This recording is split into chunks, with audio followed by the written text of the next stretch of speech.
What's going on, everybody? Ladies and gentlemen, thank you for tuning in to the Vulcan Soapbox. Please like and subscribe. Thank you for joining us. Here we like to harness the power of logic and teach you how to reason at the highest level. I am your gracious host, Enos, and I'm here with my fellas, my brethren, my guys. I'm going to go ahead and introduce them, go around the room. But first, the first person I want to introduce, my guy, T. Reasons. What's going on? Hey, what's going on, man? It's good to be back on. I can't wait to get it going. We got some topics we need to discuss, so I'm excited, man. Let's get it going.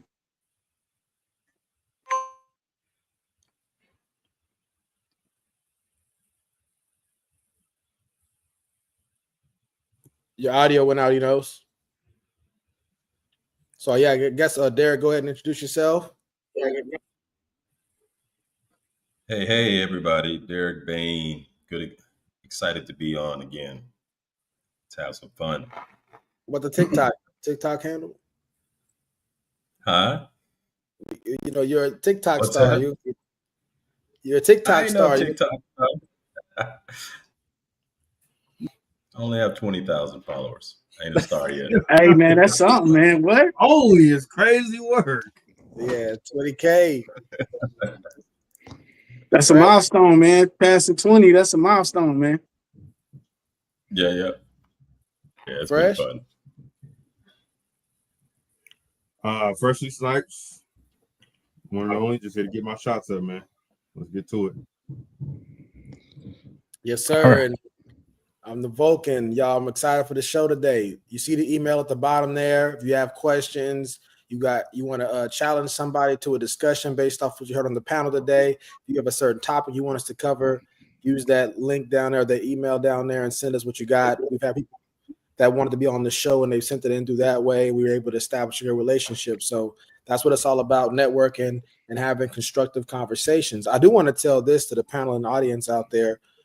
We had a conversation last week on a Thursday, and one of the guys who briefly came on the show, he may hop on the day. He was like, he's been on a few different panels, to a few different podcasts, and he said this one was the first one he went on where he felt like it was actually a stimulating intellectual conversation that was about understanding.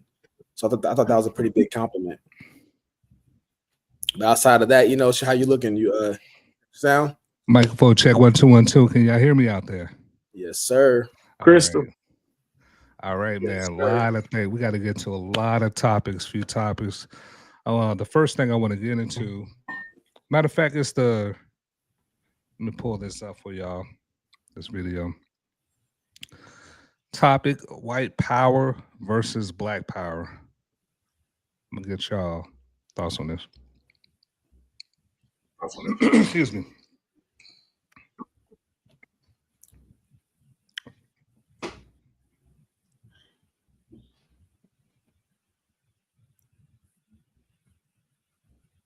Fighting against an oppression, while white power usually means the opposite. It means oppression, right? There's nothing wrong with saying white power if the meaning behind it is that you're just proud to be who you are. But I think that the historical context that sits behind it is why people have an issue with it. One of the distinctions you're making between white power and black power is that black power is about pushing against oppression and things like that.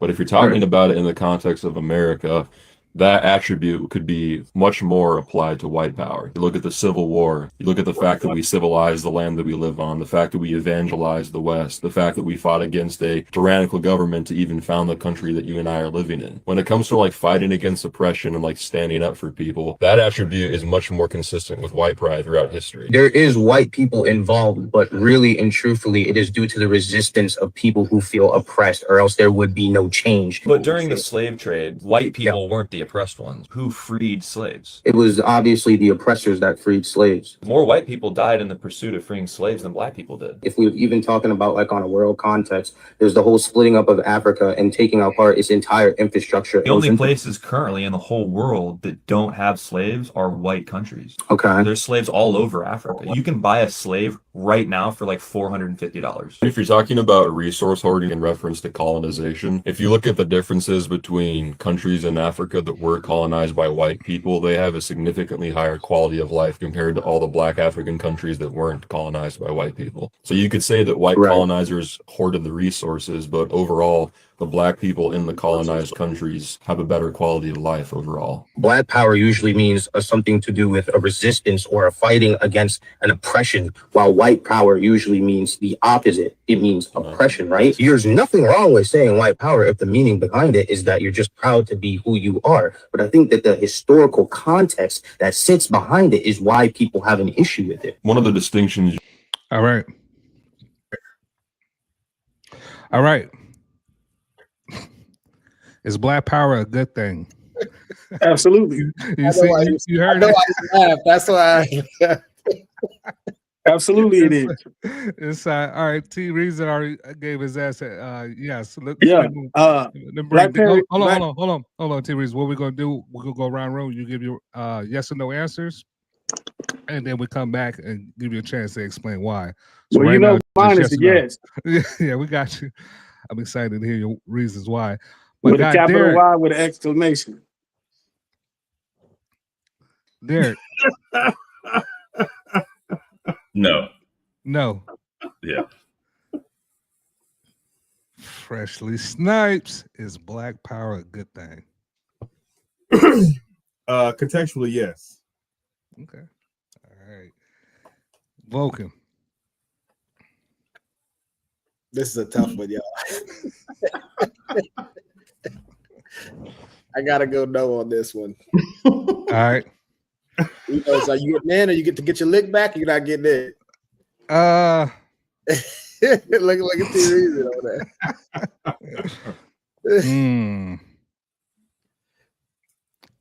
Judging by the video,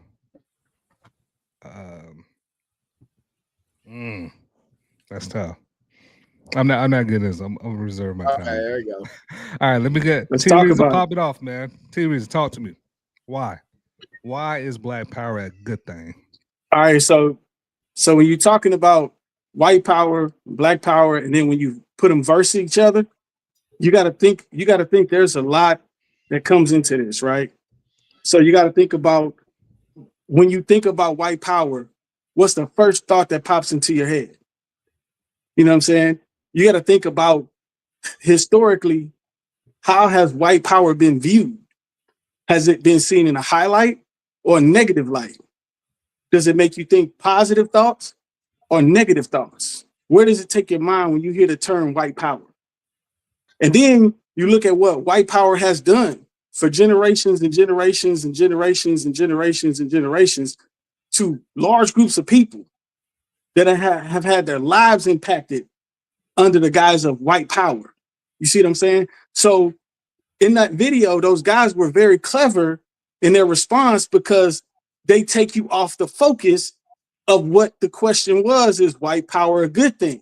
You see what I'm saying? They pointed out all these good things that white people have done, and they conflated those and intermingled those two things with white power. You see what I'm saying? Those good things that they were saying white people did were never under the guise of white power. You see what I'm saying? Those two things aren't related. Those were just good things that white people did. But when you think about white power, specifically the term white power, look at what those people were doing. Look at what they did to society. You see what I'm saying? What was the message? What was the movement? What was their A lot purpose? of questions. Hey, let me get everybody around. Hey, and for the matter of fact, I got to tell y'all this, because I like what T Reasons is saying. Just be mindful. We're going to try to, say our statements or our reasons under a minute, and then we can get the exchange going. Let's get everybody a chance to come around and bring Derek in here. Well, you asked me a loaded question, man. I got to give you a fully loaded answer. Yeah. You know what I'm saying? You asked me a loaded question like that. You know what I'm saying? So for real. Back on the screen for the audience. Is black power a good thing? Derek Bang. In my opinion, not if you are a follower of Christ. both of them, white power and black power. I get the context in which they're using it, but both of them have an ideology that is centered around what these races have done throughout whatever the time is. So I don't see any of those as being a good thing. I've never been for any color of quote unquote race. We're all one race, human race, and that's why I think it's not good. All right. Before I go to Fresh, because this is a personal question, do you have any disagreements with what T Reason just said? No, he actually went through exactly what the video was trying to portray. Mm-hmm. I'm on the other side of the fence. For me, this video, both the brother up top and the two white guys, is just idolatry in an area they're not even knowing that that's what it is. Okay, so no disagreements. Yeah, I could see the idolatry. Hey, let me bring Fresh in here. What's up, man? You said in the context, yes. So contextually, yes, I'm gonna start off by saying I do disagree with T Reasons on one fact, mostly because I think he's not. His answer is not an objective answer, right? It's a one-sided perspective. There's nothing wrong with that. But when you say things like, think about, the context, think about where your mind goes when you hear white power, he's specifically referring to non-white people, because there's a large group of people who don't think negatively about that.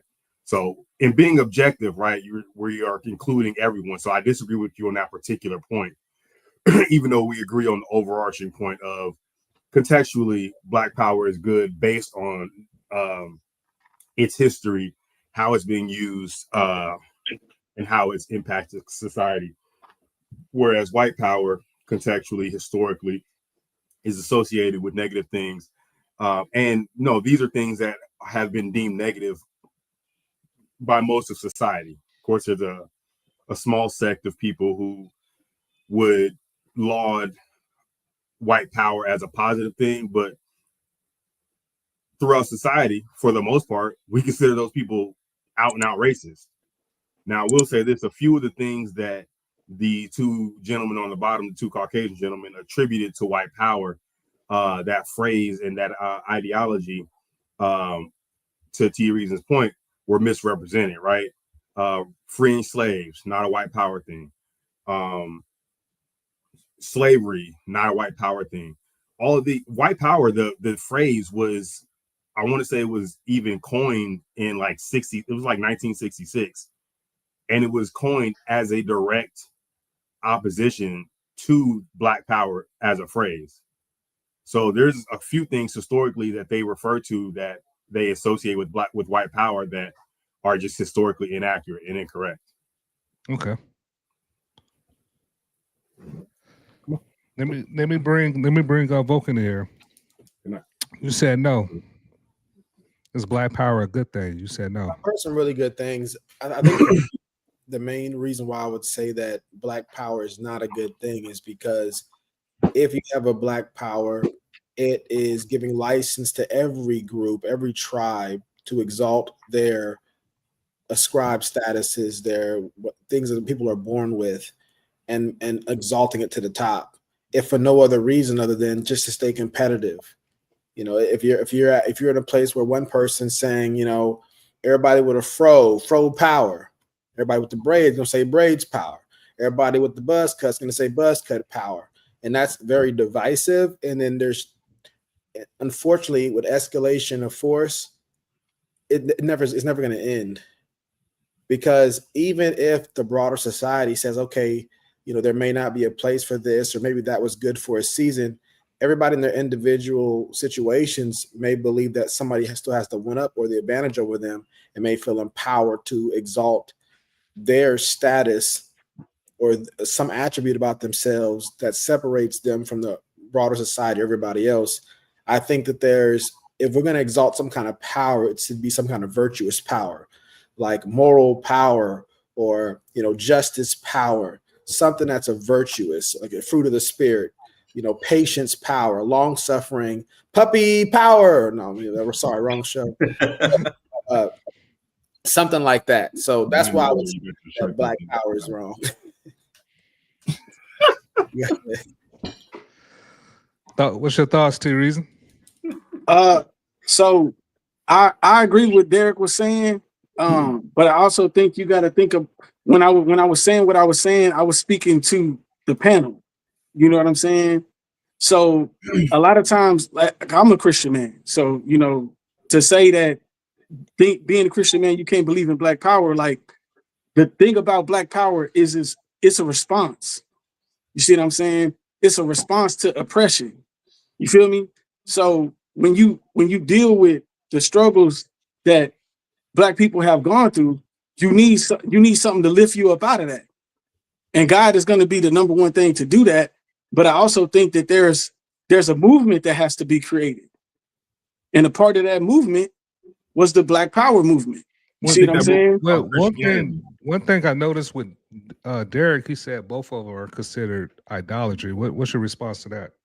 You would disagree? I couldn't hear you. I'm sorry.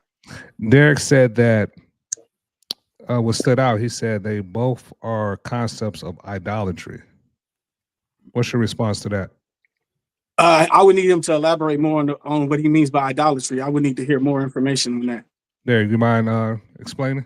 You know how when somebody puts more stock in a particular thing over what it should be. So with let's use Black Power. You've got Black people making idols of their skin and thinking that things should be a certain way because of the skin color. You, in that very moment when a person does that, they are literally making their skin the idol, because the idol is, hey, because this and it was oppressed, you need to do this for me. This needs to happen for me. And it's like, so why aren't we talking about Jesus' power then? Because ain't nobody experienced what that man experienced, what he went through without doing anything wrong. That's why I don't get into the white power, Black power. That's why I say it's idolatry, because if Black people and white people and all people of any colors that believe and are followers of Christ, there is no Jew or Gentile in him. So there, for me, there is no Black person, white person. Now, obviously, I'm not stupid. I know that we have some stereotypes that are real, some characteristics that are real. But at the end of the day, when I'm standing in front of him, he's not gonna have any sense in me that says, hey, they should have did this because of my skin color. I agree with that. Okay. In terms of how divisive it is and being idolatry. So we got Freshly Snipes agree with Derek Bang up. Before just that go particular back. point. That was I want to add to that point as well. Is like, and this is one thing I shared many times with ladies about when they say, Black girl magic and stuff like that. I'm like, if it's something that everybody has, if it's like women's power, if it's something that half the population or everybody that's like you has, how much power is in it really? Typically we want to exalt things that are special or unique, whether it's gold or diamonds or somebody that has a 50-inch vertical like Derek Bain, so somebody has amazing sales acumen like T Reason, so some things that are special, you want to exalt those things. But if it's something that everybody has in common, if every Black person has the same thing that you have, how special is it really? And how empowering is it really to tell somebody, oh, you got Black power? There's like 50 million Black people roughly almost here in the North America. So if everybody has the same power, how special is it really? And so I don't think it's really empowering like we say. It's like saying you got arm power, you got eye power. It's like, well, almost all of us have eyes. So it's not. So if people are saying it because it's meant to be empowering, I don't think it's really giving us that ammo or that gas that we really need. So I think we need something that's more ontologically foundational, something that's more, like I said, virtue, something more spiritual. Like we're talking about the Bible and theology. T. Rizzo and Derek were talking about that. The Bible says to boast in Christ. Paul, who was a Hebrew of Hebrews, said that he doesn't boast in him being a part of the tribe that was entrusted with the covenants and the prophets and stuff like that. He said, I count that all as dung. He said that the natural branches can be grafted out, and then the new branches, speaking about the Gentiles, can be grafted in. So he counted all of his heritage as nothing. Well, you take the Hebrew Israelite approach or the traditional approach to looking at that. Either way, you're not going to see them exalting themselves based off of their ethnicity or race, because we're all one race anyway. But however you want to slice it up, you don't see that in the scripture from a theological standpoint. Just on a psychological standpoint, how empowering is it really when everybody you hate, if you're black, most people you hate are going to be black. Most people you love are going to be black. Just like if you're white or Hispanic, most people you love and hate are going to be people that are like you. So you see in the worst of the blackness and the best of the blackness all around you. How can that really be all that empowering? All right. Fresh Stipes, any disagreements with Derek Bain or Vulcan? Not disagreements. I just I didn't think we were taking it completely out of context when we were answering the question. To Derek's point earlier, he was saying like there are certain things that are that you would attribute it to it, but when we're talking about white power and black power, I assume we were taking the movements and their historical context into consideration. We're just talking about the overarching like feeling or statements. Then no, okay. Okay, So I suppose the you're muted, Vulcan. What's going on, John Martin? Welcome in. I don't know if you want to catch there, Mr. Watts. Long time no see. Yes, sir. So I don't know if you want to jump on this one or get the next one. Yeah, I have to get the next one because I didn't hear what the lead-in was. Okay, yeah. So you want to go to the next question, so you want to just I do. I want to go straight to 2 reasons because you said black power was a good thing. I want to go with you first. So do you think white power is a good thing? Yeah. So no, I don't. You can go ahead and you can go ahead and show the next question too, because we can just kind of lump them all together anyway. All right, if I remember correctly, it's just the inverse of the other, the opposite of the other. So now we got is white power a good thing, is black power a good thing? Go ahead, T. Reason. No, I don't. I don't think it's a good thing at all. Okay. Let's go with Derek. Yes, I think it is. I'm just kidding. You got black people realizing how much they need Christ. No, I'm just kidding. No, I don't think it is. Oh my guy, Fresh Snipes. Contextually, no. All right. Vulcan. I'm gonna go no. It's not a good thing. All right, go ahead, T. Reason. Maybe less. The reason why I don't think it's a good thing is because a lot of what I was saying earlier, a lot of what white power stood for was oppression. A lot of what white power stood for was doing violent acts to other people, lynching people. People were hung, people were starved, people were left in adverse conditions, extreme conditions under the guise of white power and superiority. So I think Derek is right. This is a form of idolatry. You could say white power is a form of idolatry because they start idolizing, their skin color and who they are, and they prioritize that over humanity. You see what I'm saying? When you prioritize that over humanity and the sake of the greater good, then that's a problem. You know what I mean? But the flip side of that, when it's in a response to something, I think that when you're the one that's being oppressed, then you have to have something to stand up for yourself. You have to have something to counter that. So there's a difference between a countermeasure and somebody just like trying to take over and trying to, put themselves above everything else and looking at themselves as different than other humans. I just want to address that because, and this goes to what I was saying earlier, the issue I have with saying that, because I do agree, historically speaking, black power was a response to the white power movement.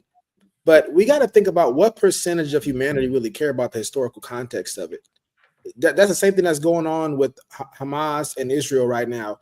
One person started it, and now it's going. But anybody who's been involved, like the Hatfields and the McCoys, if any of y'all seen that movie, at some point in time, nobody cares about how it started. At some point in time, now who knows when that time is? And from that time in, everybody, when they pick their tribe and they're rooting for their team, they just want their team to win. That's why I think it's dangerous to have white power, even black power at some point in time, because of the fact is you can't reason with the other side by saying, well, you got to understand yours was started it. I know you personally didn't start it, but your great grandpa started it. Well, I'm from Poland. I got here, this time in history. Well, people that look like you, they started it back then. And so it gets real messy, and people, intellectual guys like yourself don't mind, figuring out the history and doing all that kind of stuff. But the average everyday working American is not going to do all that. All they see is just being bombarded with white power, black power. It looks like just a struggle. It's dangerous to cross the street. It's dangerous to turn your stove on. It's dangerous to get in a car and drive down the street. It's dangerous to own a gun. Well, but if you don't, it might be worse not to own one. It might be worse not to drive. You know what I'm saying? It might be worse not to own an oven or stove. But these things are all dangerous things. But we do them every single day. Yeah, I think the operative word is the word power in the way that it's being used, right? And so any power in the context of the way that you're using the word power is going to be a negative thing. Whether it's black power, I know that in the context that you're talking about, T. Reason, is yes, but I don't think the word that you would use in that struggle fits. Right. The opposition struggle to white power has been the black quote unquote power movement. Right. But the way that we're using term power in the words with white power is this superiority and this imposition and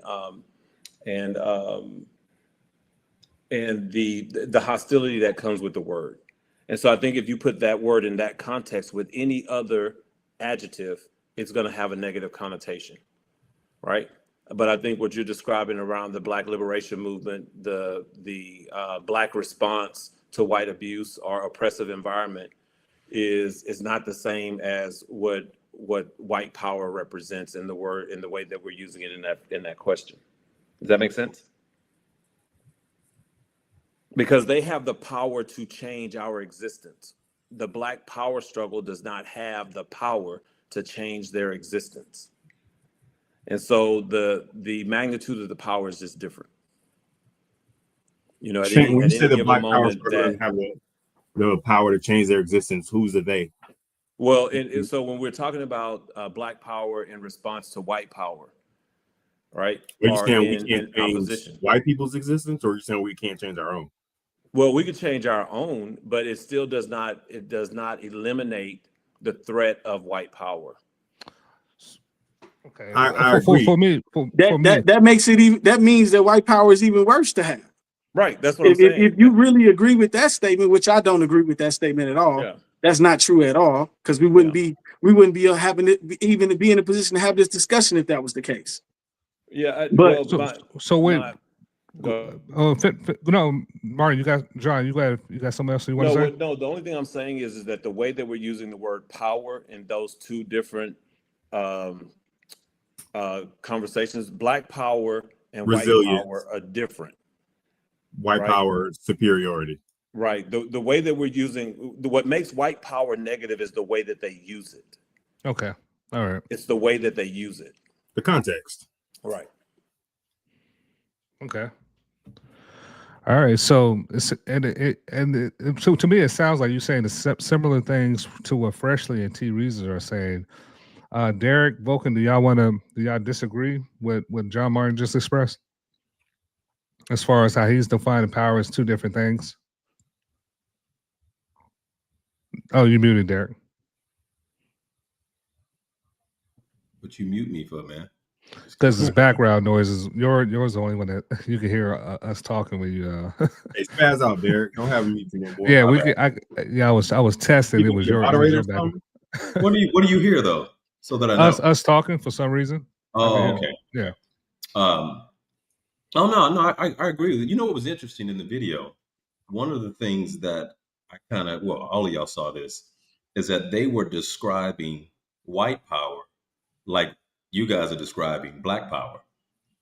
Okay. So, they're taking the struggle and saying it's black power. They're taking all of what, quote unquote, they are trying to make sound good. So they're not even using it from their negative perspective. Yeah. They're using it from, quote unquote, what they think is good. All right. So you agree. I was wondering, Vulcan, do you agree or disagree with John Martin just said?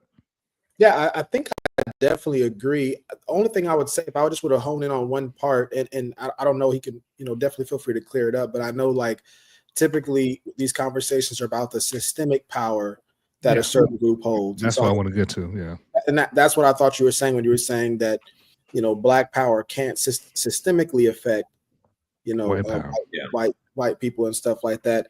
And obviously, when it comes to scale, really nobody could challenge white power except maybe I would say what the Chinese power, maybe Indian power, maybe I don't know. But I think a good case can be made that they learned it from the Western people. But the thing is, gunpowder came from them, but pretty much most technological advancements came from the West. At least in the technological age. And so the only issue I would say with this is that on the everyday ground level, individual Black people and small groups of Black people can affect everyday white people.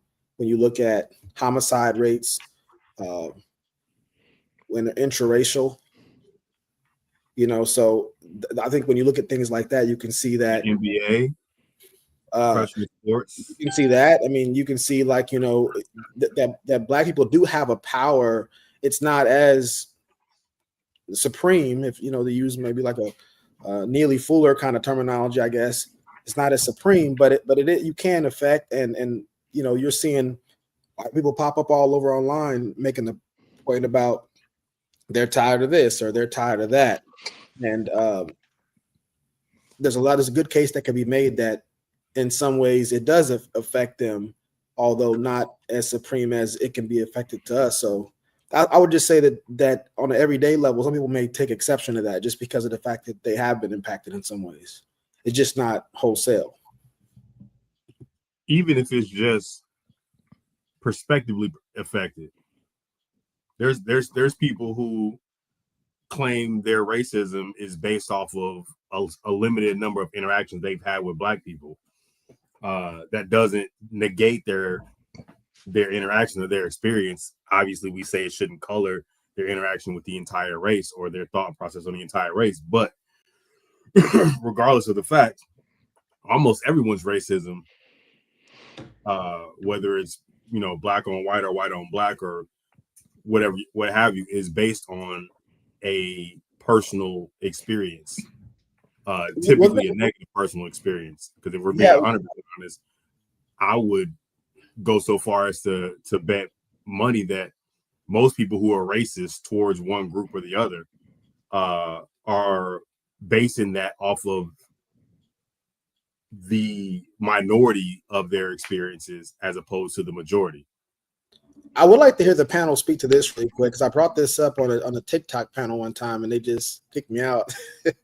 But when I look at the ways, I try my best to approach things from an unbiased perspective, and not look at white people as white or Asians as Asian or Hispanic as Hispanic. I was looking at just people, right? And so I work with a number of white men, conservative, a lot of MAGA white men, and if they get comfortable with you, you hear them constantly lament the disempowerment they believe that they're, the white men have gone through. I can't say this. You could say it, but I can't say it. You see those jokes all the time. I've been around, I've been in environments where everybody wants to look good and, get women and stuff like that. And I've watched white women, Hispanic women, and Black women, mainly white women and Hispanic women, make fun of white men for their lack of rhythm or them not being cool, not having swag, not being the most well endowed. I've seen all of that stuff in real life, and for some people that's like, oh, who cares? That's not systemic power. But there's an age old saying about if there was no women, there would be no money. I think it was Democritus. I can't remember who said it, but one of the most important things to men is having access to women. And you go to any comedy store you want in the country, you're gonna see Black comedians just clowning white men nonstop. Ari Spears has a bit about how they can't move their hips, and you just see, and it's a cultural phenomenon now. You see on the internet, you go on TikTok, you see whole movements of women who just showing, I don't mess with those guys. I don't date my own kind, and they don't got this and got that, and like this whole cultural movement that's an attack on white maleness, whether it's because it represents the patriarchy or whatever you want to say, but they are being impacted by a lot of these movements, and that's not necessarily Black power movements, but it's not completely removed from Black power movements. A lot of the Black comedians, as I mentioned before, they openly make fun of white people. If you don't mind me saying, here's the difference in power, right? A few years ago, you remember when the woman climbed up the pole and took the Confederate flag down? Mm-hmm. Yes. And how people were knocking down Confederate statues, right? That seems powerful, right? Until people show you that they can erase history, where they're closing down museums, they're changing textbooks. That's power, right? That's the difference that I'm speaking of. So is power only relative? Well, hold on, Fresh. Hold your question. Let John finish. No. My point is that the way that we're using the word power, we have to understand the dynamic of the word and how it applies depending on who is. So white males now are starting to push back on some of those things that people have been saying, and they're showing you the extent to which they're willing to go to push back. You talk about cancel culture. You talk about DEI, white boys being fired from networks because of their comments about race. These people are shutting networks down. These people are coming through. They fire everyone at will and replace them with all people who have no credentials to be in those spaces. That is power. It's an entirely different perspective on understanding what the application of white power is versus other groups' power. Okay. Right. So and my point initially was it was the way that we were using the word power. Right. And I do feel like prejudice can have its implications across the board, no matter who is prejudiced. But the power is the ability to change the existence and the reality of people. And in this context, they're erasing Black achievement. Can I ask you a question? Textbooks. Yes, sir. And this is not necessarily directed to what you said, because I don't know your perspective on it exactly, but with similar speaking points that I've heard, some people believe that true power is pretty much supreme, and so like you gave a comparison of the powers, and I would agree with you that one power is definitely greater. But is it just because one power is greater, could the other one be a lesser power? Or another way of saying it, don't ask my question. Can we just be mad because they're better at it? Like if you go to Nigeria, you look at other places in the world, just the white power just was better at establishing their power, maintaining their power, and enforcing their power. Everybody else is doing the same thing, just on a lower level. Would that be safe? White people just got kicked out of Africa because they were underpowered. I didn't hear you say that again, Fresh. I said a whole bunch of white people just got forcibly removed or kicked out of Africa because they didn't have power. Not enough of it. Your response, John, to Vulcan? Well, I'm not familiar with that, but I guess it's similar to what happens anywhere where you are outnumbered, right?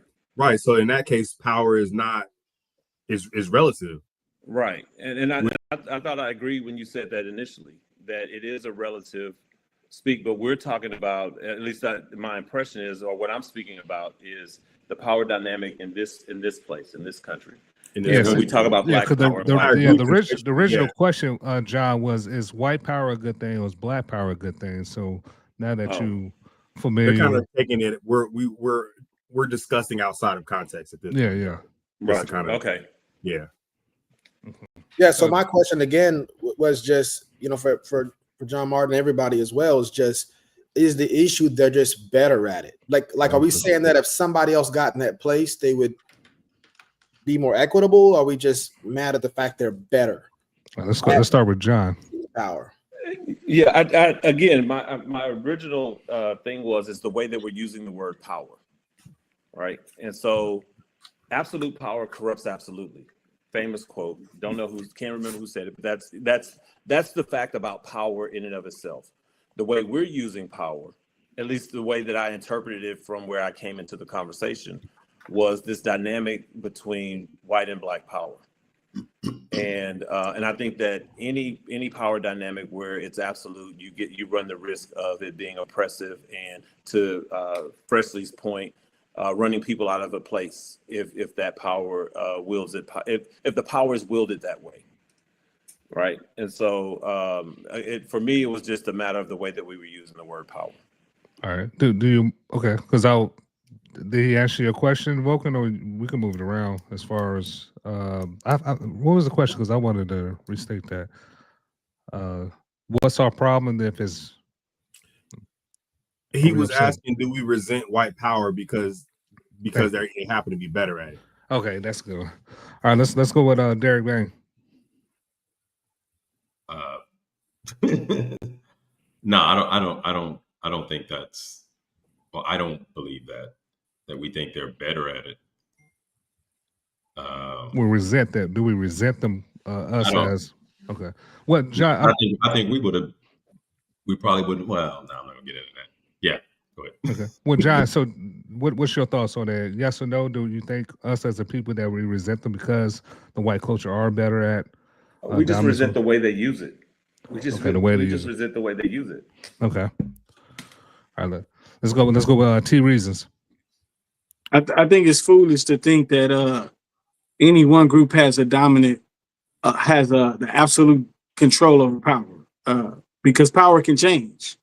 I think that they may have had periods in time where they may have had the power, but I think that opposing forces can always usurp power. You look at kingdoms, you look at wars, you look at historic events that have taken place. Power can change hands. Okay. So to sit here and act as though they have a monopoly on power, that's a foolish statement to make from any perspective.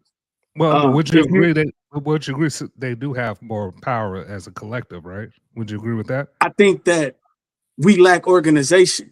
No, I'm saying I don't think they have more power. I just think they're more organized. I think they follow a premise of strength in numbers, and I think that the black population still doesn't understand that concept. But just I think that once that concept is grasped or utilized more, we'll see a big change. We'll see a big shift. So it's all about the correct leadership, the right mindset. I just think that you are answering the question of them being more organized. That is a form of having more power. In T Reason's defense, I think part of the issue is we never defined it specifically. I mean, I think John Martin did a good job of defining it, but I'm saying people didn't start off with saying. So it makes it, I think, difficult now to try to say, okay, what do we mean by power? Who has it? So because you're asking, and T Reason goes into, I think we're just not as organized. But are you saying that who has the power? You know, I think Enos is trying to figure out from you. Then who are you saying is the more powerful group if we're talking about different types of power? You know, or different groups with power. To clarify, T Reason was referring to absolute power, just to be concise. Well, I would say unless you're a deity, you don't have absolute power. Absolutely, I agree with you. So who do you think has more power? I don't think they have a monopoly on power. I don't think either group. I don't think black people have a monopoly on power or white people have a monopoly on power. We all have power. You know, you got blood in your veins and a beat in your heart. You have power. So I think it's just, what are you using it for? Okay, let me refresh you here. What's your thoughts on that? Agree or disagree with T Reason or John Martin? Anybody on the panel, express your thoughts. Well, which question are we answering? Because T Reason he espoused something different from the original question that he was answering. Well, yeah, respond. Yeah, you can go back. Start off with the question, however you want to start, because I do want you to respond to T Reasons as well. So whatever order you want to go in. So I'll answer the initial question, which was, do we resent white power because they're better at it? Mm-hmm. I'm going to actually say yes. The reason being is we don't have a problem in spaces that are dominated by black people, even if that power or that dominance or that those numbers are utilized to disenfranchise another group. So I don't think that I think that we have a problem because it's not us. If we're being honest, right? Mm-hmm. Now, obviously, you go into contextual words. Well, it's how it's been used in this country, right? If we're staying in this country, we're having a different conversation. But I believe we kind of expanded it overall to just the phrase. So, yeah, I don't like white power, or we don't like white power because it's being used against us. You know what I'm saying? I like that. So what it sounds like, it's not a virtuous reason. Yeah, it's not a virtuous reason why we're against white power. We just rather be in that position. Correct. Okay. John, you want to respond to and that? Obviously that's not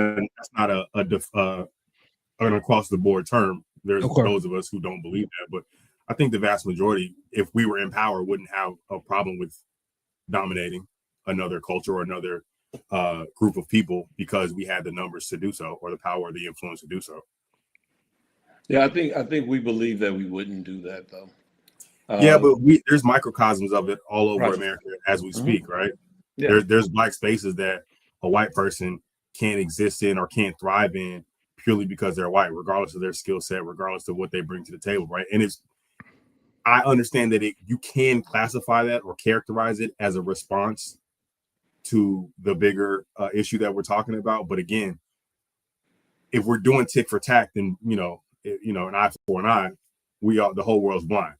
So I don't want to take away any accountability for it happening on the other side for the reason it's happening. Yeah, okay. There are microcosms of it. Well, let me ask. I was going to ask John. So, do you believe that that we would do the same thing when we had that same power? Yeah. Well, so I don't think that we would do it in. Okay. That's a hard question to ask. So here's a couple of things I want to share. One is that we live in a space when you talk about a power dynamic where the people who actually drop nuclear weapons on other people lead the charge in other people not having nuclear weapons. And nobody else has ever demonstrated that they would do a nuclear bomb. This country is the only country that's ever used a nuclear bomb. Well, I mean, I want to respond to that because if I think about that's war, right? So they drop nuclear. So the reason why you can give your opinions, but you didn't want to start it out with your okay. Oh, you was gonna reserve your. Wait a minute. We talked about this in the briefing. We are orthodox. Freshly said, stop going off the notes and do it. No, I'm just one. No, go ahead. No, what does it say? No, matter of fact, finish your statement. Just take some notes. No, it's just the idea. That's what power does, right? Yeah. So, to your question, I would like to believe that we wouldn't. Okay. And I think that what we live under is the fear of reciprocity. To T. Reason's point, if we were ever to organize and to push back what might happen, especially if we got into the power position, and that's what these people are acting crazy for now. That's why they're trying to run out immigrants now, because their numbers are dwindling. And if those populations ever coalesced against them, because they've done things throughout the world, then they are at a disadvantage because of the way that they think. I think culturally, we don't really think that way. Okay. I just think that I think there's a different dynamic in the way that we think and we move. And so the extent to which we are that brutal, we are that and outside of people, we're very brutal with each other. There's no examples in history where Black people have attacked white people. All right, so let's bring Vulcan in here. What's your thoughts on the disagreements? Accurate. So Black Americans have attacked. Hold on, Fresh. We gonna cut it. Write it down. So real quickly, I know we got a lot of topics to cover. I don't know if you get my messages, but but the thing is, one point that I wanted to make was the difficulty with part of this conversation. If you understand a little bit of how human nature works, sociology works, history works, is that when white people were taking power in the world, they pretty much had one religion. They pretty much had a king. Really, if you start, they had a king. They had a unified vision, a unified religion. Everybody was pretty much on the same page for the most part. China's taken over because they're communists. They have one thing in common. That's their spirituality. They suppress pretty much any religion that's not communism. Not to say that everybody thinks communism religion, but it takes the place of a religion, right? And so my point is saying the thing about Black people, we're all over the place. We're Hebrew Israelite, we're Nation of Islam, we're Democrat, we're Republican, we're Christian, we're Muslim. We don't have any unifying ideas, and melanin isn't enough. So there'll be no way for Black people to ever get in power. You'd be unified, even if Black people got their own space. When you look at places like in Tulsa, Oklahoma, Black Wall Street, they were all, you got to think about the people at that time. They were all one religion. They met at church. They had a unifying spirituality. They had same values, same beliefs. That's why they can do that kind of a thing. There's no way you can get Dr. Umar and Farrakhan to agree on anything. Let's be honest here. It's not going to happen. And that's why I say that we talk about Black unity and, you know, even people that talk about separation and stuff like that, it's a fable, it's a myth. And if Black people got in power, we'd be more disorganized than other groups just because of the fact we're all over the place. I'm not saying that's altogether a bad thing to have different perspectives in your group. But my point is just saying that you would need a certain type of unification to be able to do that. And just a quick example that's funny is the book of Eli. What did that white guy spend the whole time doing in the movie? Trying to get this book so he can unify everybody to accomplish his movement. Everybody understands in order to, you know, Constantine historically, what did he do? He made the place Christian so they can all be unified. You see what I'm saying? And so you need to have a unifying idea. And we don't have that in our community. We'll never have it because we all feel very strongly about our perspectives. And you look at our Black leaders from Cornel West to Barack Obama to Michael Eric Dyson to Dr. Boyce Watkins. You go down the line of Louis Farrakhan, Dr. Umar Johnson. None of them could be in a room and come to agreement. You watch Roland Martin and Dr. Umar go at it. They hate each other. Tariq Nasheed and Dr. Umar hate each other. You see what I'm saying? So my point is saying there is no unification. There's no get on the same page. So there's no way of having the power, you know, for the Black people like that. Unless you just have sheer power. Yeah, and if you go to other countries, it's even worse. You go to Nigeria, you go to places like that, it gets even worse. And that tribalism at its finest. All right, right now we're dealing with race, and I'm gonna transition to the next topic because it's the same topic. We all know that Charlie Kirk was brutally murdered. Was it a month ago? I'm going to start this video. I want to get y'all thoughts to. I'm alive. All right. Here we go, y'all. Fuck Charlie Kirk. Why free Tyler Robinson? Because he a patriot. Tyler Robinson is a patriot. I mean, the fuck you think I'm hiding or something? I done said this shit a million times. What makes him a patriot? Because he got rid of a piece of shit. Okay. And you think that's a good thing to kill people who disagree with you? I think it's a good thing to take a racist out. Okay. How do you know he was racist? Because he a piece of shit. Look at what he said. So if you see a black pilot, then you got to wonder, is he qualified? You a piece of shit, gang? He just doesn't like DI. DEI. Still out here racist. He don't like what? What has his wife done that's he racist? Don't like what? That weak-ass Super Bowl show because Bad Bunny Puerto Rican. That's some racist shit. That's what I said. I said, fuck Charlie Kirk. Why free Tyler Robinson? Because he a patriot. Tyler Robinson is a patriot. I mean, the fuck you think I'm hiding or something? I done said this shit All right. a million times. What makes him a patriot? I think y'all heard that. All right, so what's causing this type of sentiment? I'm gonna go ahead and start with. Remember, minute less. T Reason. I mean, actually, me and T Reason had a debate about this last week. So before y'all start, I just want to point out. Go ahead. This topic made T Reason face his camera full on. Man turned around in his chair. You ready? Right. Let's with it. Again, like I said, we have 53 minutes. Like we got a few topics, so a minute less, and we're gonna get it around the room so everybody share their piece. Go start with T Reasons. It's a lot of his message, man. A lot of things he said hit people's hearts. You know what I'm saying? He said a lot of harsh things, and you know, you don't get to speak a whole lot of negativity and then expect people to feel sorry for you when something bad happens. You know, when you say a couple of gun deaths are necessary and you become a gun death, people aren't going to feel bad for you. You know what I'm saying? When you say that he wants his children to see someone like a firearm, like killed from like a shooting, like he want to see his children to see that, and then you become that. People are going to be like, well, that's what you said you wanted to have happen. You know what I mean? So you got to be careful how you speak in life, you know, so that way because you're going to be remembered by your words. All right. So T Reason said the main thing. T Reason said his messages, the things he was saying before he passed. Let me bring Derry Bang in here. What's causing this type of sentiment in people? Well, I mean, the obvious is just the absolute lack of God. Absolute. And, you know, just based on the dude's whole entire words, then somebody should be, well, I can't say that on here. he put himself in the same position that he just talked about Charlie Kirk. Everything that he just said against him. I think what's causing it is the absolute lack of God and the fact that people are so into their god dog skin color. I actually, well, I don't know what topic y'all going with him, but actually, you know what? I want to address just this one, and then I'll make it quick. When my daughters, or I was talking to somebody in the family about what he said about Martin Luther King and Malcolm X, and I said, I agree. And they went, what? What do you mean? I said, well, you got one guy's cheating on his wife and one guy's cheating, telling everybody else that there's more than one way to heaven.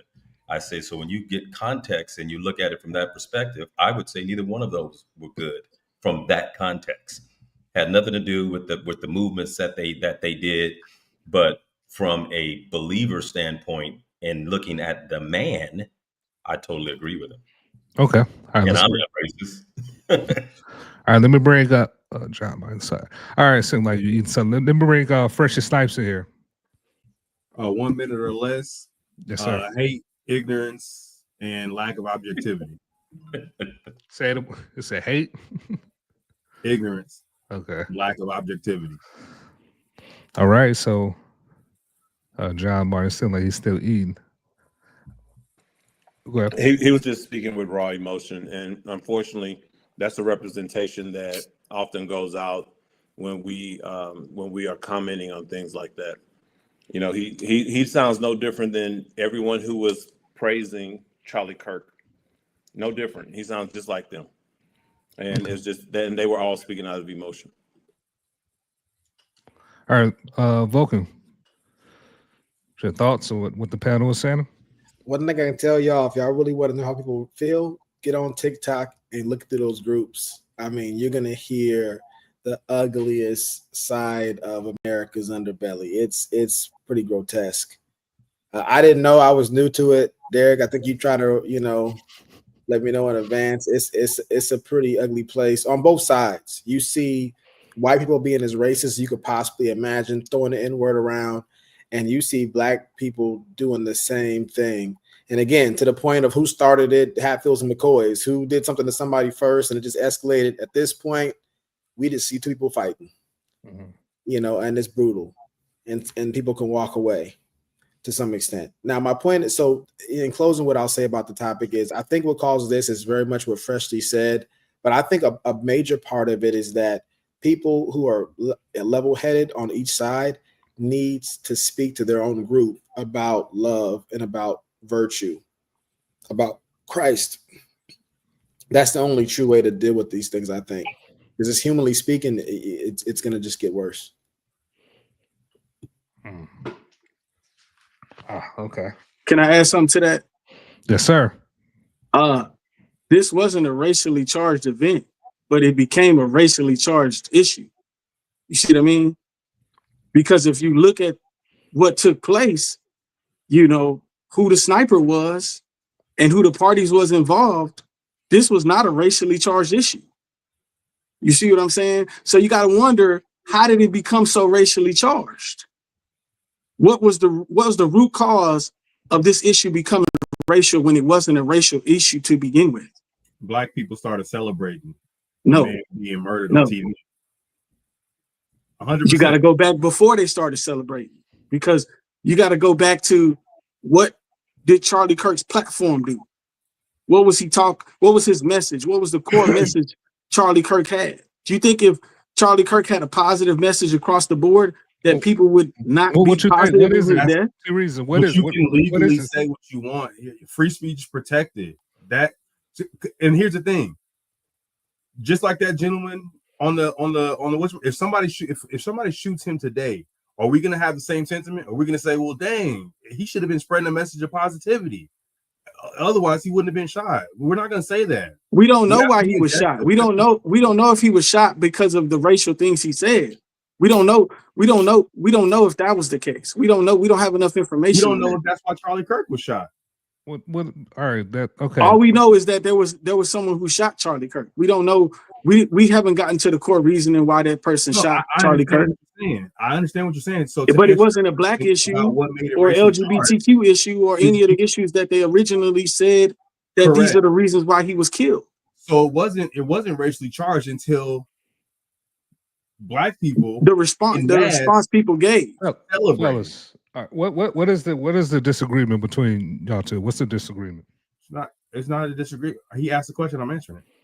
Okay, so there's no disagreement. You just answering questions. All right. I don't think there's a disagreement. I'm just saying it wasn't the assassination wasn't racially charged. Okay, all right. That's just that. But then it became a racial issue when he died. You see what I mean? So that's just food for thought. You know, it's just something to think about.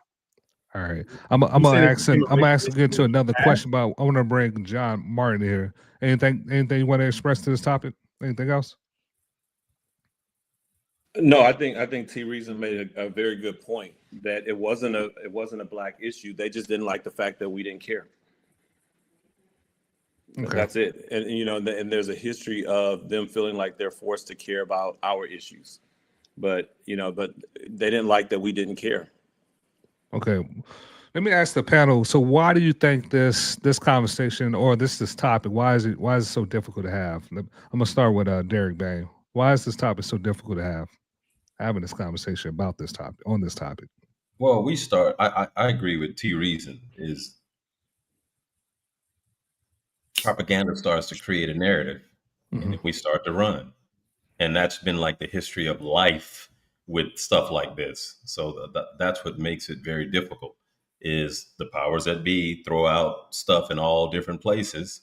And then before you know it, we're not even talking about a white guy doing something to him, unaliving him. We're talking about how he was racist. It's like, wait a minute, where'd that come from? You know, you didn't hear anybody saying, well, he was talking about Jesus. Wasn't mad at him for that. They turned it into a race thing. I actually went back and watched it too to kind of see who's they. Huh? Who's they?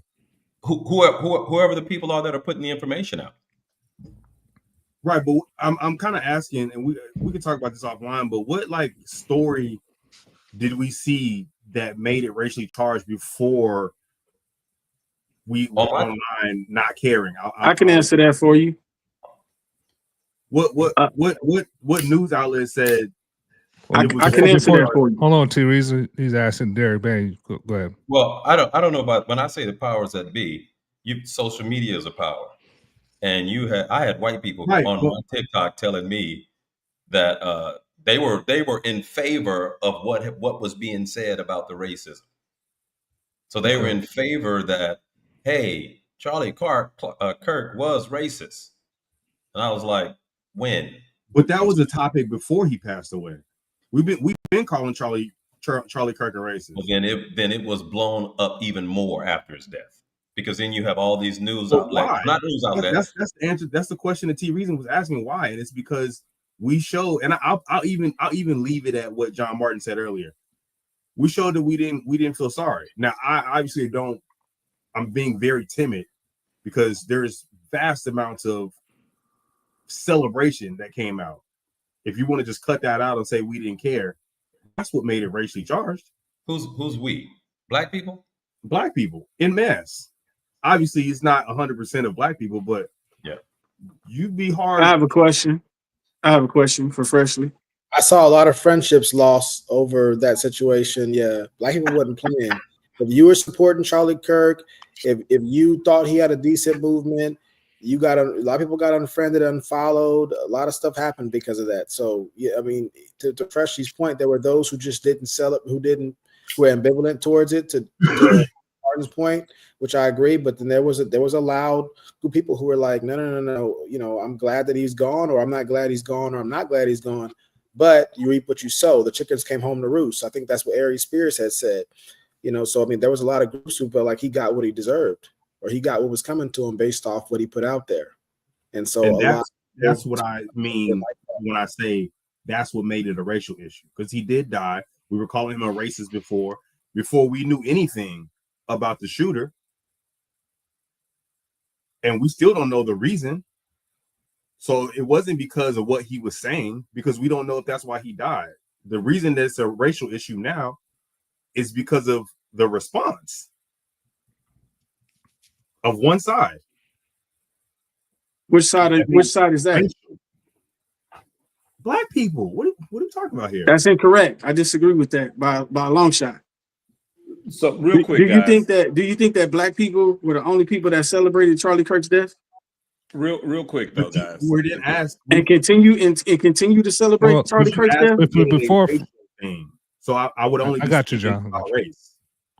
It's not a racial thing if white people talk about it, but you asked a particular question. You guys. All right, let's broaden the conversation a little bit. A few years back, George Floyd gets choked out on the street by a police officer. There's national outcry for his dying. White people who didn't give a shit about him being alive were upset that we made it a big deal. 100%. Now that the shoe is on the other foot, it's an eye for an eye. Well, what they're demonstrating is power, because when our cries and all the calamity that came out about it, what happened with George Floyd? They won a lawsuit. People protest and rally. Charlie Kirk gets a holiday. That is power.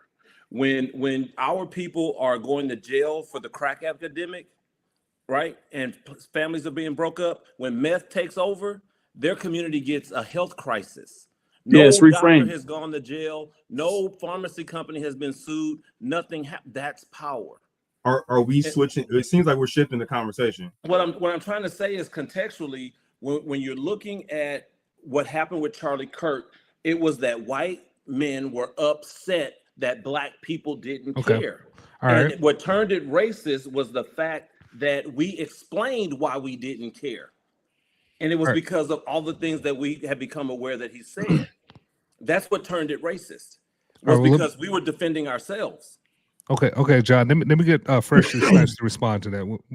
What's your response? You said we're having two different conversations, or I can't remember what you said. It was a different conversation. Again, we're adding sauce to the meal, right? I can take any argument and make it work.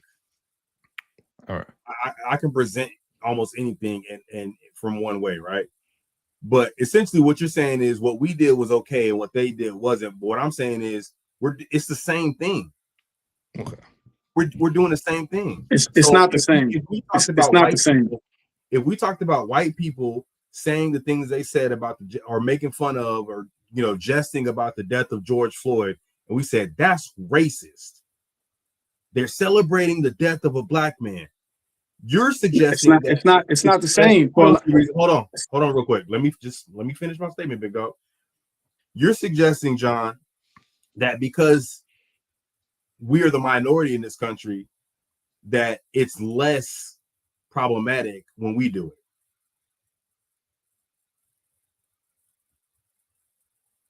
What I'm saying to you goes back to those folks had to sit down and watch us celebrate who they thought was a criminal in George Floyd, and they didn't like it. And then this guy comes along, and they were being called racist if they didn't feel our pain. So you're pointing out hypocrisy, right? Exactly. Yes, on both sides. No, it's not the same. When they were doing the thing, it's not the same. George Floyd. Right. It's hypocrisy. We are upset because you're celebrating the death of someone that and this is the thing, when you're being objective, you have to look at it from both sides. You're looking at it from a black centered place, right? We as a people, for the most part, right, do not care for Charlie Kirk and his ideologies. Right. White people, whatever group of white people you want to talk about that celebrated that, did not care for George Floyd and his actions. You're missing the point. Celebrated. You missing the point, and you almost had the same thought process that they had. George Floyd challenge, and we were very upset when they celebrated the death of someone that we identify with. These are two different scenarios. It's not. These are two different scenarios. At the core of it, it's not the same. It's not even at the core. At the core, it's not the same. At the core, it is. No, it's not. No, it's not. Celebrating the death of another person.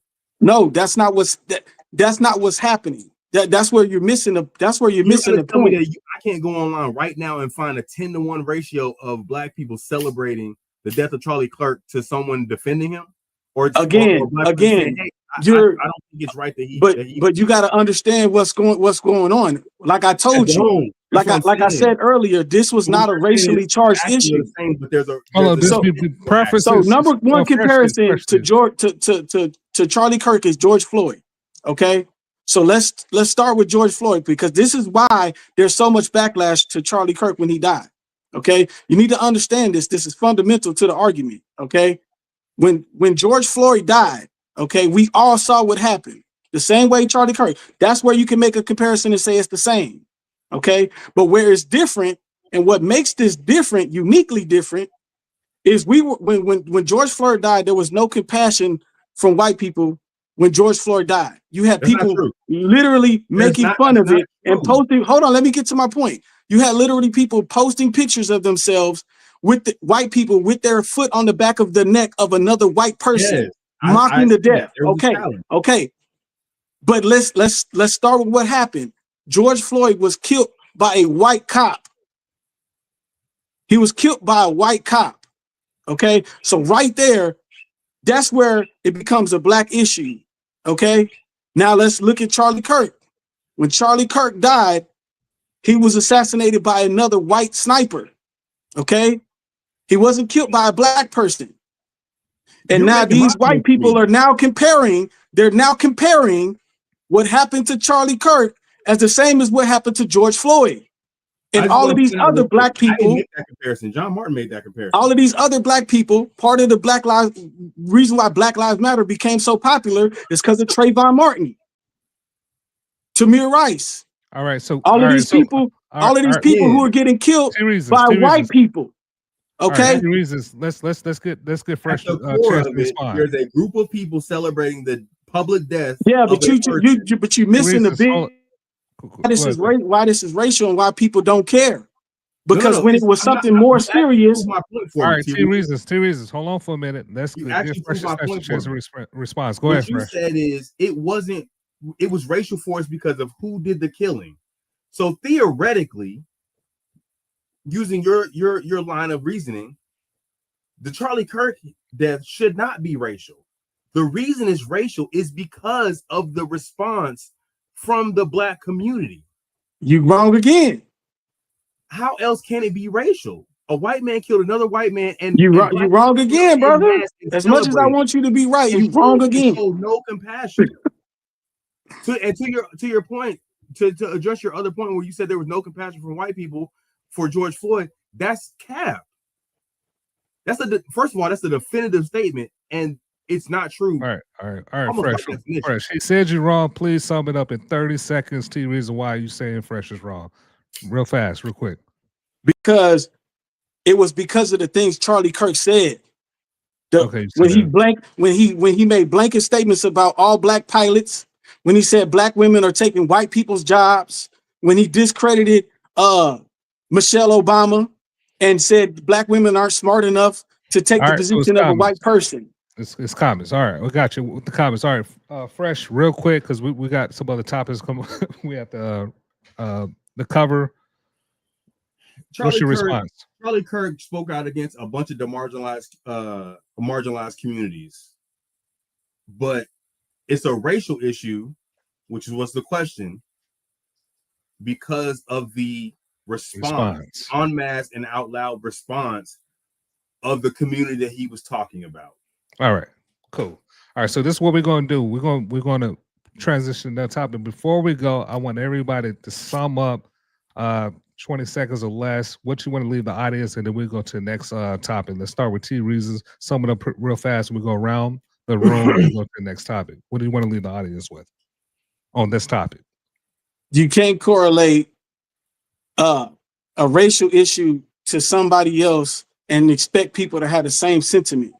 You know what I'm saying? Your words carry weight. And if you say a lot of harsh stuff when you're alive and you go to college campuses and you try to attack the youth because they're not as mentally equipped to handle some of these conversations, and you're controlling the narrative and giving misinformation, false information, and wrong information, then that's what happens. You know what I mean? And I think that more people need to be aware of certain things that are fundamental and be mindful. I think we should all have more compassion for one another. But I think that compassion needs to come from both sides, not just from black people towards white people. I think it needs to be both ways and vice versa. Okay. Derek, anybody, if you want to yield the floor, you can, but go ahead. What you want to leave the audience as far as this topic? Let's start with Derek. I think what I'd like to leave the audience with is this whole conversation is why we all need Jesus. If we had him, we wouldn't even be talking about white power, black power, not compassion, racism. We'd be looking at people as people. And when people did bad, we put them in a category. When people do good, we put them in a category. But because we start dicing them up into races and what this one did to me and what that one did to me, how do we ever get to the other side? We don't ever get to the other side. Like Falcon said, there's 50 million black people in America. Black unity is, I heard somebody say a long time ago, what was a comedian said, black unity is like a heavyweight champion. It's like saying white black unity.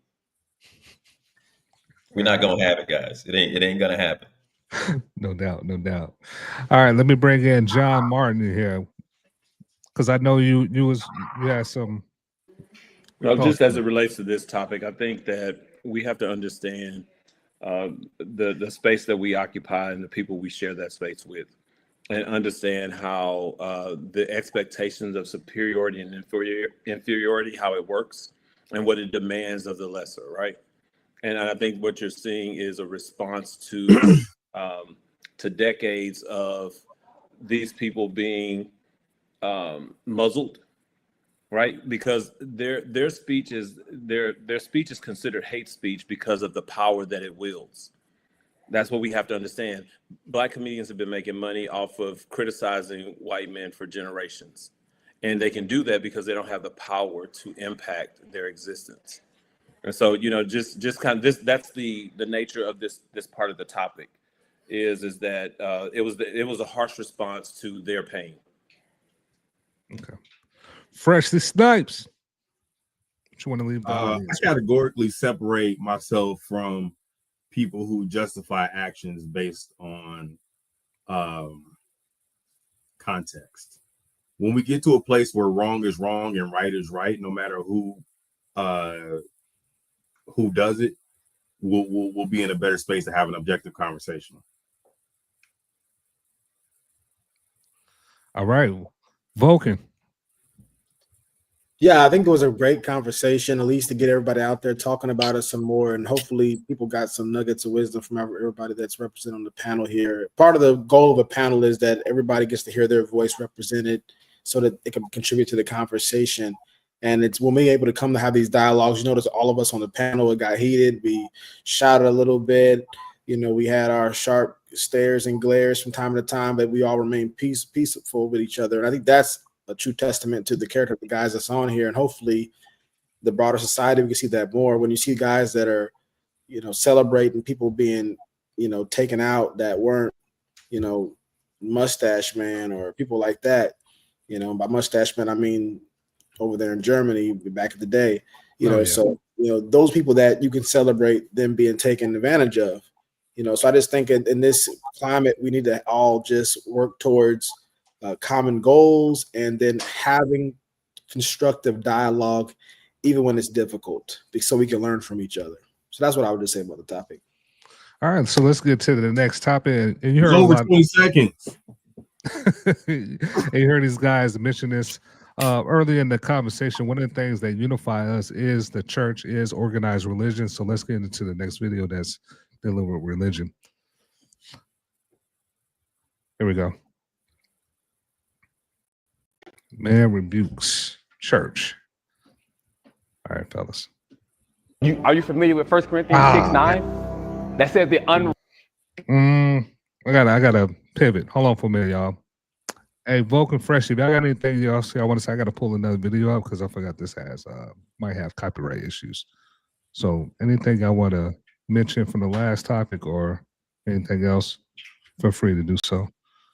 I'll fix this. John, go ahead. Yeah, I'd like to compliment you guys for the work that y'all are doing in this think tank that you guys are cultivating. I don't know how often y'all meet. This is one of my former students, Herb, told me about what you guys were doing. Herb knows. Yeah.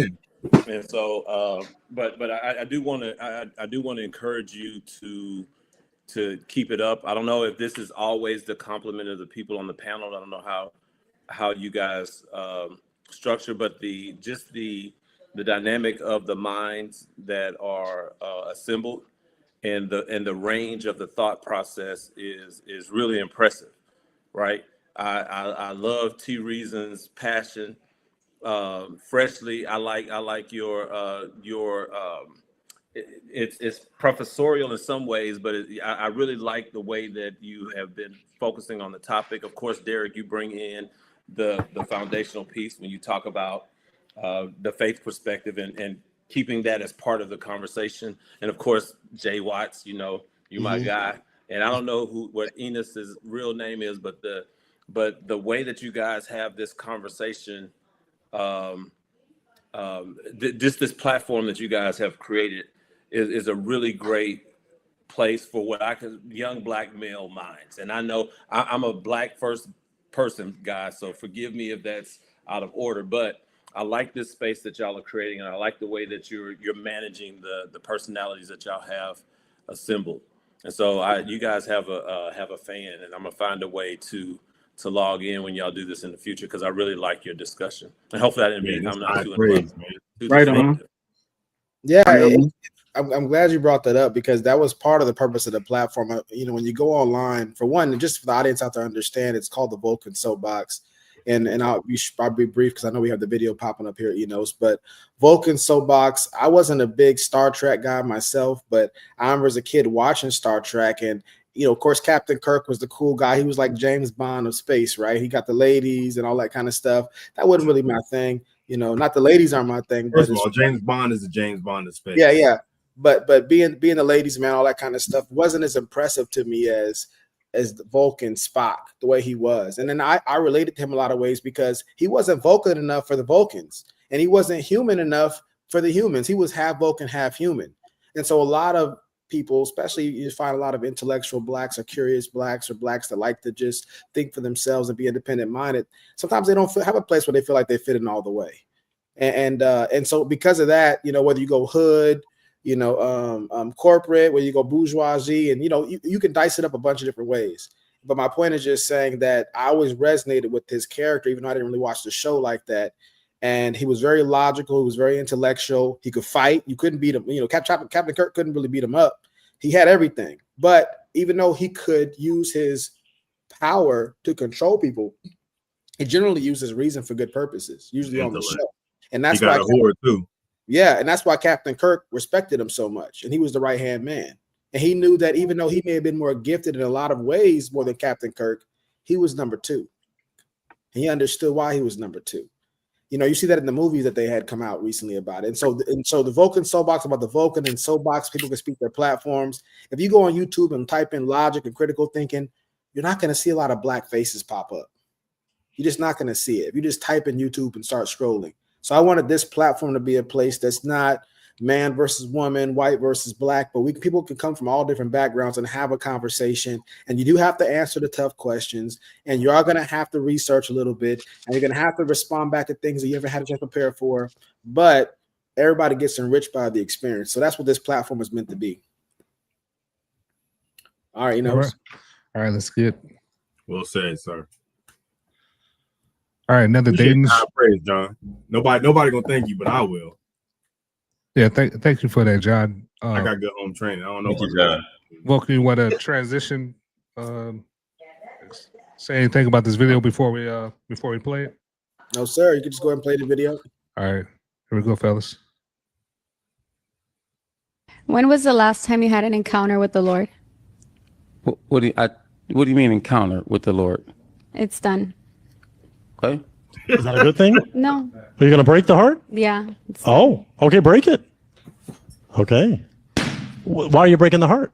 He hasn't had an encounter with the Lord. Like, that's all a personal relationship with God. Like, you should have personal encounters with the Lord almost every single day.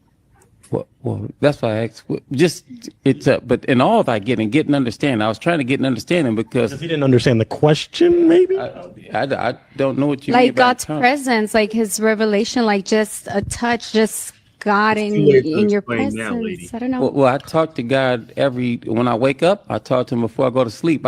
He's never. I mean, He saved my life. Him manifesting Himself onto you.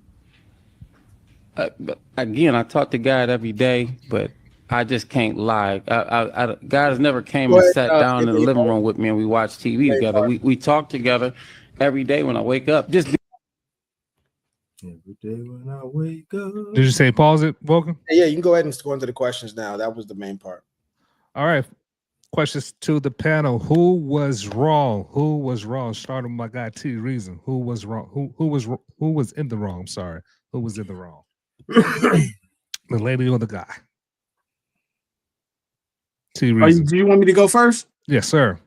I think they kind of like didn't understand the terminology. I think they just had a verbal issue as far as understanding each other. And sometimes in communication. Sorry, real quickly, are we just answering and moving on? Yeah, yes, yeah. Oh, yeah. No, I think it's hard to say who was wrong. I think they both speaking from their own personal values. So you can't really fault either one of them. I think they just had an incompatibility. All right, let's go, John Martin.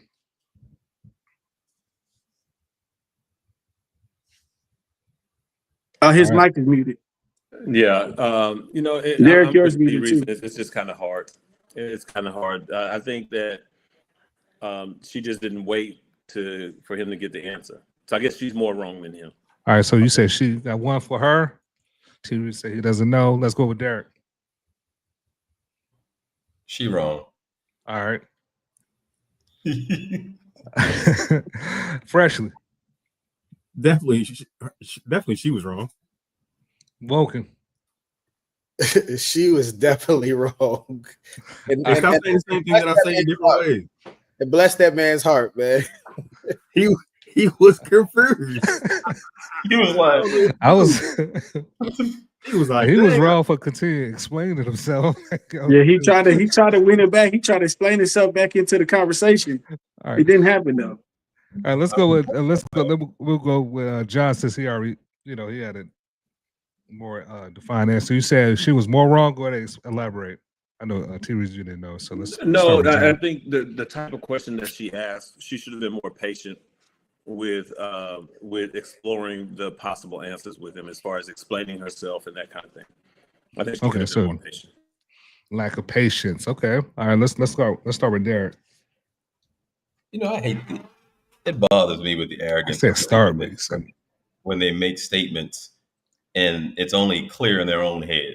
And so because that question of hers was only clear in her own head, she saw no need to clarify. Encounter. I'm a believer. I've had tons of encounters with Christ, but what are you talking about? And the fact that he used the Bible, that with all that get an understanding back at her, she should have been like, oh, okay, well, you know what? My bad. What I meant was, do you pray every day? Whatever? She could have explained it, but she was already in her little. She already had her preconceived notion. I wouldn't take it right. That's it. My guy, Freshly. I mean, just to kind of piggyback on everything everyone else said, she was too quick on her response. I honestly think she didn't like him in the first place. She was just using that as an excuse, because she continued to explain herself after. So it was clear that she understood that the question was too vague. She continued to pare it down for him, but she should have just popped his balloon because she didn't like him. She should have just said, "You're ugly." I don't like that you have on a vest that's shorter than your shirt. I don't like your hair. Like, there's so many things she could have said, right? I don't like how long your neck is. Why did you have to use the encounter with the Lord? Encounter can mean so many different things. Fresh is saying she's her conscience. He's her conscience right now. And your conscience. You have to for Emmett Smith. All right. Well, before I bring Vulcan in, you heard the panel T reasons. What's your thoughts? Keep it concise before we go to Vulcan. What's your thoughts after hearing? I think they got hung up on the word encounter, and I think if he would have just said he has encounters every day, because he said he talked to God every day. And I think that's what she was looking for, but she didn't realize that's what she was looking for. Because one word can mean two different things to two different people, even though we're saying the same word. The meaning that it holds to us might be slightly different to the meaning it has to somebody else. So when she said encounter, that had a specific meaning to him, where it was very general to her. So I think that's where they kind of was at odds with that word when she said encounter. She meant, does God she said, does God manifest himself on you every day? So I don't think she meant just any interaction with God. Like she had a very specific definition. It wasn't vague.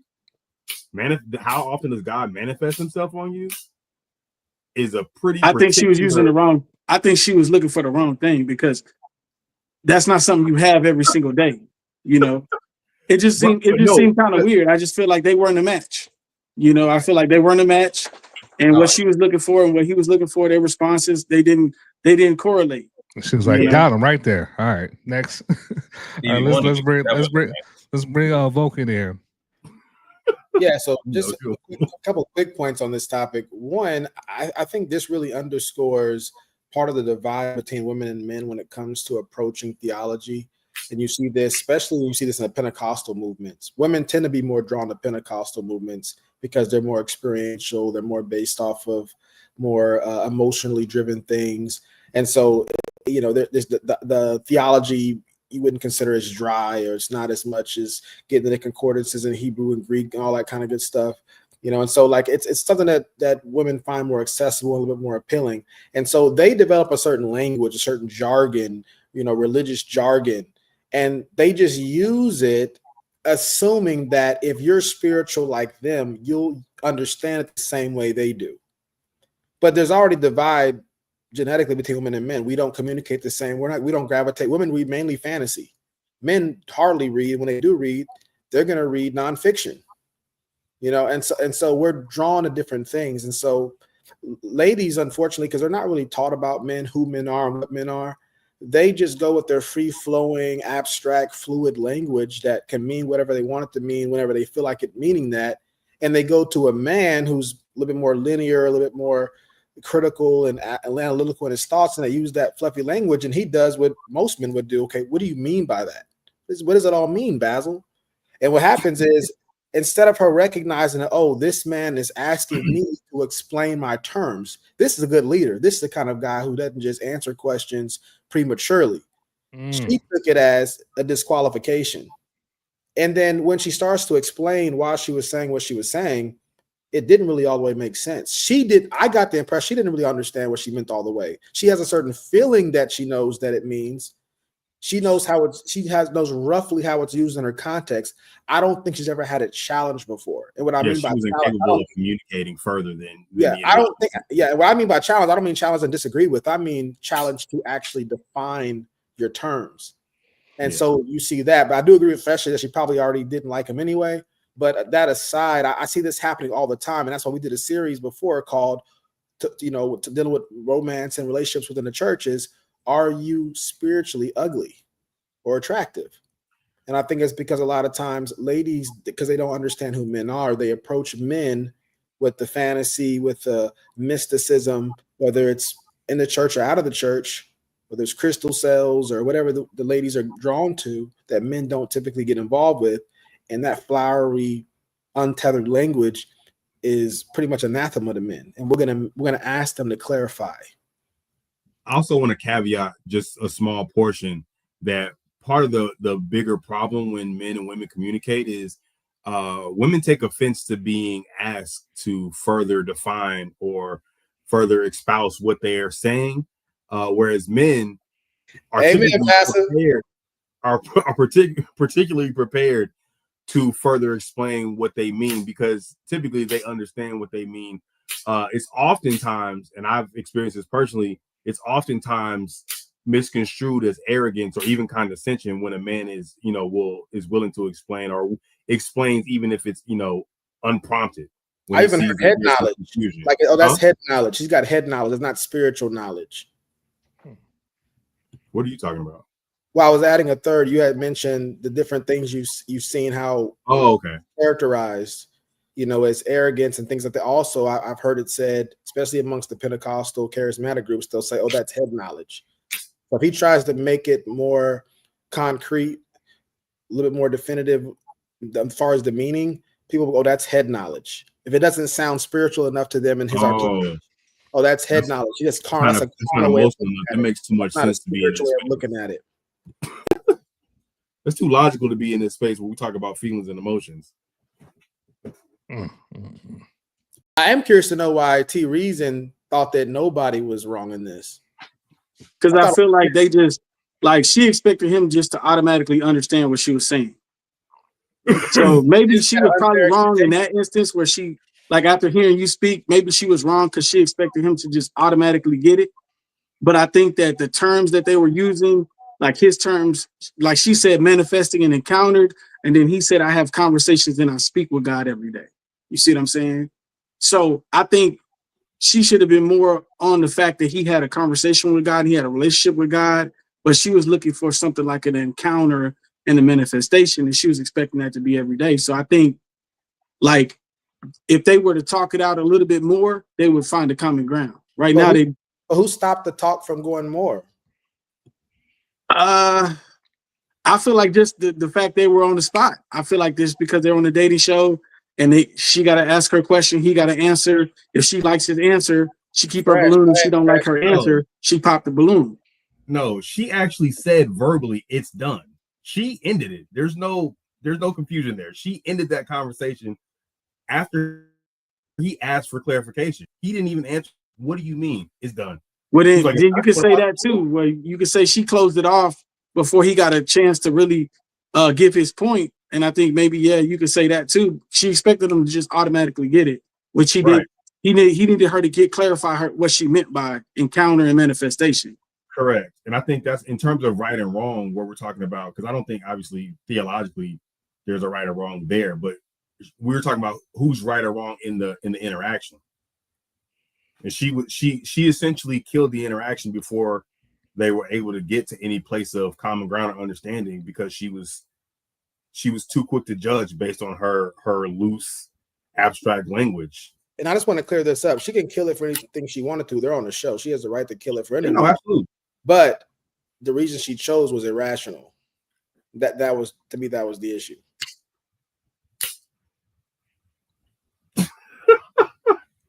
Derek, what's going on, man? I'm rewinding that chick in my head. I would have destroyed her. What you want to tell Derek? I would have said, I'm so sorry. Can I see your pen? Thank you. All right. So that's pretty good stuff. Let's go ahead and do some closing statements. Remember, like I said, we don't need closing statements for this next topic. All right, next topic. Let's go into. Oh man, this is a good one. Let's get into.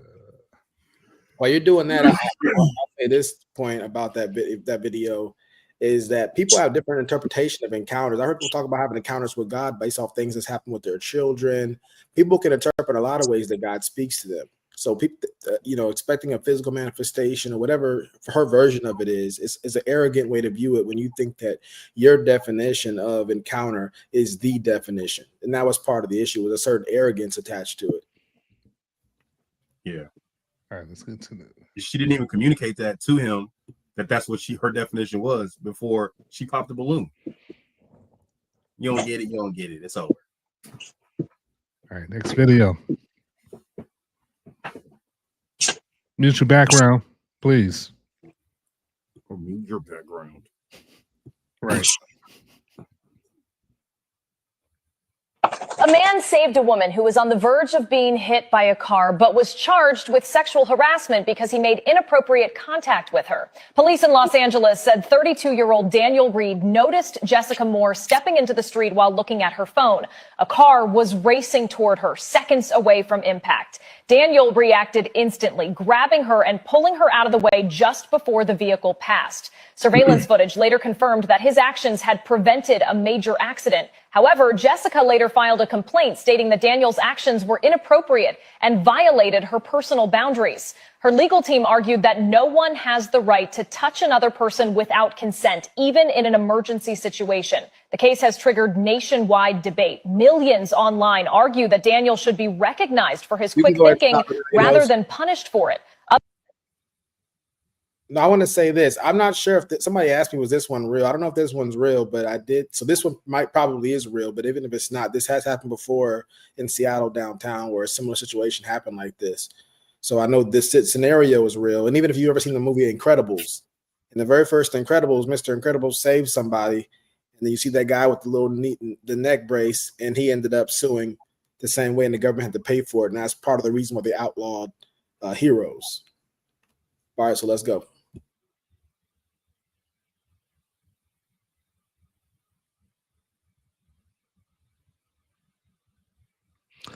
Sorry about that, fellas. Would you want your son to save someone's life in this way?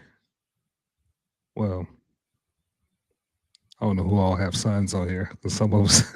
Just ask the question, buddy. Come on. I would say, yeah, absolutely. Yeah. Sure. All right.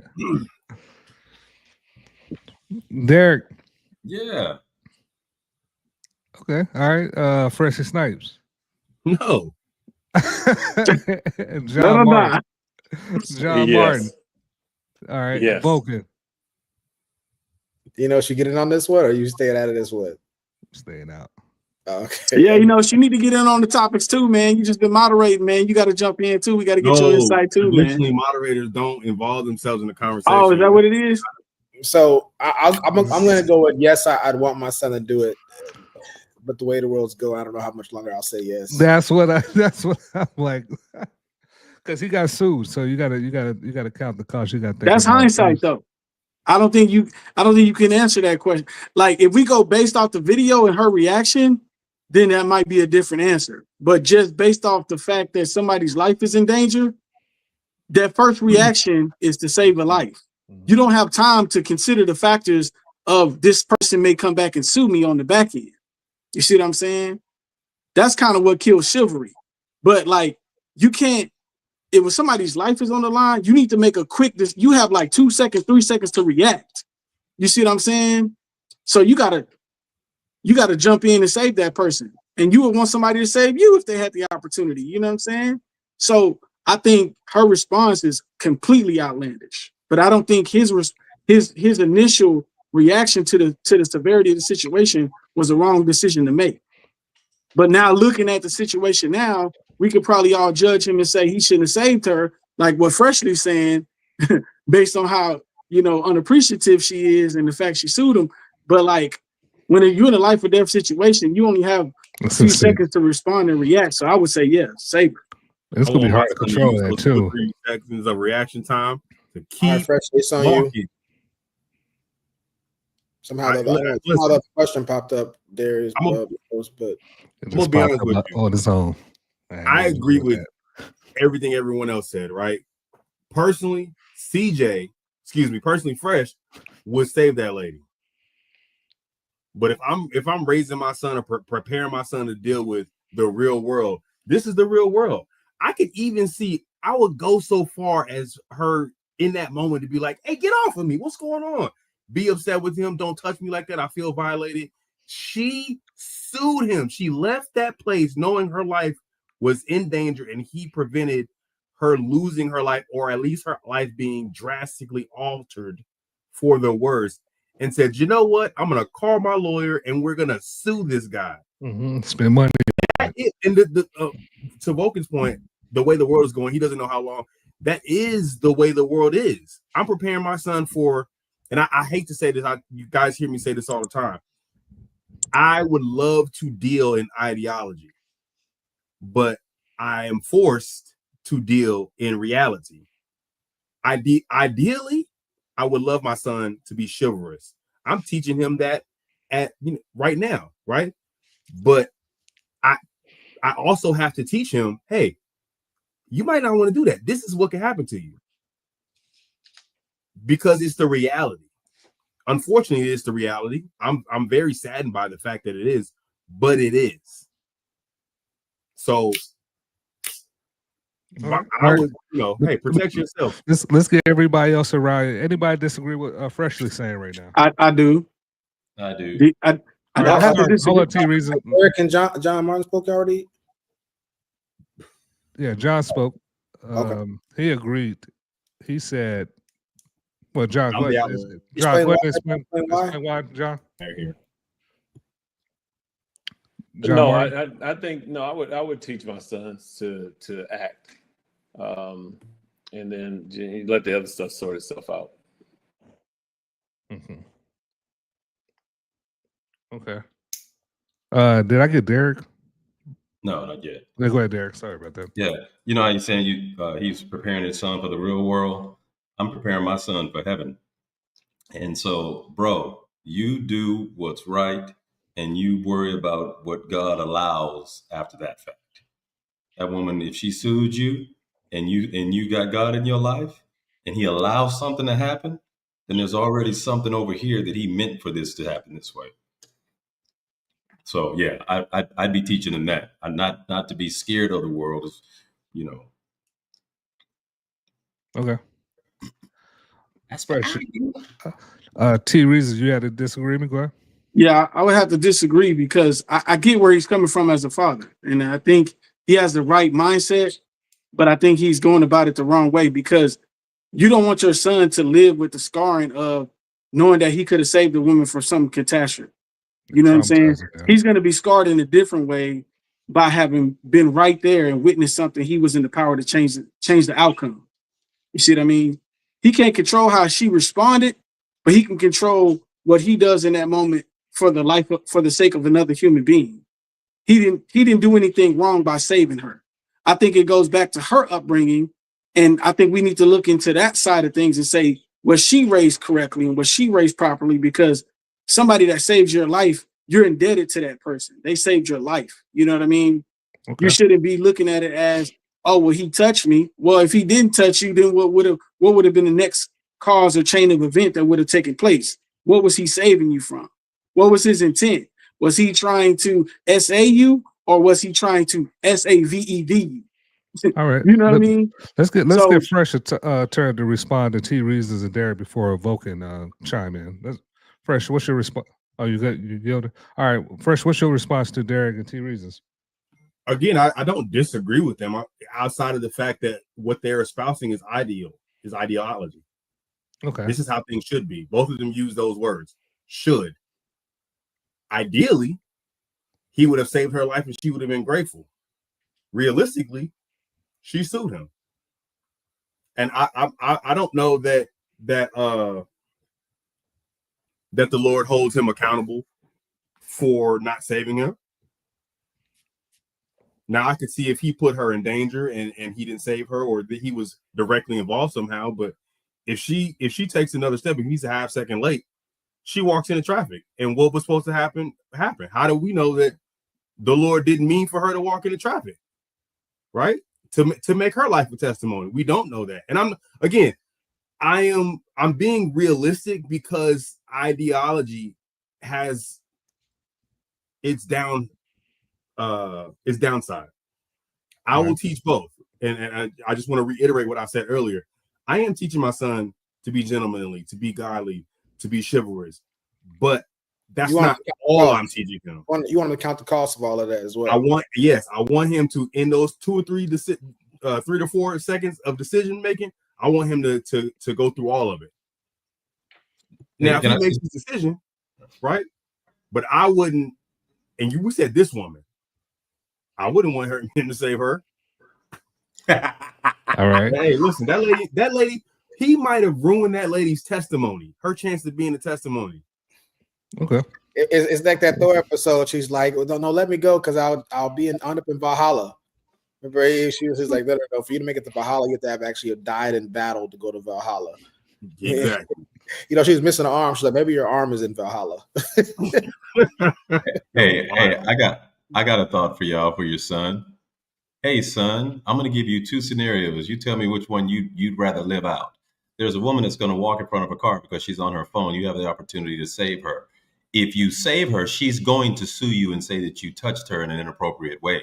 If you don't save her, every social media platform, news outlet in the world is going to crucify you because you sat there and just watched this chick walk to her demise.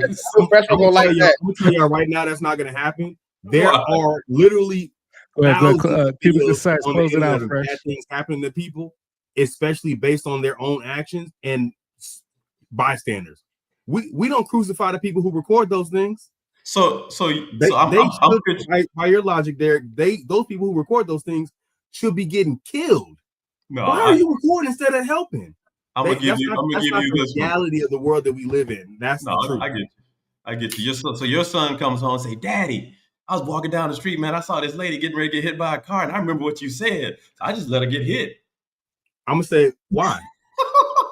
Because that's what you said. Actually, you do understand that this is an extreme circumstance, and in most cases, that person is not going to sue you. That person is going to thank you, and if anything, they're going to have you in highlight. This is like this is like a 1 in a million type thing happening here that we're looking at. It's not. Absolutely not. All right, fellas, let's get into the It's absolutely next not a topic. 1 in a million thing. Teresa's got a good point. All right, next topic: kids, marriage, and emotional stability. Gen Z, vastly different ideas and success, man. Check this out, fellas. Gen Z, these are adults under 30 years old. We thought we would ask a big picture question, what they think is most important to their personal definition of success. So we gave a whole bunch of different options here, and we asked folks in this poll, pick the 3 that you think are most important. The most commonly cited for Gen Z for success in life: to have a fulfilling job or career, to have the money to do the things you want to do. What was most surprising about this poll, though, was there were massive differences between how men and women in Gen Z answered, and there were huge differences politically. When you combine those two things, gender and politics in Gen Z, and you ask about what's important to success, they are worlds apart. Look at this. Men, Gen Z, men under 30 who voted for Donald Trump, what were they most likely to say makes for a successful life? Having children. Number 1. Women, Gen Z, voted for Kamala Harris. Where's heaven? Wow. All the way down here at the bottom. Couldn't be more opposite. Second to last for women who voted for Harris was being married. Being married, look at this, near the top of the list for men who voted for Donald Trump. Another huge difference, a very common answer for Gen Z women who voted for Harris was having emotional stability. For Gen Z men who voted for Donald Trump, you got to go all the way to the bottom to find that one. These are some core basic questions about how people think about life. And you can see here, this rising generation in this country, very far apart. All right, Gen Z, these are adults. Wow. Wow. All right. Whew. Interesting. I'm gonna go ahead and start with T Reasons. Keep it concise. Anything that stood out to you in this video, share with the audience. Keep it. Yeah, that shows the difference between men and women and how the upbringing is different now. The value system is different. The core purpose and thought process is different. And it shows in the voting. I think definitely that is something worth talking about. I don't think it speaks to the candidates at all, but I does think it speaks to the culture as far as men and women. I think it speaks to that. I think it says volumes for the way a young man thinks, or in a younger woman would think to middle age. John Martin. Oh, you muted. Yeah, I think the same thing. I just think it just further demonstrates how men and women have evolved in different directions, in recent times. Derek Bain. Actually, it looks like the Gen Z men, that though their first 4, I think all of us would probably answer those same ones in between there. And the women, isn't it funny that we hear the term entitled women, these women in Western America, this Western world, where are they learning that crap? Because men we don't have that all the men in Western America, we don't have that. But women somehow, some way learned this entitlement thing, and it showed in the views of these new 30-year-old women. It's the confound the internet. Well, guys are watching it too, but it's just, man, anyway, yeah, it's crazy. Freshly. Yeah, I mean, I agree with Derek. I don't think men are evolving, and I've said this in other conversations. I don't think men are evolving as much. But I mean, this is kind of the societal status of where we're at in America right now. Women are moving farther and further away from traditionalism, and I think that shows how far we're moving away from Christianity. Vulcan. Yeah, so for me, I won't spend too much time on this, but one of the things I think is important to note on this topic is just how vastly different you're seeing the Gen Z women and men. Now, of course, they couple it with the political aspect, Gen Z young men and being, MAGA or Republican, whatever he said, versus the Gen Z women. And so that are the opposite side of the aisle. And I think a big bulk of it is the fact that young women are marketed to be independent, to be apart from a man. You hear it always said, when a man starts making money and gets himself together, he thinks, okay, now I can have a family.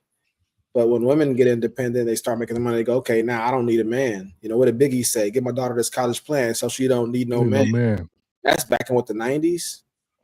And I want to point out that that's a man who wants to train his daughter like that. So overall society feels that way. And that's in the Black community back in the 90s. And he was raised by, an educated woman. I think they're Jamaican, if I can remember correctly. Mm-hmm. And so my point is saying that it's in our community, also the broader community and white America, the same thing too, is that a lot of these corporations are marketing the women because single women spend more money than married women do by a wide margin. Whether it comes to all the dog sales, the cat sales, every single woman has a dog or a cat for security. Security companies are making money, makeup companies are making money. I've sat with ladies and watching shows or watching these commercials, and I'm seeing I'm like, they're just marketing the same products to y'all for skin and care, all this other kind of stuff. It's the constant marketing over and over again, and the latest thing that's going to make you look younger and more attractive and all this kind of stuff. And I'm going, I think the late great Kevin Samuels would always say, he would talk about how these corporations keep people single. And I think the lady who was over the Cosmopolitan magazine, I think it was the Cosmopolitan magazine, she ended up, becoming a Christian. And one thing she lamented and repented of it when she looked back in retrospect and said that, part of the goal as the magazine was to keep women single, to sell that Sex in the City lifestyle to these young women. So a lot of women now, they're not prioritizing family. I think we did a show on this not too long ago about that. There's slightly more 40-year-old women having children than teen women having children. And which is teen pregnancy on the decline. That's pretty much a good thing for the Western world. But the 40-year-old pregnancies are on the rise because of people are prolonging marriage for so long. And in one sense, who cares? People can do what they want to do. But in another sense, what we're seeing is also as women are getting more successful, they're more picky about the kind of men that they're interested in. Now, Tinder, one of the biggest dating apps in the world, has released that they're adding a height requirement for the filters. And so a lot of short kings out there are being left out of it. And you already got to make six figures. You already got to have all the other things going on for you. And on top of that, you got to be at least 6 foot or better. And so as women, if you make more than 6 figures, just get knee surgery. Yeah. Yeah. All right. As simple as that. Get longer knees, bro. 6 figures ain't nothing. Hey, listen, man, you just gotta prioritize, man. You want a nice place to live, or you want to be tall? That's one guy. I think this is going to be a good segue because the next video got 2 women actually talk about the difference between men and women, how they think. I want to get y'all thoughts on this. We're not red pill. We're not red pill guys. Just so y'all know, every show is not about this. All right. Sometimes James unbuttons his top button. It's a little more relaxed. You gotta do like what I'm doing right here. Something marriage is teaching me that men and women are so different. I feel like the Lord made us so opposite. This is Whitney Moss, just Witty on Instagram. So we can depend on him to fit together. You did that because we need you. For instance, my husband is very solution-based, which is actually his superpower. But sometimes I just be wanting to talk about stuff. I don't really want to solve it. I just want to sit here, look at you, listen, and talk, and Okay, so here's where I take issue with the concept. It's not a personal thing, okay? I just don't think that makes sense. It's not a linear way of thinking. Linear way of thinking, A, B, C, 1, 2, 3. One thing comes after the other. Linear thought, okay, would say, I have a problem. The next thing to do could be to share with somebody about the problem. The next thing to do would be to solve the problem. ABC, 1, 2, 3. Okay. What doesn't make sense is we do A, have a problem, and then you want to talk about the problem and do all different kinds of stuff other than go to the next step, which is solving the problem. Example, babe, today was such a long day. Man, I'm really exhausted. It's tiring. He could very well say, well, go to sleep. So out of love, he's trying to solve my problem, when in actuality, I'm just looking for empathy. Okay, so pause right here. Empathy is the ability to know and share in the feelings of another person. Offering a solution does not mean that you lack empathy. One could even argue that because I understand how you feel, I know exactly the right solution and I know how to help you to not feel that way. It sounds like what she wants is a safe space to be able to vent or share whatever feelings that she has, which is fine, but it's just not empathy. And so it's frustrating for people when you assert that they lack something like empathy or emotional intelligence, and that may not be the case. Okay. Women especially can use these words and say that he's not empathetic or he's not emotionally intelligent when that is not necessarily true. And in this example, it's not apparent that he lacks empathy. He apparently knows how she feels and what to do about it, which I think is even better. It doesn't require empathy to hold space for someone. Now, I could argue that people who are more empathetic are more likely to hold space, but just holding the space for someone to talk does not mean that is not the practice of empathy. Know a couple, oh, really? Tell me about your day. Don't say that. Said all that to say it takes patience to understand the opposite sex and grace to apply the understanding. Thanks, Whitney. Y'all want to know something marriage is teaching me? That men and women are so different.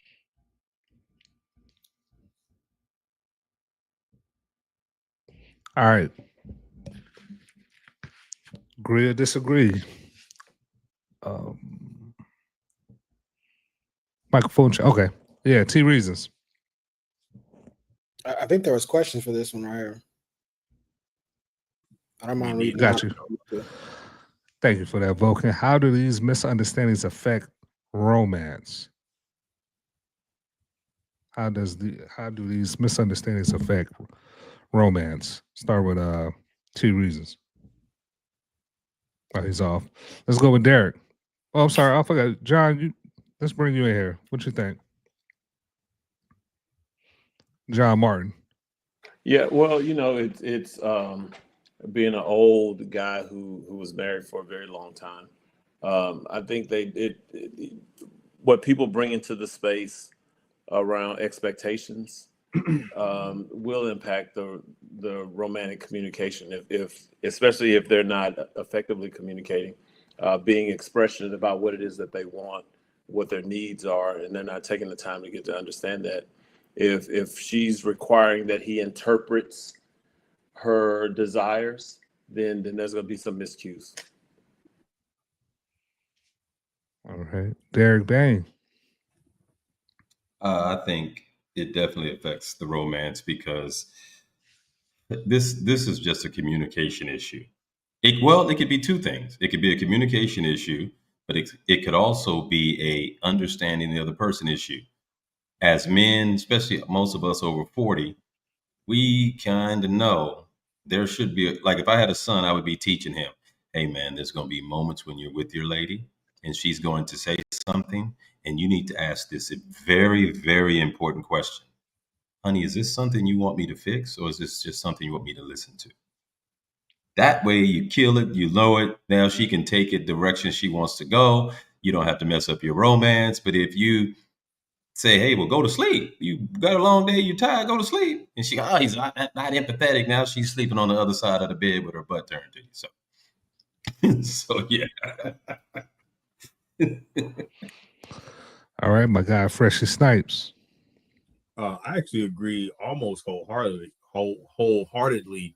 with what John Martin said and what Derek said as well. It's just communication issue between the two of them. Now, we don't actually know whether, just to be precise. We don't know whether the young lady, just Whitney, what that communication was between her and her husband. We only got one side of it. She's just saying what she wanted and what happened. But I also think that there is, regardless of the level of logic, I think there is some good in situational awareness. Girl, shut up. In situational awareness, right? So regardless of if she's saying, "Hey, I'm tired," the logical thing would be to go to sleep. But situational awareness, to what the other two gentlemen said, demands that you answer something else. The young lady who is showing the video, she is being very linear in thought. What I would say is, and I'll bring another concept from another conversation that we just had. Ideally, every woman would be a super logical thinker and linear thinker, but realistically, that's not how we're designed. That's not how we're put together. So I think despite how you feel about it, what John said and what Derek were talking about is, in those particular types of situations where communication is going to help solve or help resolve certain things, I think it is the man who is naturally fresh. You got to not be building guns while you talk. If we could hear that in the background. Doing what? I'm hearing some noise, like you know, your activities. Like you chucking corn or something. Yeah. Oh. Yeah, I thought you was messing with your chamber. So, for the audience, Fresh is a gun enthusiast, so sometimes he's building guns and stuff while he's talking. It only ever happened once, and I wasn't building. Building the guns. It's hyperbole. All right, now with assumption we don't do that on Vulcan Soapbox. It just requires that if you're naturally a better communicator or more logical communicator, that you take those opportunities to avoid antagonizing that young lady, especially once you understand what it is that she actually wants, or they have the ability to ask her, like what Derek says, "Hey, what do you need from me in this situation? We want a solution, or you want a sounding board? I can do both." All right, let's break T Reasons. You dropped out. You was able to hear the video, right? All right, yeah. So I saw the video, and I think remember the question. What's up? This is, how do these misunderstandings affect romance? You could bring another question. To speak to the question, because I had something else I was going to say, but I'll speak to the question. Basically, with the question, like, this is the difference in communication style between men and women. Like, well, the way we come into it and the way they come into it are kind of on different spectrums. You know, we're very solution based. They're very emotional based. So, like, you know, sometimes she just wants her emotions to be felt, whereas he's trying to figure out what's the problem or what's the point. He's trying to get to a destination.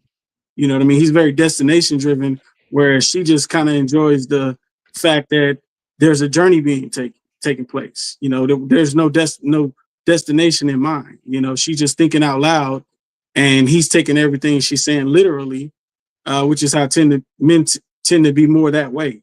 You know what I'm saying? So I think sometimes you have to preface it, like, you know, you have a long day at work and you come home and then you just start saying all the things that happen at work, bad at work, and men start trying to figure out, well, how can I help her handle these interactions at work better, when really she just wanted to vent. She just wanted you to hear her out. She just wanted to feel heard in those moments. So I think men have to take a step back and understand where she's coming from, but I think also she needs to express that too, so that way he knows not to get too tied into trying to solve the problem if that's not what she's looking for. So, T Reasons, what do you think are the misconceptions that usually occur with these topics? I can't hear you. What are the misconceptions that usually occur on this topic? What do you think? The misconception is like that he's very cold or he doesn't care. That's good. You know, she starts feeling like he doesn't understand what she's saying or understand where she's coming from, and he's just kind of cold-hearted towards her. And really, he does care. She said it in the beginning. Like, she had the knowledge in the beginning. Like, I like what she said, where God made us so different. That's what made us need him to bring us together. I thought that was a powerful statement. I think more women need to hear that statement too. Right. Let me But get then she everybody went else. into her gripe. That's good. Let me get everybody else. Vulcan, what are your thoughts on the first question and the second question? How do these misunderstandings affect romance? And if you want to answer, what's the misconceptions that usually occur on this topic? Yeah, this topic reminds me of a study that I became privy to, which just talks about what they did is they had girl babies and boy babies, and they had them on somewhat of an obstacle course. And then this obstacle course, they put things in their way, and they had their moms call out to them. And what they noticed in the study is whenever there was obstacles in the baby girl's way, they would cry. But when they put obstacles in the baby boy's way, baby boys would try to do things to get over those obstacles. And it just kind of goes to the fundamental nature of the differences in the genders, the sexes, however you want to say it, that we are hardwired to be problem solvers, and they're hardwired to make their problems, their pains evident. And that speaks to the nature. And I think that's why it's so important in today's time period to educate the next generation on the value in each respective sex so that we can appreciate them. We can know the difference, because you can't manage what you can't measure. So if you don't know exactly what the opposite is, if you're expecting things that are not traditional in that group or that doesn't typically associated with that group, then you're going to have failed expectations. You're going to start to be disappointed, and it's going to spiral in the wrong direction. So it's always good to know that you understand, like, hey, look, if you're interacting with the man, then you understand that his priorities, instinct is to be constructive, is to problem solve. And if you meet a man who's not good in that area, it may be somebody who needs some help, some work.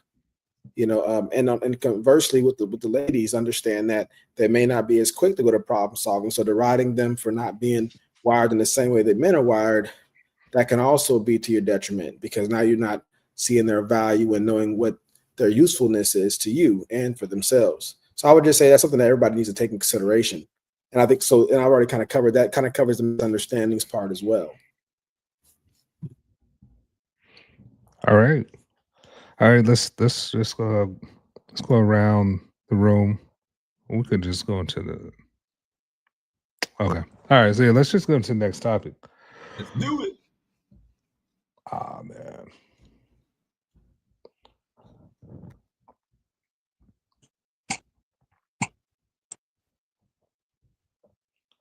All right. Men avoid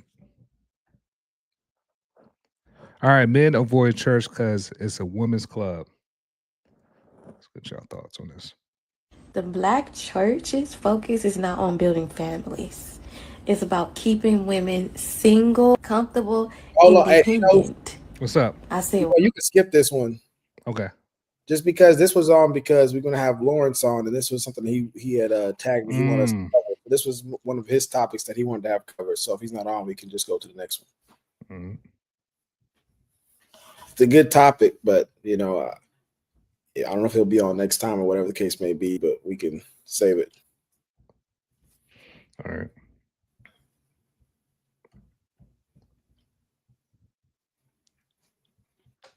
All right, let's get into this one.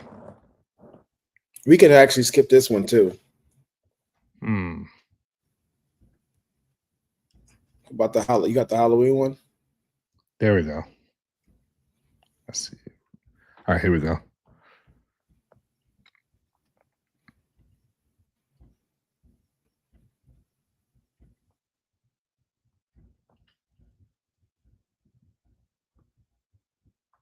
Halloween. That was like our first mission. We were getting missions. So just how the Holy Spirit would stop you and tell you, hey, pray for that person, we were getting missions. And they said, go out, go to every corner, every block we tell you to, pray over people, pray over their houses. And I said, wait, but because I knew legal ground now, I'm like, wait, but don't we need like legal ground? Like, don't they need to give us permission? And the Spirit guy said, well, the permission is their participation in Halloween. Because Hold they on, are what? Yeah. Can you say that again? Don't they have to give me a yes? Somehow be participant or whatever for me to be able to spiritually impact them. And I'm thinking I'm doing it for good. I'm thinking I'm blessing them. But we're out cursing blocks, neighborhoods, even the pets, even people's pets. Yeah, their babies, their businesses, And I said, don't we need permission? And the spirit guys told me their participation in Halloween is the permission. And I said, oh, okay, cool. Yeah, And a lot so- of people just need to hear that. Yeah, so we went around, we did our thing, and I'm thinking I'm blessing neighborhoods, businesses, people, their kids, their pets. Nope, just straight up cursing them, you know? And so we went around doing that. That was our first like in-person mission together. This is why every year I warn Christians to not celebrate Halloween. I was on the other side laughing at Christians, wondering why are the children of light for one day out of the year willing to associate and give themselves over to darkness? And you might say stuff like, I'm covered by the blood of Jesus, God is protecting me. But the thing is, like, maybe he does protect you this year. Maybe he does. But why would you even take the risk? Like, there's a moving highway full of cars. It's dangerous. Why would you cross the highway? Oh, I'm covered by the blood of Jesus, so I'm gonna cross this highway with moving cars and I'm gonna put myself in willing danger because I'm covered by the blood. Jesus says, don't tempt God in that way. That's exactly how Satan tempted Jesus in the garden. He said, throw yourself off this cliff because you're the son of God. You're good. You're covered. He will send angels to lift you right back up. And some of y'all Christians are the same exact way. Y'all take advantage of grace. Y'all take advantage of his protection. Y'all take advantage of his mercy. And y'all go and do A, B, C, D, dangerous, wicked, darkness things and sign up and be in places you don't belong in. And then you're like, God is going to cover me. At some point, that's going to be done. Bible says there will be no more grace left for people who move that way. It's no different than literally praying, God protect me, keep me safe, and then purposely, willingly walking into a club to go get drunk and party and a whole bunch of, it's counterproductive. You know how many scriptures are literally against Halloween? There should be no reason for any Christian to participate in Halloween, period. We go out on Halloween. That was like, All right, is he right? T reasons, is he right? I think he's got a good ground to stand on. It's All back right. biblically. All right, so yes, Derek Dane. Yes, sir. Fresh. You muted. Indubitably. Vulcan. Be No. contrarian one time. Come on. I don't think he's right. Boo. Yeah, no, I can't say he's right on this one. T reasons, talk to us. This is something I think about from time to time. So I thought it was a decent video. It did apply a little bit. Especially because he gave it a lot of backstory as to why he's against it. You know, it's something core to him because he dealt with it on a different level. He was in that realm. But I think biblically it's spoken against. But I think it's like one of those things that kind of became a gray area over time because we looked at the fun of it, and we've all had an experience where we've gone trick-or-treating before and nothing bad happened, and it was a good day and different things like that. So I can kind of see both sides, and I can honestly say I agree with him because, you know, there's actual scripture that speak out against it. And, you know, when you have something like that's how we're supposed to walk and that's how we're supposed to move.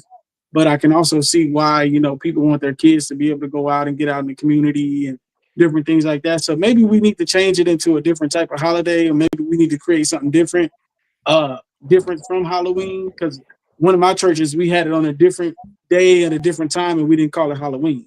You see what I mean? And it was done in a place instead of in our homes. So now we're not inviting any bad spirits into our home and different things like that. So I definitely think that it is something to consider, and I definitely think it is how Christians should move. All right, my guy T reasons. Talk to me, Derek.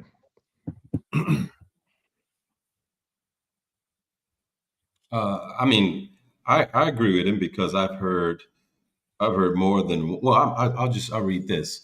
You know, 3 John chapter 1 and 11. It says, "Don't even imitate evil. Do not imitate evil, but imitate good."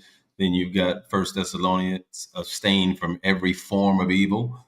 And all you're doing on that day is agreeing with the world and agreeing with demonic activity and making light of it and making fun of it and opening yourself up to things in the air that we fight against, powers and principalities. So yeah, when a witch tells you, or anybody that's in a demonic cult tells you, look, we know the rules of the spiritual game, and we know we have access to, and we know we don't have access to. I don't know. I'm listening to that because one thing I know about demons, they will not lie when they're dealing with the spiritual law of Christ. They actually can't.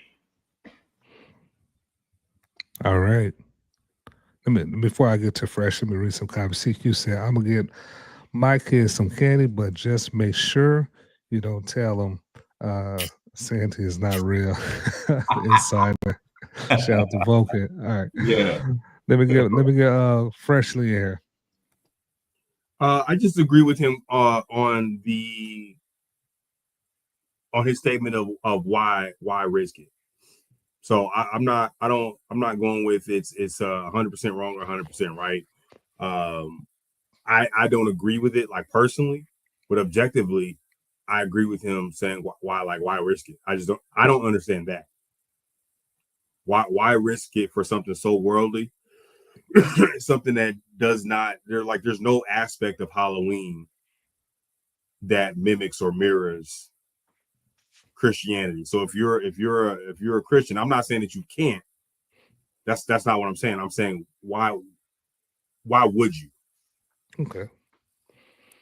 All right, Vulcan. I mean, all eyes on you. The only one on this panel that disagree, man. So, well, it's real, John Marcus messaged me and said that he can't get on for some reason, so he may rejoin. But to get into the subject matter, I just want to kind of walk people through a typical Halloween celebration, if you will, and then if anybody wants to share me what part of it is the evil part that they're referring to. Your kids, you get them dressed up in whatever they want to dress up in, whether it's a vampire, a ghoul, it could be the Mario Brothers, it could be Paul on his walk with the Damascus, it can be a wide range of things, right? You get out there and you go start getting candy. Then they're being scared by all kinds of different kind of things. They go collect candy, and then they come back, and then most people are going to inspect the candy, and then the kids eat the candy, and then there you go. That's Halloween. What about that is evil? Boy, I know you didn't just ask that question. Get on his head, Derek, man. That's what I'm asking. Somebody help me out. Okay. So I'm gonna come to your house when you're at work, and I'm gonna pray on your block all the demonic stuff from my cult in this real spiritual world that we live in. And I'm going to put it out there all over your area. And then you are going to take your kids in their angel outfit, in their Jesus sandals, and whatever they're depicting of the Bible. And you're opening up their spirit and yours to all that these knuckleheads just prayed over, especially when they just told you that's what they're doing. Okay. That's what makes it crazy. And how did I open up my spirit again? How did you open? You expose yourself to it. Like by doing what? What did I do to expose myself to? So we're saying there was a moment when I wasn't exposed. Then there a moment when I was exposed. What okay, I'll answer it this way. I say, Vulcan, I'm at your house, man. I just saw two Satanists praying evil stuff and cursing your house, and they've been doing all this stuff. And I'm sitting there watching, like, man, this is crazy. And you come in the house and go, it ain't no big deal. You don't think you're open to the powers of the air in that regard? I'm gonna say, did you give them the gospel? I probably would have, but that's what I'm gonna respond. I mean, I'm gonna hear all that and be like, did you give them the gospel? Oh, okay. No, don't try to change the subject. I'm just telling you what I would say in that situation. So what I'm saying is, but remember my question was, how did I open myself up? I went from my spirit not being open, me and my children, to being open. I'm saying, what happened where I'm open now? How did I get open? Participation. You're open. Participation in what? What did I do that you're calling participation? What did I do? I went outside. The guy was saying it in the beginning of the video. I'm still. He explained that once you participate in Halloween, you already gave them permission to be there. So what part? So me and my kids just dressing up, being a part of the formality. I want somebody to interrupt me at the moment where I'm open now. So I'm closed at one point from what y'all are saying. At some point, I'm gonna go from closed to open. So I'm gonna say it slow, and then y'all interrupt me and say, "That's where you opened up right there." So I go to the costume place. Right there. I want this. I want that. Right there. Okay. Stop. I'm open now. Participation in Halloween. Okay. So that's where my spirit's open now. You're getting ready to conform to whatever that holiday brings. Can I get a definitive? Because I'm using the language y'all used. Where is my spirit open now? No, it's not y'all. Well, I mean, like I'll say Derek. When I don't know. Not your spirit's open. You have opened your no. Let me rephrase that. You opening. Well, hold on. That was my whole point was to asking, because you said you opened you and your child's spirit to, and I was like, okay, well then where do I I'm sorry. I feel like that Can girl. Again, because I may not even have an issue anymore if you change the way you're wording it. Yeah, let me change where I word it. You didn't open your so spirit. Can we agree? We can agree the whole open spirit thing doesn't have a place in this conversation? Yeah. Okay. Yeah. Okay. I can say this. To the side. You are allowing the demonic forces that exist. You're willfully saying, I know they're there. I know this is what it's gonna be. So I'm gonna put myself and my kids in it. But what if I don't agree that that's what it's going to be? So I would dispute that part right there. You're not going to be able to dispute truth. You and I have experienced someone in our old church who could not forgive, and what did that turn into? It turned into some crazy demonic activity in that dude. What I'm asking is this video where he said what he said about his activities and what he was told. Are we not using this as a basis for our conversation, or are we leaving that? No, that's what I'm using. I'm going based on that. Well, that's what I'm saying. Here's a witch telling you. Their participation. Right. Once you participate, once you're willingly participating in the event of Halloween, and it's under the guise of Halloween, that's when you open yourself up. But I'm giving y'all a chance to make a positive case for your point before I rebut it with my scripture that I want to use.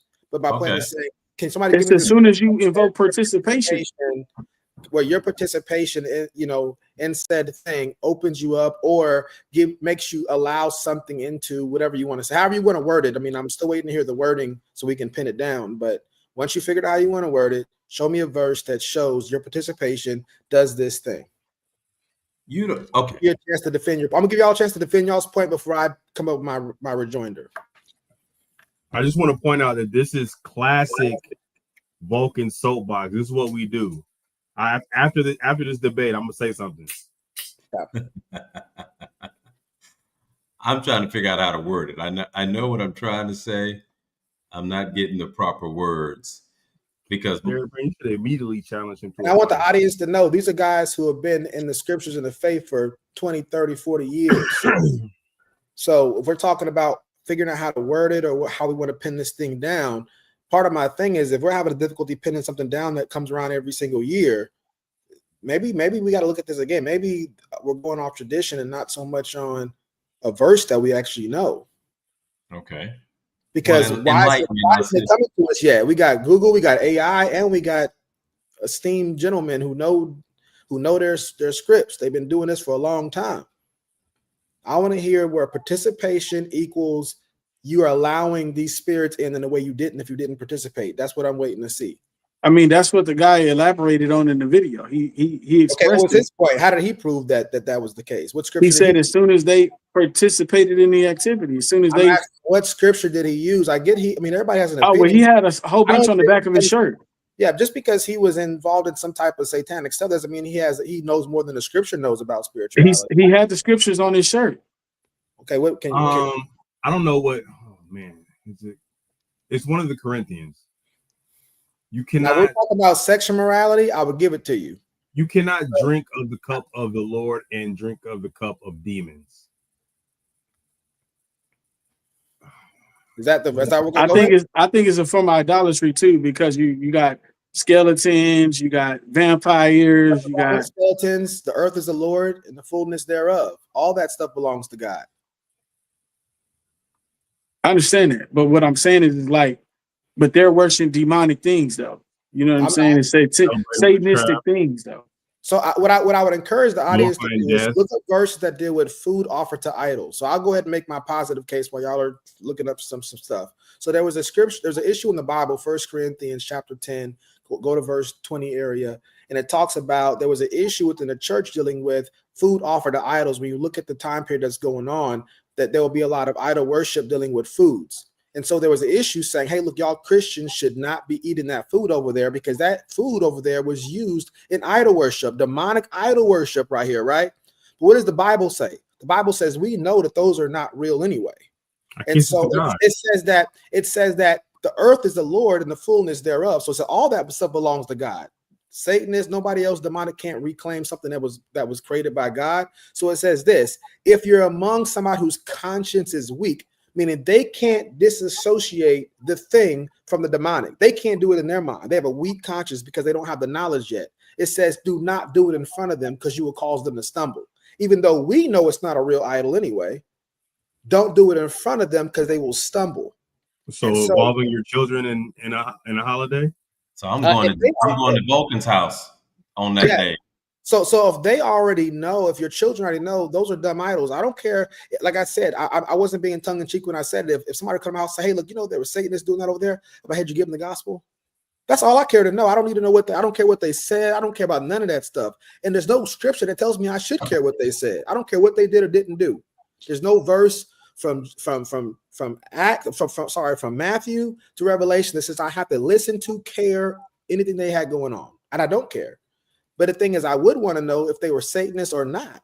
If they're Mormons, Jehovah's Witnesses, whatever it is, did you give them the gospel? If you know that you know that they needed it, that's all I care about. And so my point is saying this: I gave them the gospel. They still prayed some crap over your house. And I'd be like, well, you know, let's go and pray for them right now that the God would open up their heart like He did Lydia's in the Book of Acts, that they can receive the gospel. And then let's go get this candy. You crazy? There's no verse. I just gave you the verse, 1 Corinthians 10, verse 20. Food offered to idols, the same exact context. And it's just telling you that it's only for people who have a weak conscience. They can't disassociate the idol worship from the food. From the going back and going to collect candy from people's houses is not the basis. It's not the only thing that is a part of Halloween. I know I agree with you. That's why I started off by doing the whole walkthrough from start to finish. And I said, which part of this is the demonic? Me allowing the demonic spirits. Again, there's witchcraft, there's demon worship, all types of stuff that are more indicative or more attached to more. Excuse me, audience. I'm having a brain fart. There are things that are more that you would align more with Halloween than just the candy. Well, I gave a scenario. Y'all tell me if this is not a good reflection of Halloween. You know, you go to the place. That's not what you said. You just said, I'm just going to go through a typical Halloween. That's your idea of a typical Halloween. And that's what I'm saying. If I'm missing something that you're saying, hold on. If you're saying, oh, no, Halloween entails more than that, James, you're missing this, then let me know. You go pick the costume on a certain date. You get everybody dressed up. And then y'all go and start collecting candy and stuff like that. And you come back and you analyze and make sure there's no poison or whatever is in there. And then y'all eat the candy and you wake up the next day and go to school. Or if it's the weekend, you go watch Saturday cartoons or whatever. What part of that was demonic? What part of that is me open myself up? Not from your opinion, not because some Satanist said it, not because you were part of a Pentecostal movement. But it's more involved in that when you were a kid. Give me scripture. So let me ask you something, Vulcan. So would you want scripture from y'all, but go ahead. Would you would you sit around a table with your homeboy and play with the Ouija board? So on, you went on mute at one point. I know. Would you play with the Ouija board, knowing what it is? Because you're strong enough to say, well, you know, it ain't gonna mean nothing to me. I don't know enough about what a Ouija board is to really answer. I don't know what it is. Is it a game or something? I don't know what a way to communicate with the dead. Yeah. No, we're forbidden from doing that. So no, I wouldn't be communicating with the dead. We have didactic verses in the scriptures that tell us not to do that kind of a thing. Gotcha. So no, I wouldn't do that. Again, that's a specific Halloween that says don't communicate with the dead. I got a verse for you, James. Go ahead. You ready? It's going to be 2 Corinthians 6 chapter 6 verse 4 and 14. It says, "Do not be yoked together with unbelievers, for what do righteous and wickedness have in common, or what fellowship can light have with darkness? What harmony is there between Christ and Belial? Or what do believers have in common with an unbeliever? Now, I just want to make sure who's jumping on that bandwagon. Who thinks this verse is applicable here? I want to know. I know T Reason does. Derek, are you going with this one? No, I know that verse. Yeah. Are you jumping in with T Reason on this one? Who, me? Yeah. No, I'm not arguing. My whole thing was conceptually why risk it. That's my point, period. Because that was his point, the video. You guys are going more in So depth. yeah, I don't think it's a risk at all. I think he quoted the verse, but my suspicion is that guy's from a very. I'm gonna address your verse. Don't get me wrong, T. I'm still gonna address. I just want to know who's thinking that verse applies. But the thing is that there is no risk. He already said it in that video. There is no curse for those who are in Christ Jesus. Period. So I'm not there. I have zero concern. It's not a thought that I'm concerned about at all. I'm concerned with personal sin. I'm concerned with spreading the gospel. That's it. I'm gonna watch Sinners tonight. If something happens to me, I'm coming after you. So the thing is, so I already gave y'all the verse that says that. And I don't know if y'all looked at it yet. If you're there, you can pull up 1 Corinthians 10, and we can go to that verse right there. But again, we know they're dumb idols. All those idols are dumb. There's nothing wrong with, again, we got to understand a lot of this stuff. There's nowhere in the Bible where the werewolf or the vampire is said to be demonic. There's nowhere where that says that. The devil with the horns thing, that was started by a black comedian named Flip Wilson. The Bible never says Satan's like that. So we can't let pop culture that tells us this stuff is ghoulish and all that kind of stuff mean it actually is the real thing. A lot of us that came from Pentecostal backgrounds, we've been told all kind of stuff, demons torturing you in hell and all kind of crazy stuff, and little babies with wings and all kind of stuff like that. Y'all, that's paganism. That's mass traditions. It's got nothing to do with the chapter and verses in the text. If you want to go and participate in Halloween, that's perfectly fine. Don't do anything demonic. The Bible tells you what demonic thing is. Forbidding marriage is demonic, according to the text. Worshiping demons, laying prostrate before demons and uttering to demons or whatever spirits that you are adoring them or something like that. That is idol worship. But just grabbing candy with your kids has nothing to do with idol worship. There's no verse that's going to tell you it does. That's you. It's the fact that your mind can't separate the two because you already been told it's demonic. So now you can't see it outside of that. But that's a limitation in our own mind more than it is from the Bible.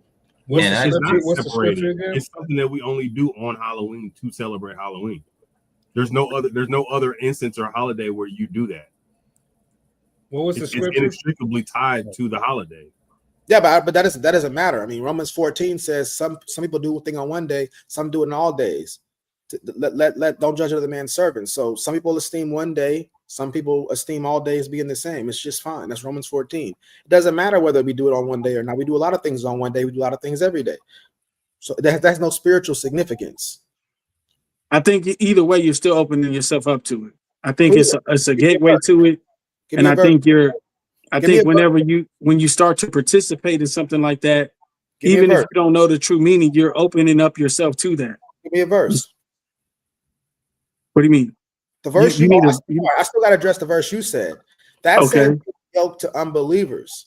So if I take my kids and go get candy, there's no yoke with me and unbelievers at all. No, but you're participating in something that is demonic because, like, for example, you may go to someone's house and they may be performing a ritual in their home, and you just step foot on their property, and in that exchange, you were participating in that exchange of energy and spiritual presence.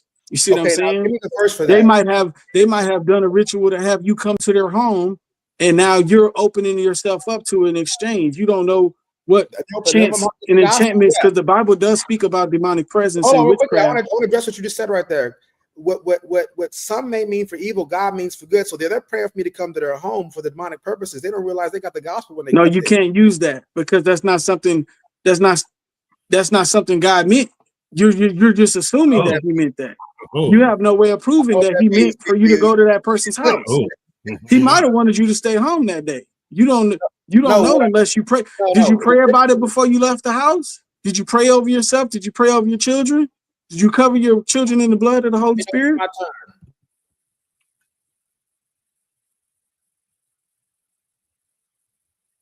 Is it my turn now? So yeah, so what I'm saying is right here. I've asked you numerous times to go give a verse that shows that participation is allowing spirits in. The only one I'm familiar with is sexual immorality. That's the only one I'm familiar with. Or actually, literally. No, there's numerous verses. Well, that's what I'm waiting. That's why. There's numerous verses. Can you give me one? Because all I got so far is being yoked with unbelievers. Leviticus 19:31. Do not turn to mediums or seek out spirits, for you will be defiled by them. I am your Lord, your God. Is anybody jumping on board? Are they gonna? Is anybody hold on, Galatians 5-9. Hold on. Let's stick with the one. Let's stick with the one now. There's a lot of verses here. Let's stick with the last one you just said. Derek wasn't here. Can you read that last one for Derek to hear? It says, "Do not turn to any mediums or seek out spirits, for you will be defiled by them. I am your Lord, your God." Okay, so Derek, are you saying that proves the point? Oh, he's at freshly. Are you? Is he? You think that? No, I think that's contingent on intention. Yeah, and I would 100% agree with them. It says, "Do not seek it out."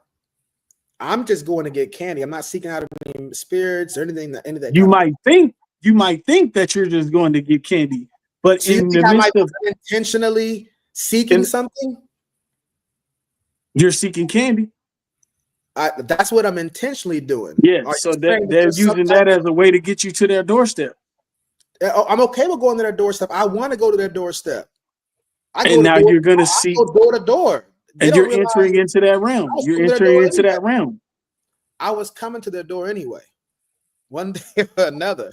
So they don't realize I'm sure there's no. Your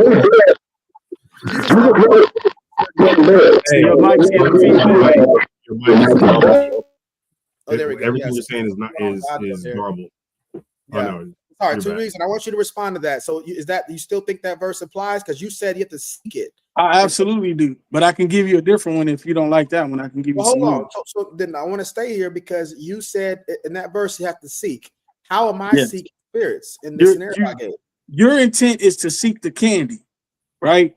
You're seeking the candy, but you don't realize, and in doing that action, you're opening yourself up to whatever they have in store for you. You already said that. I'm saying because you're now participating in whatever they were doing before you got there. So for instance, if my friend's in the NBA and he was playing an NBA game and I show up at his place, I'm not participating in the NBA game now? Yes. You're a spectator. You're a bystander. Are you not a spectator? It is. Are you not a spectator? Are you not spectating? Are you not in the crowd? Are you not watching it? If you're at the event, you're a part of the event. If you show up to the event, you're in the crowd. You're giving energy to the venue. Your voice can be heard. Okay, what verse says I'm giving energy to the venue? Like I said, you just said you use the basketball as an example. So what did I say? Once you showed up, you're now a spectator. What was my example, T Reason? But that's not participating in the game. No, you're participating as a spectator. You're watching it. You're at the venue. You are in attendance. You're in attendance. So you're saying you can't watch it either, I guess. Yeah, that's what I was gonna say. You can't. You in attendance. You in attendance. So you're giving energy. You're giving energy to the situation. There's a such thing as a home team advantage for a reason. So let me ask you this question, T. Home court advantage. Not participating in the NBA game. Yeah. So let me ask you this. You're participating in attending. You're participating in attending the NBA event. You went and paid for the ticket. You went and found you a seat. In the game. You participated. Participating in spectating the game. You were watching the game. That's what you participated in. You weren't in the game. But you're spectating. You got kids cheating. It's the same way as if you. Okay, so let me give you another example. So what about when you go to church? What's the difference between going to church and going to an NBA game? What's the difference? Don't make you spiritual. Going to church don't mean you're worshiping God. So that's actually a really good point, T. Reason. I love that point. So if somebody goes to church, they automatically worshiping God. But what do you go to church to do, though? Let me ask. I'm asking a question. If you go to church, are you automatically worshiping God? That's what's the reason why you go to church. That's the reason why. The reason why you go to church It's to worship. That's why you're there. Why you go to church? So whether you do it or not, what was the intent? What was your intention? What was your intent of going to church? What was your intent of going to the basketball game? What was your intent? What if your intent was to go and boo the players? What if your intent was to go and throw something onto the court? That's fine, but you're still participating. Booing is a participation act, is it not? It is. It's an act of participation. Participation in spectating is not the same as participating in the action. When I go to church, no, you didn't ask. He didn't ask specifically like that. That's not what he asked. So you're narrowing it down. You're narrowing the scope. You're not answering the question he asked. No, participation does have a definition. I understand that. And I'm telling you how you're participating. You're participating as a spectator. There's no sin of spectating satanic activity. So can we? Yes, because that's what the Bible. That's what the Bible verse says. What verse says there's do not a sin? Turn to mediums or seek out spirits, for you will be defiled by them. I am your Lord, your God. Intention. Do not seek. It has to have intent. Exactly. That's why I said when you go to church, your intent is to worship. When you go to a basketball game, your intent is to watch the game. T-Reason. It's the same thing. What you're saying is that there can be no other reason why you would go to church, and that's not true. There's plenty of stories online about witches who go to church. Some people go to drop off food, support on them. But I'm saying if you stick around and you didn't go there to drop off food, that's different. That's totally different. That's like if you went to drop off food at the NBA game. That's not the same thing. You didn't go drop off food at the NBA game. There's witches who go to church and sit in the back or wherever they sit at and whisper incantations to disrupt the move of the spirit. They didn't go there to worship. They went there to disrupt that. And guess what? Okay, so that helps my story, because now when you go to this person's house, that witch could have been doing all types of incantations before you got to their doorstep. So the same way they can go and taint the church, you can taint it just by pulling up to their doorstep and being on their property. It's the same thing. Well, so basically, watch this. If I get into the pool with a watertight suit on, with a waterproof suit on, am I getting wet? Yes, you are. No, I'm not. I I literally have on something that's protecting me from the environment. That doesn't matter. That doesn't matter. You have it on. You have it on. You have it on. The suit that you have on is wet now. So you are not wet because you are in the suit. That's literally not how. You have it on. Physics doesn't work like that. The suit is protection from the environment. That's literally the only reason you wear it. You wear it so you don't get wet. You're not wet. The suit is not you. But you're in a suit that's wet. You are in a suit that's wet. It's not a part of you. It's not integral to you. It's not your skin. It's not. You weren't born with it. A suit is something you can put on and take off. You put it on to protect you from the environment that you're going into. Is it absolutely? Is the suit absolutely waterproof? I literally said it's waterproof. There's only one definition for waterproof. I mean, a lot of suits aren't waterproof. But so you're still getting exposure to. You're still getting exposed. You're still getting exposed to it. Suit. My example, I said a waterproof suit. That's what I said. So any of the other suits that you're thinking about have nothing to do with what I said. Well, you are in a suit that's not wet. That's what I'll say. I'm in a suit that's not wet? That's now wet. Now. Yeah, but again, it's protecting me from being wet. I don't care about the suit being wet. The suit is designed, to what Vulcan is saying, the spirit is designed to protect you when you go into those environments. I put the suit on because it can get wet and it's not going to get damaged. I don't want to be wet. I'm protecting myself from the environment that I'm going into. Well, that's assuming you have on the perfect suit that doesn't allow any moisture. And you're not. That's why you with the spirit, hedge of protection, warring angels, put on the whole armor. It's Hold all on for a protecting you minute. from the environment Fresh. that you're in. Hold on, Fresh. Derek, I'm muting you because when you unmute, it's a lot of background noise. So whenever you're ready to talk, you can unmute yourself. Yeah, it's some kind of noise that's I don't know what it is, but it's takes over the whole thing. But yeah, I wanted to cover two things really quick and then get T Reeves and Freshly get back to the conversation. But so one of them was genetic fallacy. And I wrote an article on this for Jehovah's Witnesses not too long ago on a similar topic. It was Christmas and not Halloween, but kind of similar point. And so genetic fallacy, this is a show about the Vulcans, about fallacy. And so it's a fallacy to say that because Halloween has demonic roots or because some people do it in some kind of way that's evil means if you participate in the activities, then you somehow are doing it too, or it's bad because some people use it in a bad way. The genetic fallacy says it's a fallacy of a logical error where you disqualify a certain thing, not based off its current meaning and context, meaning what actually happened. So in the Halloween situation, you get a costume on, no sin in that, nothing demonic in that. You walk outside, no sin, nothing demonic in that. You keep your kids out of the street, make sure everybody's safe, and you start knocking on doors and collecting candy. There's no scripture that says any of that is demonic or sinful at all. So, and I'm breaking it down in parts. This is also like the composition division thing.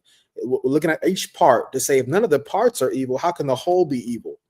And then you get all the candy and stuff like that. You're saying trick, you're saying treat. None of that is sinful. None of it's coarse language. None of it is anything that's offensive to the scriptures, right? None of this is any type of demonic activity.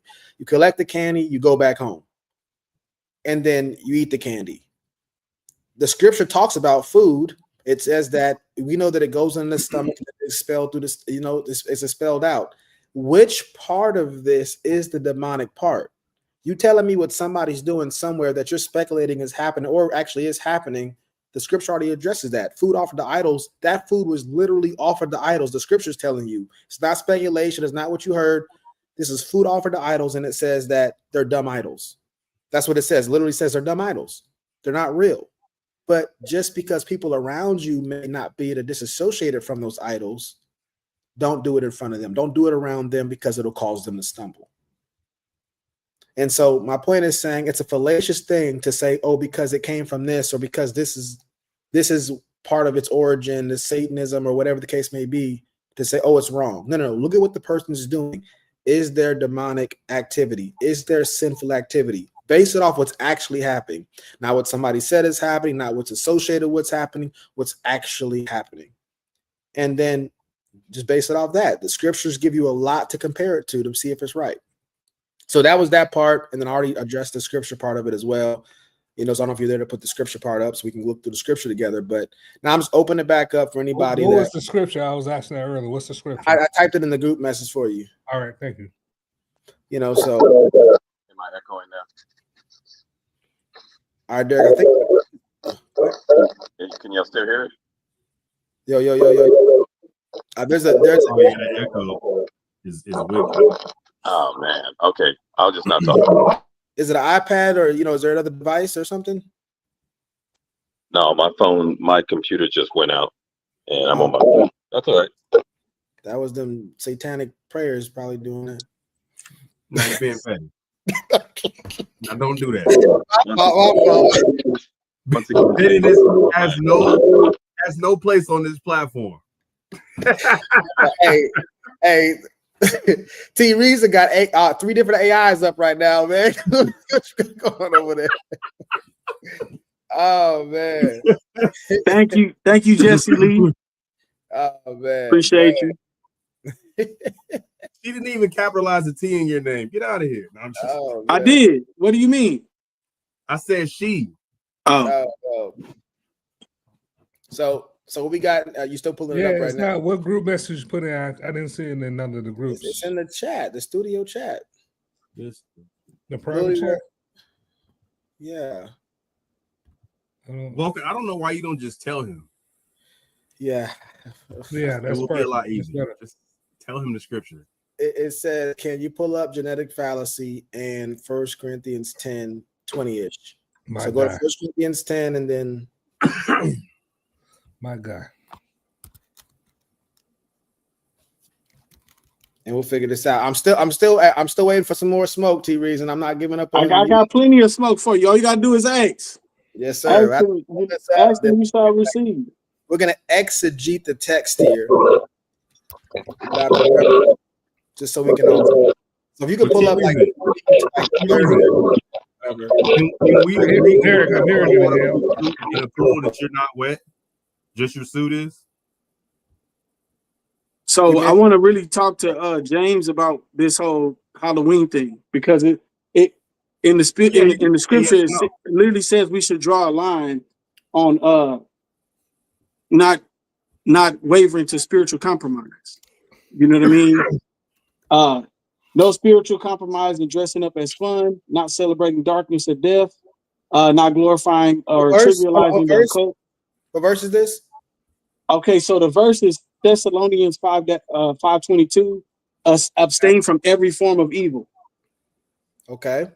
And then in Romans 12-2 says, do not be conformed to this world, but be transformed by the renewing of your mind.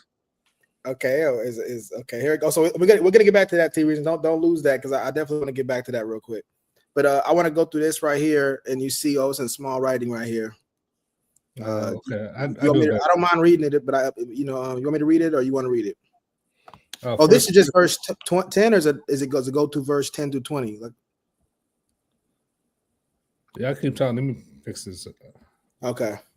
All right. So yeah, T Reason, let's go back to the verse you were saying. Let's go to that first one. Let's address that first one you said.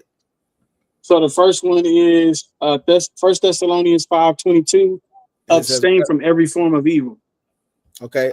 I don't mind addressing it fresh. Do you want to address it? You want me to address it? No, I asked the question before. You kind of just dodged that. So Fresh don't want that smoke, man. Fresh don't want that smoke. You haven't even answered my question. You can't even. You talking about a wetsuit? We talking about Halloween, bro. That don't even.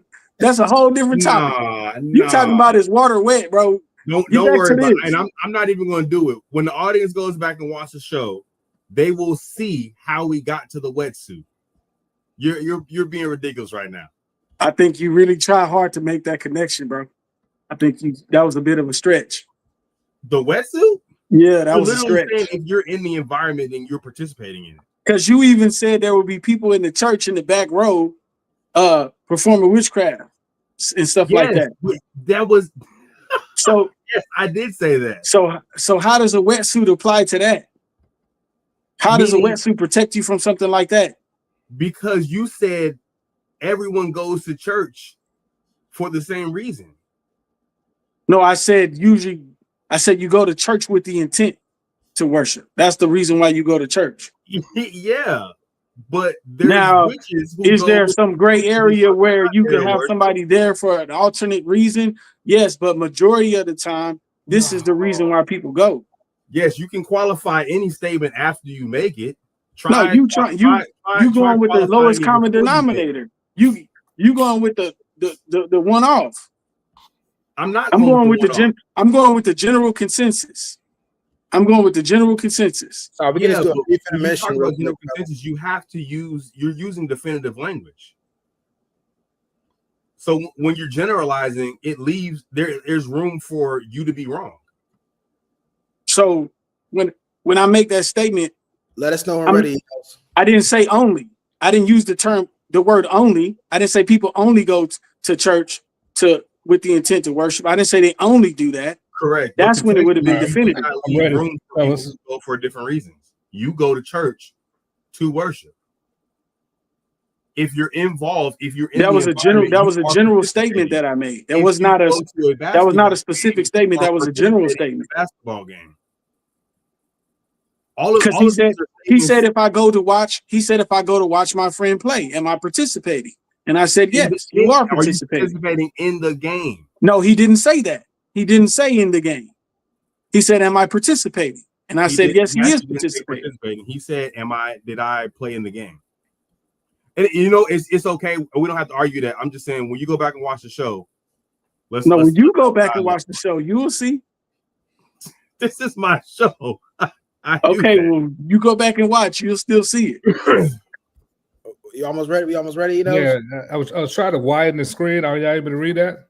Yeah. So If verse you don't know 23. how to zoom in, why do you assume I don't know how? That's what because you haven't done it. You say you try to widen the screen, zoom into the word. That makes them bigger and easier to zoom read. into the words. Yeah. Zoom in on the page. Okay, like this. It doesn't look. Oh, man. Yeah, it's not working. All right, so yeah. Oh, there we go. There we go. Finally got it. Oh, blessed Savior! I knew you had it in you, big dog. Fresh coached me to y'all fellas. Everybody that's watching, Fresh got me to do that. Anyway. All right, so yeah, let's go down to verse 23. Finally got it. 23. Oh, here we go. So yeah, it says right here, all things are lawful, but not all things are helpful. So we understand lawful meaning that we have liberty to do a lot of different things, but that doesn't mean everything is helpful. All things are lawful, but not all things build up. Let no one seek his own good, but the good of his neighbor. Eat whatever. So it says, eat whatever is sold in the meat market without raising any question on the ground of conscience. Conscience, what's right and wrong, right? That's what we're talking about. For the earth is the Lord's and the fullness thereof. So it's starting out by saying this. All things are lawful. Not all things are helpful. When he's going to get into what's the unhelpful part, but it's saying everything. So skulls, pumpkins with the funny faces, but that all that is God's. They don't, you stenciling in some kind of face on a pumpkin doesn't make it evil. You know, you can associate it with evil, but that doesn't make it evil. It's still God's pumpkin and God's artwork. So it says, if one of the unbelievers invites you to dinner and you are disposed to go, eat whatever is set before you without raising any questions on the ground of conscience, meaning like it don't matter what the demonic stuff they got going on. It don't matter what they got going on. Show up. We got a purpose when we show up there. We're called to do something when we show up there. We ain't worried about what they got going on. They're unbelievers. They're gonna do unbeliever things. That's fine. And so it says, but if someone says to you, this has been offered in sacrifice, meaning that this was given up for idol worship, demonic worship to false gods, right? Then do not. So somebody says, don't eat it for this, don't participate. To T. Reason's point, it says, for the sake of the one who has informed you and for the sake of conscience, I do not mean your conscience. So he said, not your conscience, but their conscience. Look, that's what it said right there. But his, for why should my liberty, so I have the liberty to do this. I have the liberty to do this, be determined by someone else's conscience. Meaning conscience, right and wrong, knowledge of right and wrong. That's what conscience is, right? If I partake with thankfulness, meaning if I partake with Halloween with thankfulness, if I partake in things that people use for Satanism or idol worship, if I do it with thankfulness, why am I denounced because of that for which I give thanks? It's rhetorical. You're not. So whether you eat or drink or whatever you do, notice that eat or drink or whatever you do all to the glory of God. Give no offense to Jews or to Greeks or to the church of God, just as I try to please everyone in everything I do, not seeking my own advantage, but that of many, that they may be saved. His whole point in this is saying this. There are people among you who have a weak conscience. We're seeing that on the panel to some extent. They associate certain things with things that are demonic. And they're going, hey, look, don't participate in that. That was offered to idols. That's offered to Satanism and stuff like that. Now, your conscience, you know that I do this with I know my intent is to do this with thankfulness to God. So my motives are for the sake of the conscience and pure. And I'm celebrating God for this meal in which I give thanks. So I'm fine. I don't care what they got going on there and what they're doing. It's got nothing to do with me. It doesn't matter. But I may not do it in front of somebody because I don't want their conscience to be pricked by it. So I'm just exegeting this text to show you whether it's Halloween, Christmas, whatever is going on. The Bible's clear on what sin is. You can't do that stuff. But just because something is associated with often or somebody prayed about something, whatever the case may be, to us, they're dumb idols. They're not real anyway. So you can partake and give glory to God for it. But don't cause somebody to stumble by doing it. So if it's going to prick their conscience, bother them, then abstain when you're around them. So that's my perspective. So who wants to address that? T. Reason, you got anything on that? No, I agree with a lot of that sentiment. I think how you carry yourself and what your intent was when you arrive also matters. you know. But I also think you should pray about it, and I think you should cover yourself at all times. So I think that needs to be included as well. I think purpose matters. You know, what was the purpose of attending, or what was the purpose of being there on Halloween? You know what I'm saying? So, but I also know that the Bible talks about paganism, you know, and idolatry. Sorry, Teresa. I want to say this verse too. Since you say you agree, I want to go to this. This is 1 Corinthians 8, verse 4. It says, therefore, as to eating of food offered to idols. So this is food that's been offered to false gods. That's what they were doing. It is a worship to false gods, right? It says, we know that an idol has no real existence, and that there is no God but one. For although there may be so-called gods in heaven or on earth, as indeed there are many gods and many lords, yet for us there is one God, the Father, from whom all things and for whom we exist, and one Lord, Jesus Christ, through whom are all things and through whom we exist. However, not all possess this knowledge, meaning there are people who don't understand that. They haven't came to that realization that that's the answer yet. But some through former association, listen to this right here. This is exactly what I'm talking about. But some through former association with idols, which is that guy on the video. He had a former association with idols, right? This how you know the Bible is so powerful, because it's literally like it's almost today, right? It says, but some through former association with idols eat food as really offered to an idol, and their conscience being weak is defiled. Food will not commend us to God. We are not worse off if we do not eat, and no better off if we do. But take care that this right of yours does not somehow become a stumbling block to the weak. For if anyone sees you who have knowledge eating in an idol's temple. So this goes to an idol's temple. Listen to this. It says, for if anyone sees you who have knowledge eating in an idol's temple, will he not be encouraged if his conscience is weak to eat food offered to idols? And so by your knowledge, this weak person is destroyed, the brother for whom Christ died, thus sinning against your brothers and wounding their conscience when it's weak. You sin against Christ. Therefore, if food makes my brother stumble, I will never eat meat, lest I make my brother stumble. My whole point in closing on my breakdown here is that if I was with T-Reason, or if I was with somebody and they say, hey, look, you know, we shouldn't be doing this, I'd either do it when they weren't looking, or I just wouldn't do it if I couldn't get away from them, because I wouldn't want them to stumble because of it. Right. Because they can't differentiate between fake gods and real gods, and they think that the Satanism stuff is really going to open them up. You got to be an example of Christ. Absolutely. You got to be as Christ-like as possible. But I will have knowledge knowing that stuff's not real anyway, and I'm covered by Jesus, so I can take. I'm whether I do it in the idol temple or not. I'm cool. I'm covered. And I want the audience to understand this comes from bad theology.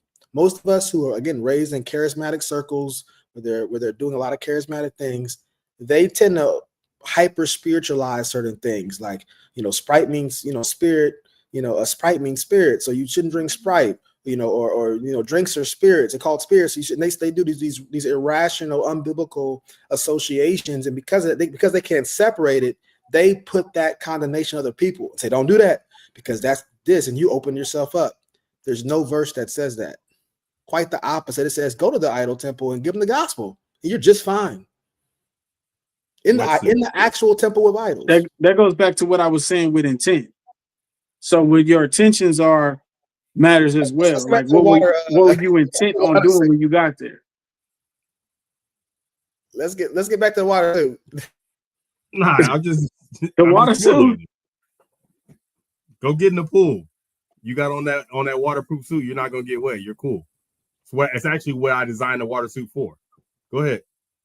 Well, so I think we closed. So I don't know if you're still there or not. I think we kind of close that one out. One thing that we were going to talk about, and everybody's got to go, you can go. But I did want to open back up the racial thing, because I know Freshly you had some good points, and then T-Reason you had some good responses, and I know you and Enos came at it.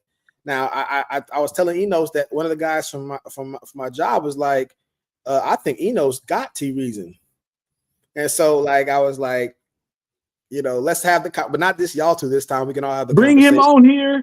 Bring him on here. Actually, this Thursday he need to be on the live. I want all the smoke with him. But going back to this Charlie Kirk being racist thing,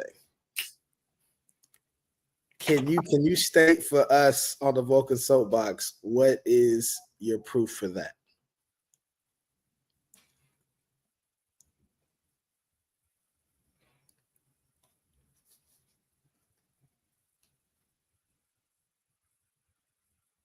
Was you asking me a question? Yeah, I was saying for I know you we talked about a little bit earlier about Charlie Kirk and what he said, and you quote him a lot as far as, he said about, black pilots and black women and stuff like that. It's like there's two part I would like to do, which I've never done, but I always wanted to do, and I told Enos this before, which was there's typically on the show we've had Charlie Kirk debates, but it's always been the person proving he is racist, and then we kind of rebut and debate it. Nobody's made a positive case that he isn't racist, in fact, right? And so I wanted to provide that at some point in time, but I wanted to give you also a chance. I don't know if Enos or Freshly wanted to make the point first of the racism thing with Charlie Kirk, just because it came up again on the show today, and I thought, I think we still got some more to tank on that. So T Reason, expressing in short, so somebody can respond to it.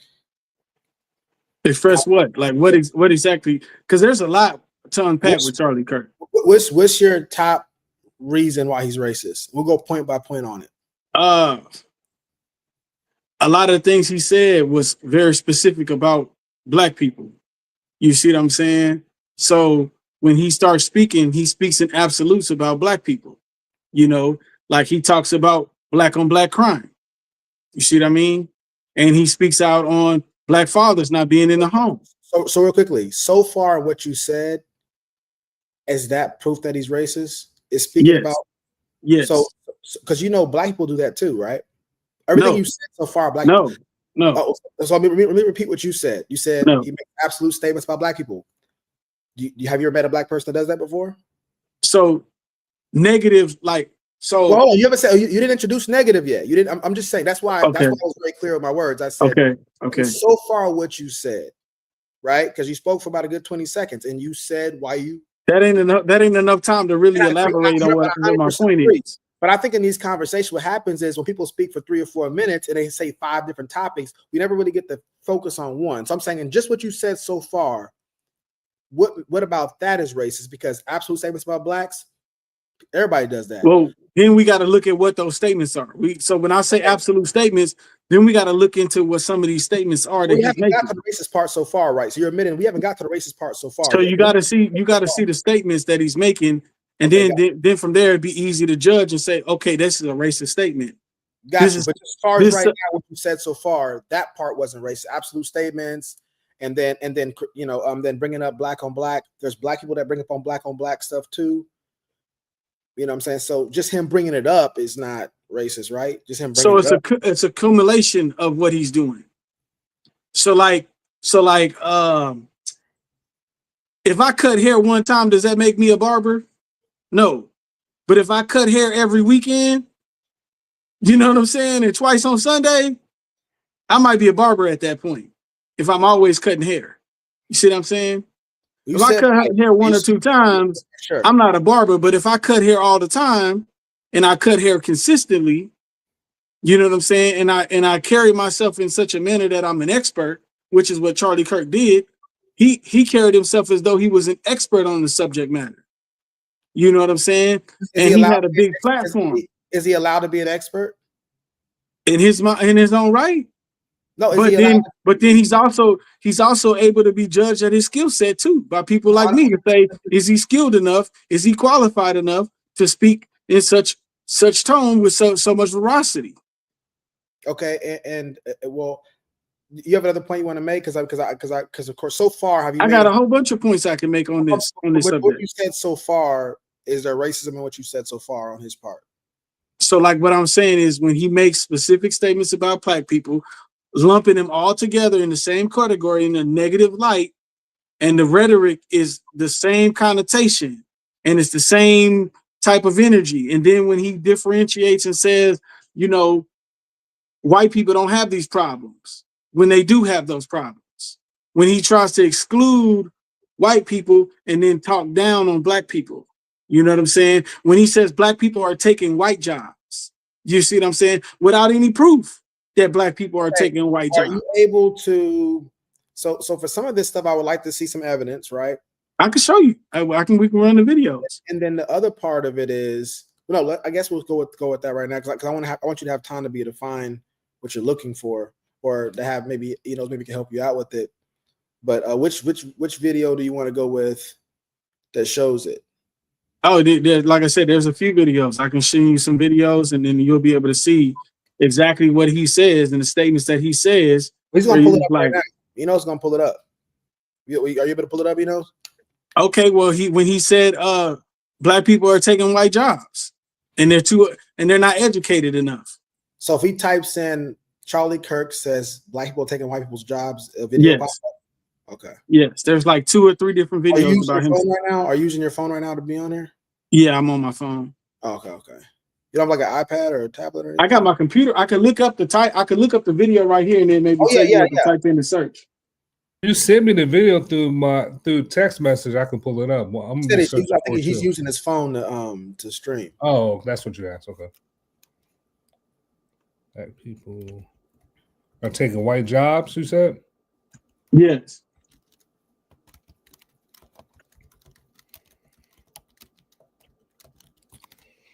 And you sure that's the one you want to start with right there? Because I know you mentioned the black pilot, the black women. I think that's a good one to start with. Gotcha. Yeah, I'm not seeing no videos are popping up. And there's no rush, so you take your time on that. Freshly, what do you think about the show for today? I mean, I thought that was a pretty decent discourse. See, you haven't seen Mr. Martin in a long time, huh? Say what? You haven't seen Mr. Martin in a long time. Is that Mr. Martin? That was Mr. Martin, yeah, from St. Phil. Yo, what? Yeah. No, I haven't seen him in a long time. Yes, sir. Yeah, That's crazy. No videos popped up. Him saying that. Let me type in the AI. Excuse me. You typed in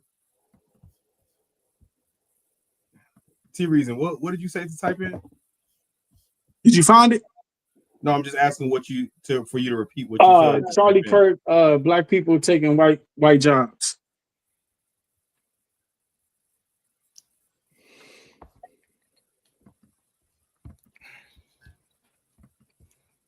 I think he might have said stole.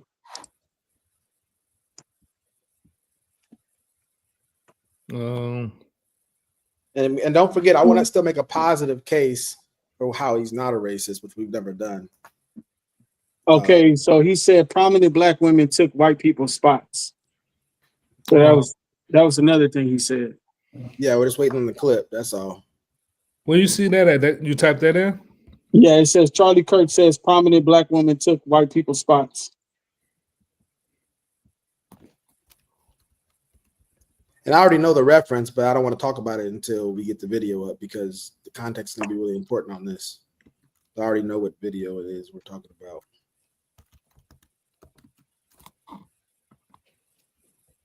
You sure you want to open up this can of worms right now, man? I was hoping to open it last time, but Enos told me I couldn't, Okay.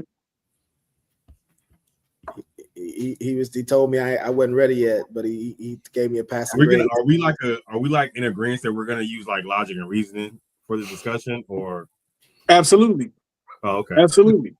It depends if I'm losing or not.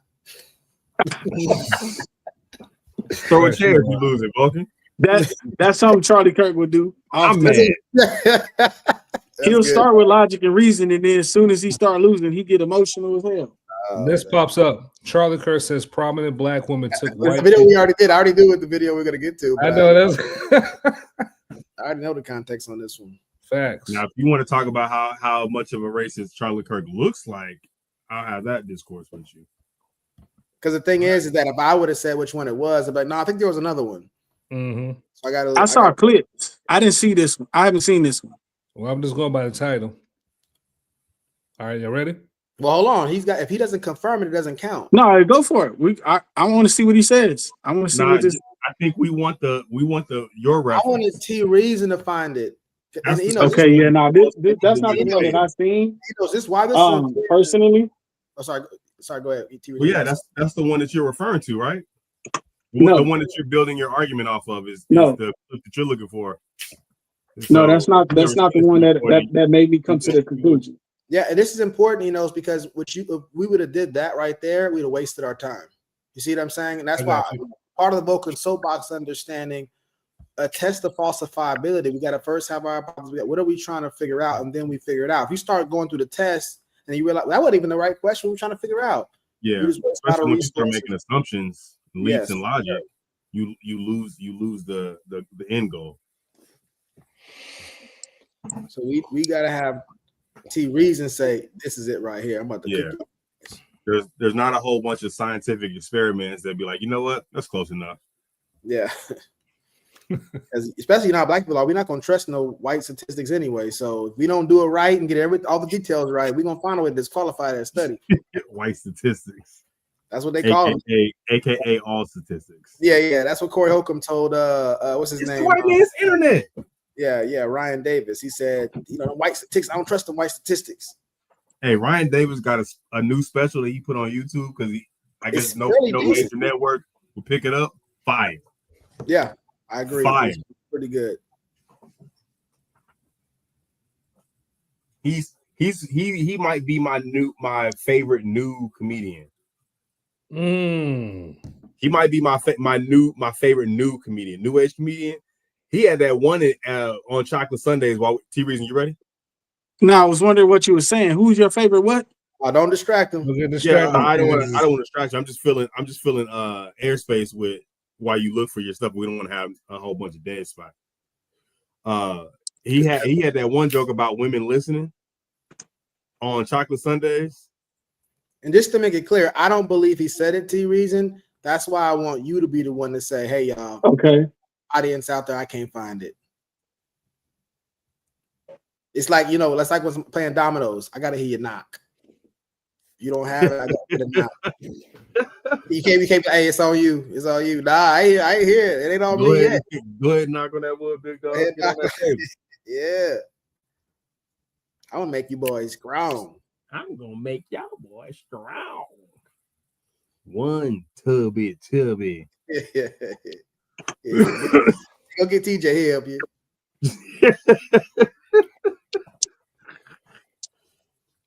I cannot find one more mess up. You're gonna end up back in your father's fish shop. Please, TJ, please. Quotables galore. You can go to the one where he said Michelle Obama. That's that video, but we're gonna let it fly out. Is that one? Is it on that? Is it on that one? You gotta say it yourself. Then play that thing.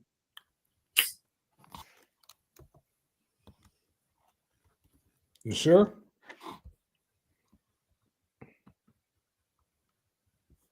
What I need. All right, so what video we're gonna go with the video we had before, or what? Yeah, I guess we can go with that one because he said black people stole white people's jobs, and then he also said Michelle Obama was not smart enough to have a white person job. They low IQ or something like that. He said something like that. He said you really have to wonder. In fact, if we would have said 3 weeks ago, Blake, if we would have said that Joy Reid and Michelle Obama and Sheila Jackson Lee and Ketanji Brown Jackson were affirmative action picks, we would have been called the racist. But now they're coming out and they're saying it for us. They're coming out and they're saying, I'm only here because of affirmative action. Yeah, we know. You do not have the brain processing power to otherwise be taken really seriously. You had to go steal a white person's slot to go be taken somewhat seriously. Play cut 52. Oh, there's Charlie Kirk. You almost had it a little bit further up. A little bit further up, a little bit further up. As her own experience with affirmative action. But I rise today as a clear recipient of affirmative action, and particularly in higher education. I may have been admitted on affirmative action, both in terms of being a woman and a woman of color, but I can declare that I did not graduate on affirmative action. This is my personal story. I hear because of action affirmative. She can't even say that. We know. It's very obvious to us that you were not smart enough to be able to get in on your own. I couldn't make it on my own, so I needed to take opportunities from someone more deserving. You know, this is how arrogant Joy Reid and Ketanji Brown Jackson and Michelle Obama and Sheila Jackson Lee are. They're so narcissistic, they think this is persuasive. Yes, spoken like a man.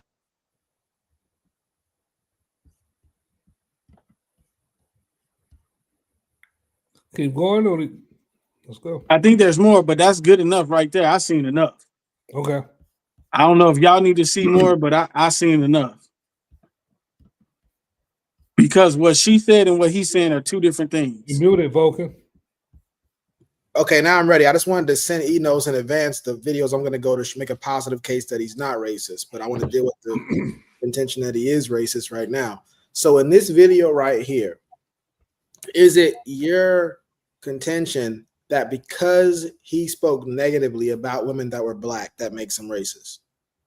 The manner in which he spoke. No, I know. I'm gonna give you a chance to say why you think. I just want to, for the audience, I want to make sure. That was all racist. Is he as a white man allowed to speak negatively about black women without being called racist? Absolutely. Okay. I just want to make sure. Okay, cool. Sorry, go ahead. Yeah, but that was not what I just seen. Okay, so what about that video was racist?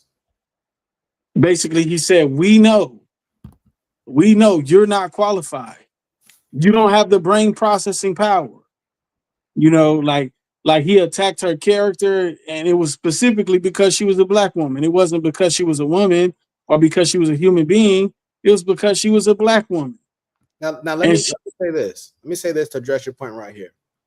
I do not approve of the type of language he used with those women for two reasons. One, just because I don't approve of that kind of language. Number two, there's elders. Those people are twice his age. He was 31 when he passed, unfortunately, and those women are twice his age. I don't believe you should talk about elders that way, even if they're on the other side of the political aisle like that. That's just me. Maybe I'm old-fashioned in that way.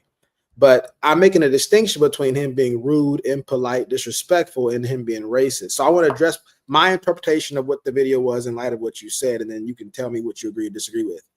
Those women are advancing policies he's vehemently against. There are Democrats. He's an ardent Republican, a MAGA Republican at that, I'm assuming at the time. And so he don't like them at all. He doesn't like them not because they're black, but because they're Democratic. His point was that he thinks they're low IQ. I work with people who think they're low IQ, not because they're black, but because they think that people that think the way they think are dumb. My family is pretty much all Democratic. They think that MAGA people are dumb, not because they're white, because they think they're dumb, because they're thinking, how could you got to be dumb to really believe that stuff over there? So I've seen that on both sides. His point was, if I would have said because of how dumb I think she is, that she only could have gotten those Ivy League schools off affirmative action. If I would have said that and she never admitted to it, I would have looked crazy. I would have looked racist. He's saying, but she's admitting it herself that she got in through affirmative action, which is what she said in the video. She said, I got in that way. She said, I didn't graduate that way. Exactly. So that's what's more important. His whole point is you wouldn't have got that spot if it wasn't for affirmative action, because you didn't Which is the whole reason why we need affirmative action. Again, and that part, we could agree on that part to some extent, perhaps. But my point is saying this. What he's saying is an attack on affirmative action and Democrats, not on them as a race. They just happen to be black. That's why he doesn't mention their color in the whole thing. He meant they're on the other side of the political aisle, and there are people who got in through affirmative action. So they basically saying they wouldn't have got in on their own, SAT score and GPA wise. That's what he's saying. So that's when he's saying you weren't smart enough to get on your own. Not everybody's smart enough to get into the Ivy League school. We all went to school. None of that was contextual to what he was saying or what she was saying. All right, go ahead. She never said her scores weren't good enough. She never said she didn't meet the requirements. She said she got in through affirmative action. She didn't say that she didn't score high enough on her SATs. He didn't say she didn't score high enough on her A. Actually, he insulted her intelligence without being able to prove that she didn't get in on her SAT scores. Well, when she admitted she got into affirmative action, that's her admitting that she didn't get in. No, it's not. No, that's not how affirmative action works. So see, that's his problem. He doesn't even know how affirmative action works. But again, him not knowing how affirmative action works doesn't make him racist. Yes, it does. Because okay. I believe he does know how it works. He's just trying to lead you into believing. Points. When is he doesn't know? So when it was convenient, you say he didn't know. Then no, when your next point, no, because he displayed he did. Okay, so there's two things that are happening. True. So he's displaying that he doesn't know to mislead the masses, but he really does know. He's smart enough to know how it works. But it's convenient for him to make accusations about someone to discredit merit where you can't discredit merit. Well, let me ask because see, if he acknowledges that affirmative action does not allow you into the position until you pass your SAT scores, then he clearly looks racist. But if he can pretend as though she didn't pass her SATs, but they still got her in on affirmative action. But even still, she said, I got a question for you about what you're saying. Hopefully I didn't just lose it right there. But I want to address this point that I do remember first, which is this is not about did she pass her SATs, right? This is about you're trying to get into the Ivy League. I don't know if you want to Google real quick, but what's the average? I don't know if it was Princeton or Harvard. Let me see I'm gonna type in what's the average SAT to get into Harvard. I don't think that matters. What matters is he said that she was not qualified. And he said that she wasn't smart enough. But if she wasn't smart enough, she would not have graduated. She would not have graduated. I want to hear this real quick. The average SAT score for admitted students at Harvard is 1540. Now, that's probably the new SATs. I don't know if that's the old one or the new one. It says 1550 on AI overview. Yeah, but I don't know if that's because I know they got a new SAT. I thought they had a new SAT. I don't know if they still have it or not. Well, I guess let me see. What's the highest score you can get? It's the highest score? 1600. So it's still 1600. So basically, you got to be dang near perfect, T-Reason, to be average getting into Harvard. So this is not about passing, getting to 800, 900, even 1100, 1200. This is saying to get the average for Harvard is dang near perfect. But what affirmative action does is look at other things to say, look, you may not have been, they already done the studies on this. To be Asian and get into an essay, to get into Harvard over a black person, you got to be 400 points higher. To be white and to get in over a black person, you got to be 200 points higher. So can you show me somewhere where it states that they lowered the requirements through affirmative action? It's not requirements. It's a competition. It's not, there's the requirements. It's not about requirements. It's that you're competing to get into the most prestigious school in the world. And everybody from India, Africa wants to get into that same school as you do. So it's not requirements now at this point. It's not the NBA is not requirements, right? The NBA is the best man plays, right? So the same thing goes for Harvard and Yale. This ain't St. Philip's College. This isn't whatever random community college and stuff like that. This is the best of the best. And so if you affirmative action says, okay, I get what you're trying to say now. So this is my point. So that's his so point. I get what you're trying to say. I understand. So listen where I'm going. I could agree with Charlie Kirk if she had failed. Are you willing if she didn't get a diploma? If she didn't graduate, I could agree with him. Freshly had a question for you. Are you willing to still man? Don't mute him. T-Reason. Are you willing to still man Vulcan's point to show that you actually understand yes, what he's doing? I can still man his point.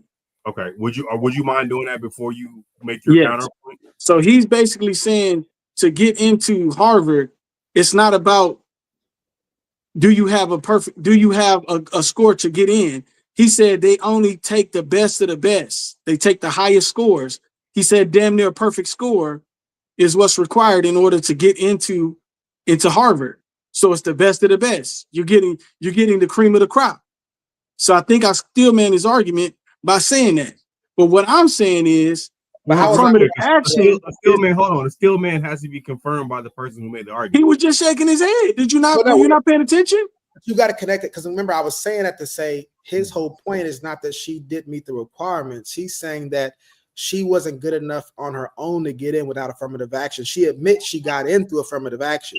She said, I didn't graduate, but I did get in that way. So we know he's saying, based on what he's saying out here in these streets, we know you weren't smart to get in on your own. That's his whole point. That's not a racial point. She just happens to be black. I'm not saying whether I agree or disagree. No, because he further insulted her while she was on stage, even though she has a Harvard degree. But you already said he's allowed to insult her without being considered racist. So no, but because now it's blatant. Like, bro, she graduated from Harvard, and you still on her ass when she met the requirement to graduate. They had you see what I'm saying about this, T. Reason. The Asians did not. They would have basically said, "Look, man, when you get into Harvard, right? You still got to go to class. You still got to pass tests. You still got to be able to compete at that higher level." His only point was her getting in. He didn't. If you listen, no, that was not his whole point. That was not his whole point. I'm gonna try to hold on. T reasons. I wanted the exchange to go on, but it's too many. You cutting them off. Allow them to make the point and then respond. Yeah, so I'm gonna do my best to try to say what he said, and T reason just cut in and let me know if you think this is accurate. I'm saying that we know she wasn't smart enough to get in on her own. That's only matriculation. That's only entrance. We don't know that. We don't know that. She said that, T reason. She said that. No, she did. She did not. She said, I got in on affirmative action. But hold on. My point is not what she said. My point is that was his point. Yeah. You know what I'm saying? My what I'm saying is his only point was she wasn't smart to get in. He didn't say she wasn't smart to get out. Can we agree on that, T reason? I'm just saying that he said she wasn't smart to get in. That's what he said. Come on, Teresa. Get back in the conversation, T reasons. You're gonna have plenty of time to look up whatever you want to look up. I want you to have plenty of time to get to your point. And fresh, if y'all want to. You lagging the show. Respond. Come on, brother. You can't give me 2 seconds. Well, let us know. Well, at least gotta say, like, hey, give me a couple seconds. Oh yeah, no, because I want to understand affirmative action more, because you're telling me that affirmative action lowered the requirements for her in order to attend Harvard. You just said that not knowing how affirmative action works makes you racist. Like, that's what you're saying. You're saying she wasn't smart enough to get in on her own merit. T reason. The way I understood it, how affirmative action works makes you racist. Less than 3 minutes ago, and I'm saying attacking affirmative action makes you racist. But that's not what you. Okay, but you realize that that's not what you said. Black. That is what I'm saying. That's what I'm trying to say. So are you real quick, Vulcan, before we do this? Are you okay with us debating what you are actually saying out of your mouth as opposed to reading into and figuring out what you actually? I mean, you could debate what I'm saying out of my mouth, but understand my point first. I'm just saying there's a lot of debating that's going on based on something that you said. If that's not what you meant, then we wasted time, right? If you don't say what you mean and we're saying, well, this is what you said, and we're debating what the words that came out of your mouth, and you say at the end of all that, like, oh, well, that's not what I meant. No, that's not what's happening. That's what you're trying to twist it into what's happening, but that's not what's happening. What I'm saying has been consistent throughout. I can ask you, does not knowing how affirmative action works make you racist? You said yes. Okay, but it's two things that come into play with that. One is when you watch the video, you will make the assumption that he doesn't know how it works. No, you don't make the assumption. That's yes, you are, because you're going by based on the video. Assumptions. We're going off of what he said.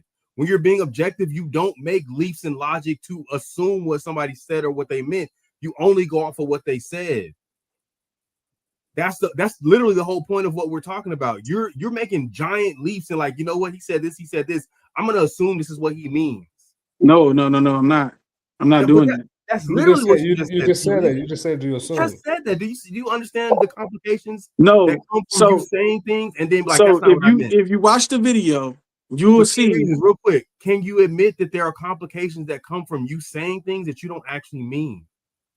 No, I can't. Because I think am I supposed to know that that's not what you meant until you say, well, that's not what I meant. Because because if you listen without interrupting, you will understand what I'm saying. I'm what do you mean interrupted? I'm going over things you said 2-3 minutes ago while I wasn't saying anything. These are definitive statements that you made. I'm just bringing them back up. And if you listen to everything I said up to this point, you should know exactly what my point is. No, but if you have not been listening to everything I said to this point, that would be me assuming what you meant as opposed to me taking you at your word. I'm not going to read between the lines. I'm going to take what you said out of your mouth. And because here's the thing, if I'm assuming, but I have never reached my final point. So if I assume that I know what you meant, that's me saying that you don't have the actual capability. But y'all cut me off before I get to my final point. So if I never get to my final point, you never got my message. So like when we watch his video, we watched in totality everything he was saying and doing about this woman, right?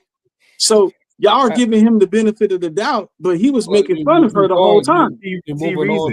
There's no benefit of the doubt. Again, I'm addressing.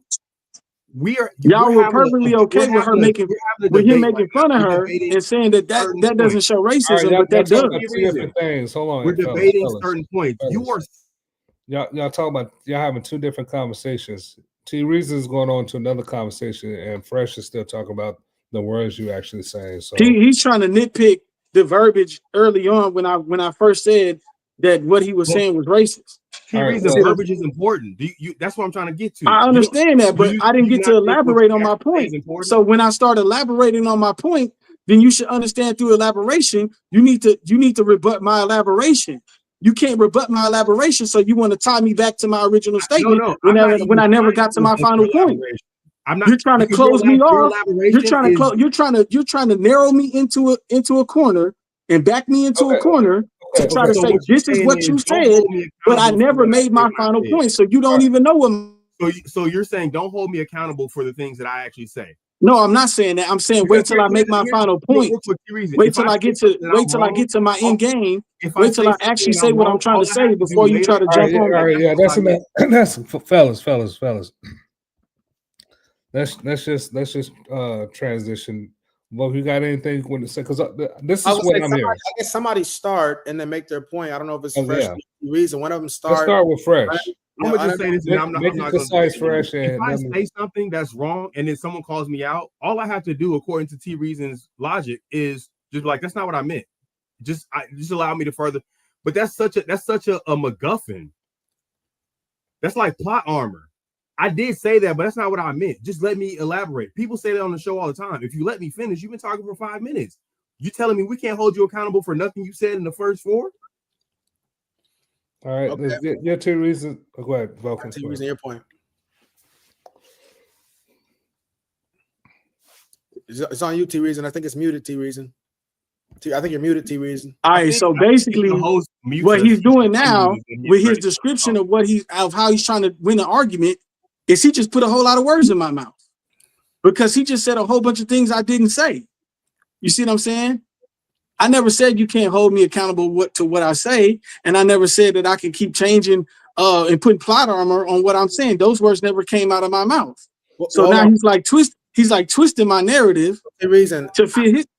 I just want to make sure we got to find out, is he putting those words in your mouth or he's saying that's the logical conclusion of what you're doing? So I guess we have to ask, because he may not be saying you're saying that. He may be saying that's the logical deduction of where it ends, or they call it reductio. So there's two ways you can have a conversation, right? There's two ways. You can listen to understand, or you can listen to respond. What Freshly Snipes is doing is he's listening to respond. Well, he's not seeking understanding. He's literally trying to respond to whatever one sentence, one liner that I may say, but I never got to my final point. Let me So say you cannot trap me down until I get to my final point.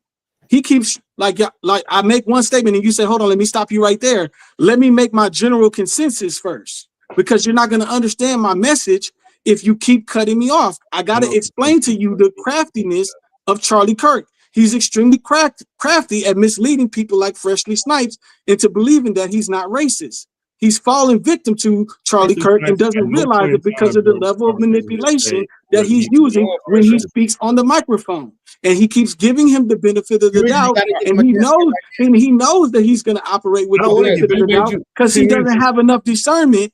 He doesn't have enough discernment to be calibrated enough. Two reasons I have to mute you. Remember, he's on his phone too, so he might not be able to hear us saying it sometimes. I'm assuming. I don't know. Bro, you cannot keep interrupting me when I'm trying to make my point. This is the whole reason why he's holding me to something I did not say. Let's do it this way. What I'll do moving forward, because the thing is that when y'all get to y'all's topics, we let y'all get all the way through it, and then I say something. But y'all keep chopping me up. I feel you on that, TV. So what I'm gonna do for moving forward is I'm just gonna try to time it, because to me the points your points are running a little long. So I think once we got it, but I could be wrong. That's why I'm saying when I move forward, just with all of us, I'm gonna try to like just time it to where it's no more than a minute. So that's what I'm gonna try to do, just to make sure. I want to point out that at the end of this one, just so when you go back to the show, he said he's holding me accountable for things I did not say. What I think he means is he's holding me accountable for things I didn't mean, because I'm only holding him accountable for things he actually said. Because when I make my second sentence, when I make my second statement, you don't go by that second statement. You go by the piece of the first piece of information I gave you. There's more information that you need. Let me ask you this: are you saying that no matter what your first statement was, I should just adjust your second statement, or should I go in order? Because you should be like, you should ask me, have I made my final point yet? You should ask me if I made my final point, and you should listen to understand first instead of listening to just respond. You should understand my message, and once you understand my message, then we can get to the end game. Then we can have a real discussion and we can have a real conversation. Y'all having two different conversations. Y'all having two different conversations. This is what Fresh is saying. It's okay. Okay. I don't want to. Let's move on. The audience will see, and that's really what I care about. I was really curious, but you know what I was gonna say. I ain't gonna lie to you. But I'm just saying, this is what I'm hearing. For I was gonna hear him try to summarize. I'll see if this is what I'm hearing. You said certain words as far as assumptions. You said, I assume this. He's holding accountable for the words that came out of your mouth. That's what he's saying he's doing, but that's not what he in fact is actually doing. That's what I heard him say. Let him finish. Go ahead. That's what I heard him say. You said certain words. I heard you say certain words. Okay, I assume Charlie Kirk is doing this, and he questioned you about the words that's come out of your mouth. He's not actually for the summary of what you're about to say. He's not talking about that. He's only actually about the particular statements. You made statements, and he's challenging you on those statements. That's it. This is what happens when you have somebody who makes those typological leaps. He did the same thing to me that he's doing to Charlie Kirk. He said this is what he said he's doing, but again, arbitrarily, because I don't believe him, that's not what he's doing. That's what he just did. He told me and you what my intention was, even though I'm here, and I said that's not my intention. I said, hey, this is not what I'm doing. This is actually what I'm doing. T-Reason was just like, I noticed what he said, but that's not what he's doing. With actually no proof. No, I have proof. That's the part where that's where you messed up right there. You're saying I don't have proof, and I'm telling you that I do have proof. You have proof that I am holding you accountable. No, you just said Charlie Kirk. You just said Charlie Kirk. That's not the Charlie Kirk part of it. So let's get back to if y'all don't mind, let's get back to the Charlie Kirk conversation. T-Reason, you can lead it. Go ahead and lead it. T-Reasons, you can go ahead and lead. I don't know, like, y'all got my train of thought all spiraled out of control. What is it that you wanted me to elaborate on? Somebody have a question they want to go with? I mean, of course I have one, but I don't want to. Okay, so I don't know. The conversation that we had offline, this is why. Go ahead, Vulcan. So getting back into the video right here, I don't know if we want to get into where we left off, T-Reason. We're talking about the him critiquing those black women about the affirmative action thing. I don't think that I don't know. That's his opinion that she wasn't. You can tell she's not smart. That's his opinion about how her intelligence is, right? That part's the opinion. I'm not defending his opinion about whether she's smart. But he's stating it as fact, though. He's not stating it as an opinion. I 100% agree. 100% agree. Well, again, I mean, it depends. I mean, if you make fun of somebody, I don't know if you really mean it, or I don't know. I mean, you could be right about that. He's saying we all know. He's saying we all know. I get it. I get it. Again, I mean, just like so he's stating it. He's not stating it as his own personal opinion. He's trying to get the whole consensus, everybody on his side, for his opinion. That's fair to me. That's you see fair. what I'm saying? So that's the problem that I see. That's the problem that I have. It's like he's trying to get everybody else to T reasons. He was in the middle of his statement. Be mindful of that, and then whatever he said, address. You gotta let him make his whole point, his final point. His own point. What do you mean? Point. This is crazy. What the whole so T reason, go ahead and go. So where is it you want to go with where you see him being racist?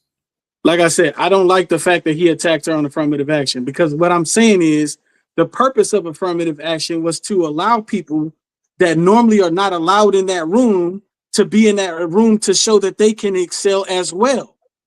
And when she said I don't like it so either. when she said I graduated on affirmative action, that's where he should have backed off. Like at that point, she proved herself. She proved herself worthy to be in that room because she graduated on merit through affirmative action. No. But this is the thing, T reason. To me, that's an opinion thing, and I think you would agree as well. Like, for instance, if somebody gets entrance off something outside of merit, most people are going to be like, you shouldn't even have been here. Now, not everybody's going to be like that. That's an opinion. I wouldn't even waste time debating you on that. Maybe you're right. Maybe because she got into affirmative action, she finished. Maybe that's proof that she belonged there the whole time. You see what I'm saying? Maybe that's true. But how is that racist? Because it's intelligent people have opinions on both sides of that. If me and you had, 10 seconds or less, I'm going to finish my point. If we had a basketball team, right, and then we all had our kids playing, and then Enos's kid got in because Enos's kid, and the kids were like, "You're not even really supposed to be here," even if that kid ended up being a really good player, but he didn't really do well in the tryouts, and people know he got in because he was Enos's kid. Some kids are gonna still say, you, even though you're nice and you cold, you really wasn't supposed to be here. There's no way to prove them right or wrong, and it's not a racial. No, there is a way. There is a way. How? Because it's foundational to affirmative action. Affirmative action would have never become a thing if it wasn't deemed necessary. This is what y'all failed. This is what freshly snipers is failing to understand. Affirmative action was deemed necessary. So now you're attacking something that was deemed necessary, and you're trying to get everybody else to deem it unnecessary because it was a racially driven legislation. Hey, when it was because of segregation. It was because of segregation that we had to have affirmative action. So as soon as a person of a white descent starts to attack something that was meant for colored people, that was deemed necessary, that is racial. That is racist. Because you're trying to tear down something that was meant to empower, that was meant to give opportunity to people who were marginalized. You're talking about marginalized people. Can I ask a question? At the time when she was in Harvard, you said a lot. Was in the time when it was necessary. Let's go ask the question. We're gonna get you. You can get your opportunity to, You're muted. Vulcan, you muted. Yeah, and just so you know, like, I get your point. I mean, if you have a new point to make, then definitely keep going. But I mean, I think I got the gist of your point. I mean, I'm gonna try to still man you and let me know if I'm doing a good job. Your point is to attack affirmative action is a racist act. Absolutely. Okay, so if I'm able to show Black civil rights people who have attacked affirmative action, would you change your mind? Well, like I said, that's just yes or no. So look. I'm glad you asked that question, because I do need to answer that question for you. It depends on if they're attacking it to make it better or they're attacking it to abolish it. You see what I'm saying? There's a difference between all right, that's the question. Attack. Look. This is what y'all don't realize. Affirmative action was meant. Affirmative action was meant to help minorities. Okay. T-Rex, you said that point numerous times, and I got that. You got that. Those words never came out of my mouth. Yeah, it was. You said affirmative action was meant to help black people. You said that all. No, but now I'm saying minorities. I never said the word minorities. Or marginalized communities. Okay, anonymous. All right, so Charlie Kirk is not a minority. All right, T-Reason, let Vulcan respond to that. Let's get he asked the question, you said it depends, so let him respond. You see how this goes? Just get the exchange going. That's all. Vulcan? So real quickly, you gave two reasons. You said if they're attacking it to make it better, or if they're attacking it to get rid of it. Now, are you saying that which one of those is you have to only racists would do, and which one the racists may not do? Well, I mean, there's a lot more to it. There's nuance. There's a lot of nuance. So like when you're dealing with politics. Hold on. Go ahead, Vulcan. Well, I just want to just say real quick. T-Reason, if you're saying there's a lot of nuance, then it seems like it can't be cut and dry. Either racist or not. It can be cut and dry once the parameters are fully established. The parameters ain't fully established. Right, so he asked the question. You said that. Go ahead, Vulcan. You don't have to do the mutant thing. You know, you're not reading the room is not your. So my point is saying this, T-Reason. How long would it take you to get all the parameters out? I mean, it's part of the discussion because like. You gotta ask me questions. I gotta ask you questions. We gotta both establish a common ground. We don't have common ground right now. Right now, it's still kind of up in the air because when we're talking first, he was attacking DEI. This particular video, now he's attacking affirmative action. Those are two different programs. Those are two different programs. Now we got to understand affirmative action and what affirmative action was meant to do. And we got to make sure that you and I both fully understand what affirmative action, why it came to be, and why it's a problem for someone like Charlie Kirk to speak out against it. See what I'm saying? And to poke fun of it and to make jokes. So how long will that take? Yeah, how long would it take to do that? That's why I said, are y'all sure y'all want to open this can of worms? Because it's not a 5-minute you can't have a 5-minute conversation about affirmative action, DEI, and racism. You cannot have a 5-minute conversation about that. Now, because if somebody asked me, Vulcan, how do we determine if somebody's racist? I can clear that up in 1 minute. This, and this. We can get the Webster out. We can get etymology out. We can get encyclopedias out. We can get different things. We can go, okay, this is the parameters for racism.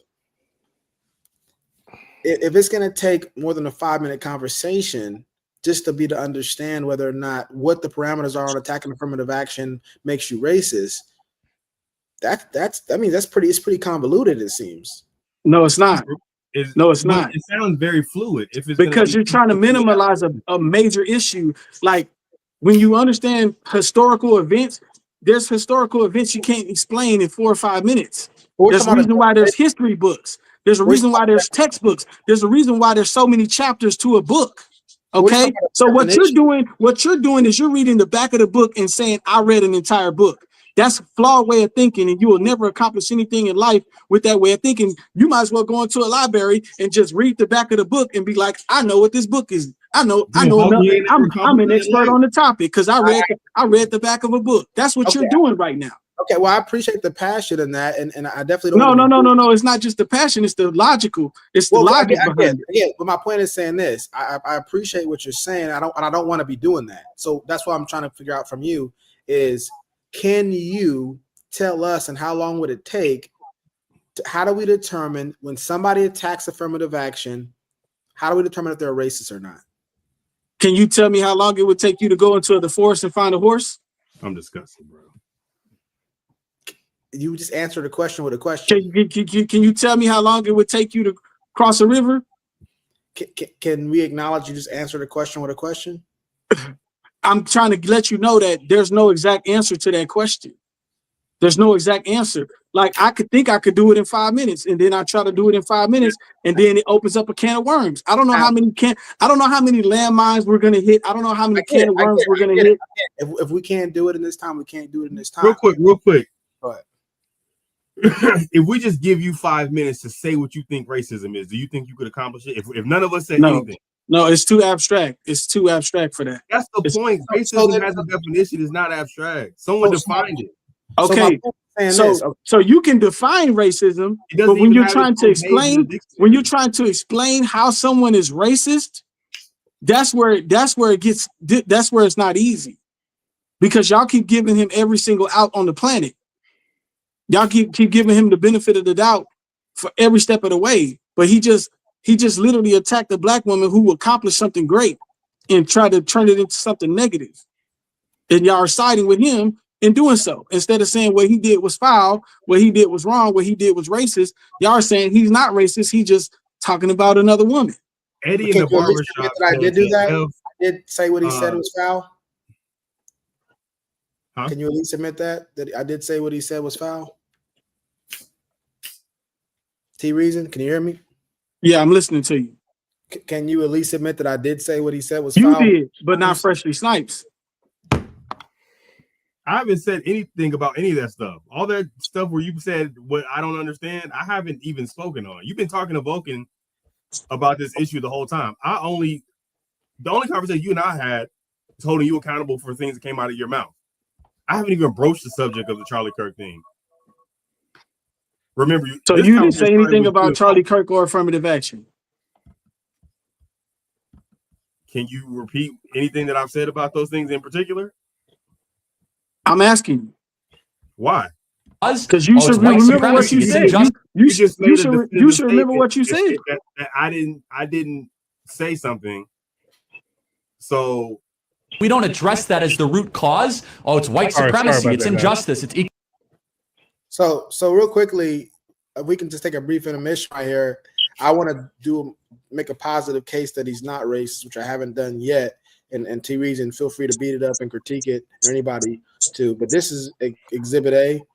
This is him. I don't know which one this is because I haven't seen the words yet, the captions. But let's go ahead and play this clip real quick. We don't address that as the root cause. Oh, it's white supremacy. It's injustice. It's economics. We're dancing around the core of the issue. I guess what I'm saying is, right, and you've perfectly actually laid out the dichotomy here. It is a fact, obviously, that black people disproportionately commit crime in this country. No one's arguing that. But you either believe that that is due to a complex intersection of social, economic, and like leftover effects from previous inequalities, or you believe that that is an inherent trait to the race. No, I don't. Because they weren't that way in the 1940s and 50s. Black America was one of the most peaceful, flourishing, fastest growing economically communities in the country. It's not genetic. You're trying to point something on me that I don't believe. Instead, but then Black you do America, believe that it's not genetic, so you do think CRT is correct. Hold on a second. In the 1940s and 1950s, Black America was prosperous and was on pace to be richer and wealthier than white America. More dads were staying with the women that they were with. There was monogamy. What changed? You're supporting my argument. No, hold on. But answer the question. What changed? Did America get more racist since the 1950s? I would argue there were more racist policies passed. There were more policies dedicated to lining off those communities and pushing them into poor housing and poor schools. Wait a second. In the 1950s, Jackie Robinson had not even broken the color barrier. We had Jim Crow laws. We hadn't passed the Civil Rights Act, and we hadn't passed the Voting Rights Act. Yet blacks were better in the 1950s per capita than they are today. So we have become less racist. We've passed more anti-racist laws and given more stuff, and blacks are worse than they were 70 years ago. Yeah. Why? So you're equating here institutional and social racism. Social racism was certainly worse in the 1950s. I'm sure everyone would agree. But institutional racism occurs when policies are passed against people. Come on. Which can increase over time, and it did. You're not being intellectually honest. You know that. There was black-only drinking fountains in the 1950s. We don't have those anymore. Well, we're bringing them back with, black-only dormitories. But we had, for example, in the antebellum South in the 1950s, we had white-only communities. White by law. We got rid of that with the Civil Rights Act. But it didn't. So I just want to establish right here. We know there's different type of racists. There's racists that believe that they're genetically superior, like the mustache man in Germany did. he's not one of those kind of racists, we can at least say he's not that. No, we can't.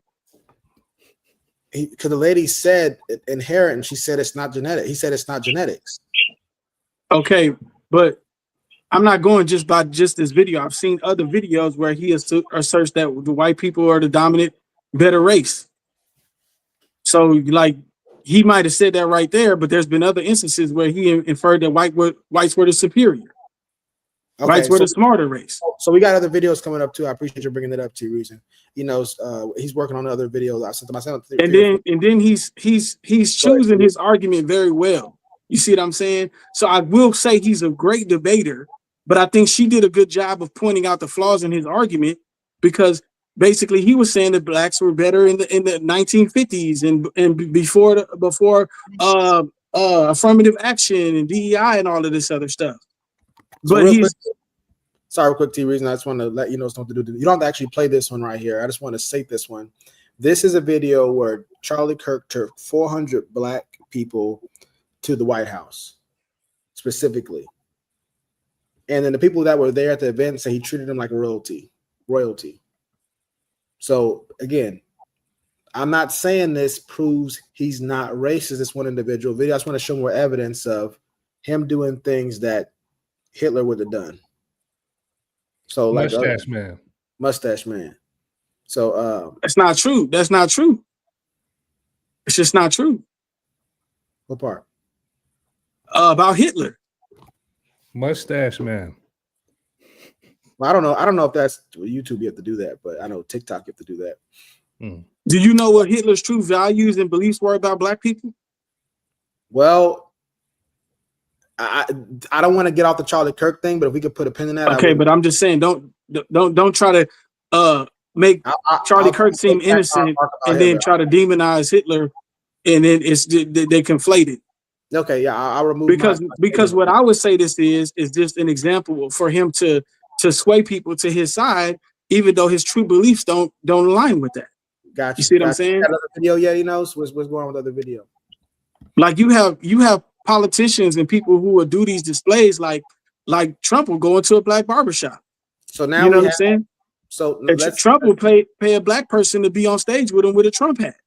You see what I'm saying? Yes, sir. So you can white supremacist organization. So I'll let him finish real quick. You know, I know you were just the video kind of plays on. Yeah, I was just trying to rewind it. Yeah. Sorry, go ahead, T Reason. Can y'all hear me pretty good? I can hear you. Yeah, T Reason, I was trying to rewind the video. Finish your statement. So basically, what I'm saying is sometimes they will do displays so that way they're not portrayed in a certain way. So like Trump will go to a black barbershop and act like, he frequents this black barbershop or he knows the owner when really he don't know them and they're not a supporter of his movement. Or he'll pay a black person to be on stage with a MAGA hat so that way he has a black person in the frame. So black people think, oh, he has black people who support him. Can I ask? Because they're on stage with him with a MAGA hat. It's like a prop or an act to make you, you got it. This is what I'm saying when we say you kind of get a little long with it, because your point is people will pretend to be with the black people by paying them and doing other things so that it gives a false impression of who they really are. But is that accurate what you're saying, T Reason? That's some of what I'm saying, yes. But the only thing is you'll keep on giving, like you'll give 4 or 5 examples, and it's like, well, hold on, can we stop you at 2 or 3? You know what I'm saying? I know it's gonna be interrupting you, but it's like we got. I got to make my full point. I got to make my full point because you're gonna miss something that I really need to emphasize on, because then you're gonna hold me to the first emphasis when the second emphasis, the third, fourth, and fifth emphasis they further elaborate on my final point. We're not gonna. So this is what we do amongst each other, and if you're not cool with this, that's fine too. But what me, Freshly, and Enos will do is if we're gonna interrupt each other, we'll be like, okay, can you still man me? So we give them opportunity. If you're gonna cut me off, let's say been talking for 30 seconds, and I was gonna go a minute and a half, right? But they cut me 30 seconds. I'm like, hey, look, can you still man me? So I tell them, hey, look, you say the point that I'm gonna make to me. If they can do it, then it's okay. If they can't do it, then let me finish. That's what we typically do, because all of us can be kind of long-winded at times. You know what I'm saying? And we start to forget details when people drag on with their points. That's why we're trying to hold on, just make the point and then stop so that they can address it. You know what I'm saying? So if you don't mind, if I cut you off, you feel like I may not be getting you all the So way. like I'm new to that concept, and I'm understanding that why that a concept is important. But I also feel like I need to land my plane. So sometimes you just allow me to land my plane. You can say, are you close to the end of your point, or can you wrap your point up? And then I could wrap my point up, and then you can go in. Okay, cool. Okay, Freshly, I think you had a question. Nah, I want him to land his plane. Okay, you still landing your plane, T Reason? I couldn't hear what you said. Are you still landing your plane? Oh no, I landed. I feel like I landed it. Okay. Fresh, you want to ask the question, or you want to go in the video? How you want to do this? Yeah. What's the ratio of actions? So how do you judge if somebody's racist? Is it based off their actions? That's a yes or no question. Yes, it's based off their actions. Okay. How many actions do they have to have? That's hard to define. Well, you gonna let me finish my question or no? It's no like you can't define that. That's hard to define. Like that's like T-Reason, what's hard to define? How many actions? That's not the end of my question. Because that's objective. Like that's an opinion based. Like for me, it could be 3 actions. For you, it could be 1. For the next person, it could be 10. So that's relative to who you ask. He said he didn't finish his question. Subjective.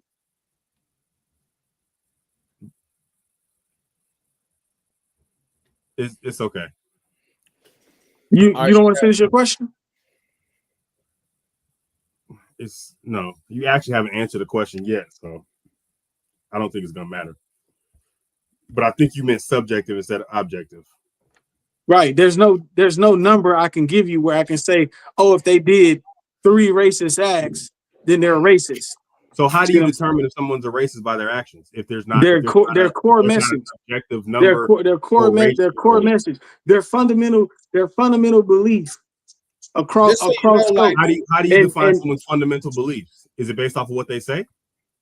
Absolutely, and actions they take too, and what they attack. So if Charlie Kirk is saying that he doesn't believe that Black people are inferior based on their genetics, but that is what the mustache man said he believes, why is it that you'll say that that's not the case based on what they said? If we determine their fundamental beliefs off of what they say, and we determine whether or not they're racist based on the things that they do. Do you want me to answer that question? I asked it. Okay, I just wanted to make sure you was done asking the question before I answer. Ask that question then. So basically, if I'm trying to deceive you, then you're not gonna know what I'm trying to say, because I'm gonna say something that's counter to what I truly believe, because I'm trying to deceive you, right? So if I'm trying to do something covertly, then I have to be very tactful about how I thread the needle. You see what I'm saying? So like, I'm not gonna just blatantly say I hate all Black people. I'm not gonna blatantly say that. What I'm gonna do, you understand how deception works. I'm asking how you know that it's deception. If they said both things and you determine what people do, or what you determine whether or not they're racist based off of what they say, how do you determine that this thing is deceptive and this thing is not? So you gotta watch. So that's that right there is a loaded question. There's no like boom boom. There's no like boom boom boom boom boom like bullet points. Like that's something you have to explain, and it takes like so. Do you know what encoding is? Do you understand what encoding means? Like a lot of stuff can be encoded. So in order for me to explain to you how encoding works, we gotta go down that whole rabbit hole. And then just explain it to me. But the whole thing is like encoding is not a complicated process. Explain it to me so that I understand encoding is not a complicated process, but when you're trying to encode something like what you're asking, that's a loaded question. You're asking a loaded question and expecting me to answer that in 2 minutes, 30 seconds. I didn't give you a time frame, and all I know you didn't, but we're on a podcast right now, and I know eventually James gonna tell me I'm being long-winded. Well, see what I'm saying? I'm just asking how you do it. And like, well, first of all, it's not easy. It's not easy, but like I said, you look at the message. Are you able to explain your process? You look at the message of the person, okay? And you look at some of the extreme things that they say, and you say, okay, would a person extreme things? Extreme things, yes. Well, you said some of them, so how do you determine which extreme things you look at? So you look at some of the extreme things they say, and then when you hear something extreme, you think to yourself, would a person that's not racist say something like that? Okay, what if they would? What if Vulcan can show you black people who think that something like affirmative action should be abolished? Does that make that black person racist? So it's more to it. You trying to narrow it down to just one. Oh, if they do this, they're racist. If they do that, they're not. So I'm only following you. I'm asking you your process. So you said you look at some of the extreme things people say. How do you, T Reason, determine which? And what I'm trying to get you to understand is this. Okay, so I can answer your question because now you elaborated on your question. I asked that question earlier. I understand, but like through conversation, some of the information you just said right now helped me realize my point. Okay, gotcha. Racism is layered. Okay, it's not just like a comedian getting on stage and making a joke, and then boom, everybody think, oh, he made a racist slur. He's racist, right? It's layered. It's a series of things that has to take place, and then you're like, okay, look, now we're getting somewhere. What does this person choose to talk about, right? Okay. How often do they choose to talk about it? Okay, well, what's the number? What's the ratio? How often does someone have to choose to talk about something before we consider it racist? I mean, just when you come into their content, you see it all the time. You hear it all the time. Okay, so black comedians that have racist jokes as part of their set that they do for 100 nights in all the different cities that they go to, racist or no? It's possible. It's very possible. Okay, now they could be making a joke to uplift instead of tear down. So are they trying to tear down? Are they trying to tear down these people, or are they trying to relate to these people? Because usually when a comedian does it, they're trying to relate to that person. Really? They're trying to find a commonality with that person. Okay. They're not trying to intentionally rub them the wrong way. You see what I'm saying? And they don't particularly, if they face backlash, they typically will apologize or at least elaborate on why they feel what they felt. You see what I'm saying? So a lot of times, elaboration is what makes it not racist. It can if they elaborate, and the people who listening to the elaboration are no longer offended by it, and they say, okay, I understand why this person might have said that. You can exercise some of your own personal common sense. What if I choose to do like you and say, you know what? I heard what you said. I don't believe it. I think you meant something else. Does that mean that they're racist because I chose not to believe it? But you're just one person. It has to be a general consensus. You're just one person. You're just one person. When we're talking about general consensus, we're talking about 51% of the population. A good amount. Like if it's enough to cause an uproar. What's that number? You can't define that. You trying to define something that's hard to define. Well, do you see why he's trying to, I just want to say this real quick if I may firstly. Do you know why he keeps asking you questions that are more quantifiable or more definitive? Because you're trying to quantify something that's not quantifiable like that. But you can't put it in such a simple box. You can't put it in such a simple box where you can be like, okay, every time a person does this, they're racist. Every time a person says that, they're racist. You've been consistently saying that, T Reason, but the thing is if you can't quantify it, there's a saying. You can't manage what you can't measure. You can't manage what you can't measure. He keeps asking you for ways to measure it. And maybe it is immeasurable, like you're saying, possibly. But if that's the case, then how can we ever responsibly say this is that? That's the beauty of politics. So y'all are talking to. No, this is not. We're not in politics. Not politics. This racism is a political topic. Okay, so you're saying that nobody really knows if something's racist or not. I mean, based on y'all's metrics, based on the metrics and parameters that y'all use in discussion and dialogue. I've only been asking yours. You just haven't been able to give me metrics. I haven't offered anything. I've just been asking you what yours are, and you haven't actually given one yet. Because it's what like you're saying is you're asking me to at define any something given time, that's anybody can decide that something is racist. If enough that's people, like me. We don't know how many people is enough people decide that it's racist. We get you don't like the questions. We get you don't want to be measured. But here's the thing. By your logic, though, when white people decide that they're being discriminated against because black people are moving into their spaces, or whatever the case may be, that because there's enough of them that decide that, and they're offended enough. I mean, absolutely, they can. They have that right. You got free. No, we in a free I'm not country. talking about rights. I'm asking how you determine these things. Everyone has the right to think what they want to think. But you're making a definitive statement about what is and isn't racism. I'm asking you how you determine what is and isn't racism. And you're basically saying you can't really determine it, right? I'm saying that I know how I would determine it, but I can't make that for everybody to use the same determination that I use, because everybody has a different determination. Before we move on, I want to point out that T Reason is just giving us his opinion on how he determines racism. Right. So it doesn't affect or impact what actually is or isn't racism.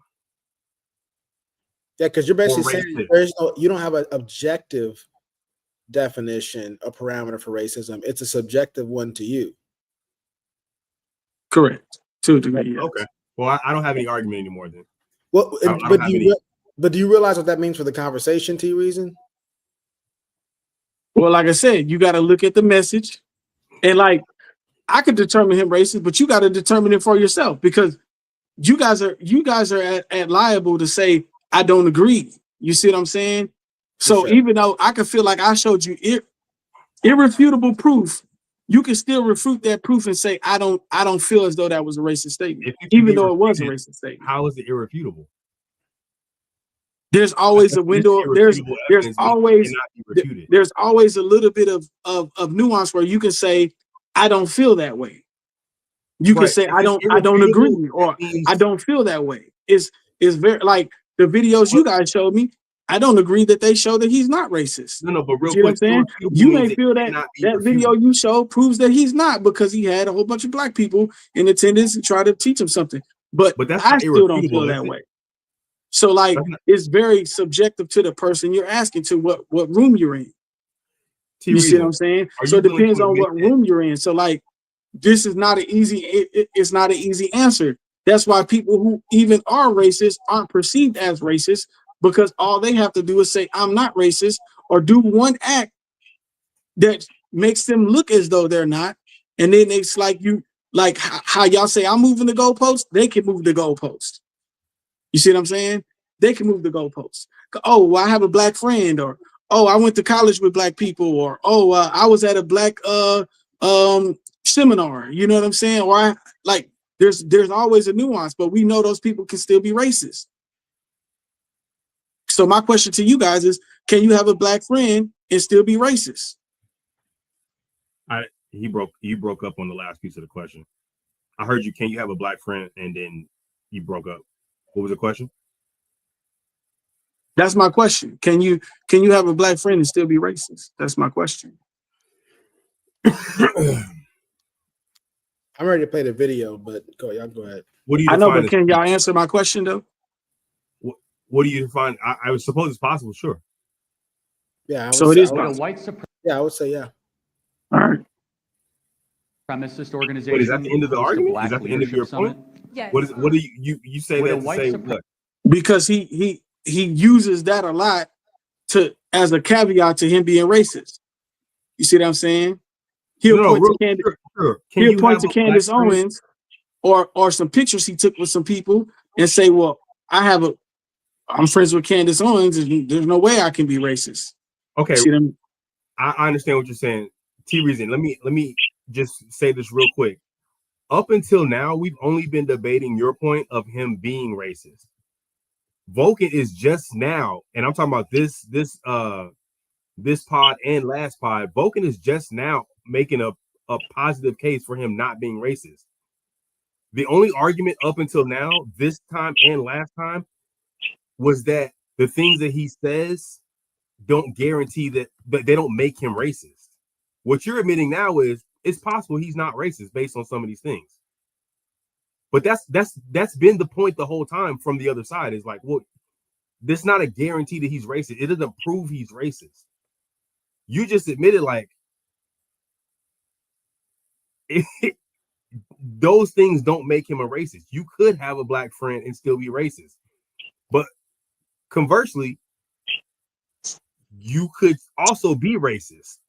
There's no way to prove these things that you've offered yet, is the point.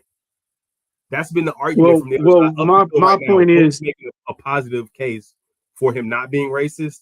I don't necessarily agree with that, but I do agree with the things that he says. The points that he's making don't automatically make him racist.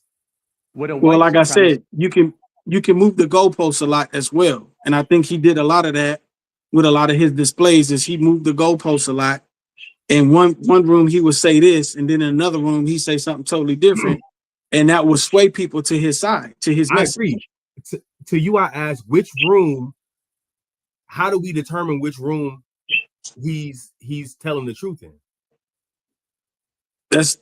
I mean, when you say racist things, you automatically in that room, because why would you say those things? Right, but you're saying he's in. There's another room that he's in where he's saying that he's not a racist, and you're saying that room is the room that he's not being truthful in. I'm saying a racist would never be in a room where they're saying racist things. That he's being disingenuous in, and the racist room is the room that he is. That's no, he's just trying to play the video, but it's in this video, guys. Next video. I don't want him to play it. But. Spin it up. Would a white supremacist organization host a Black Leadership Summit? Yes.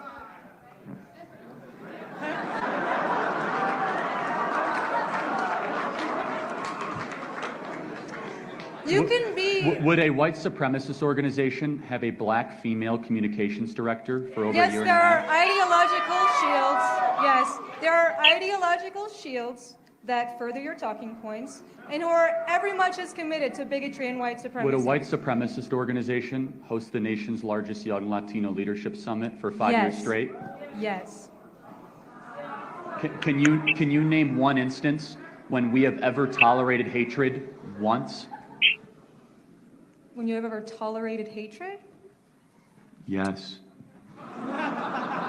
Well, you claim that your organization is not white nationalist and not white supremacist. So why did Identity Europa think that your organization was prime breeding grounds for their views?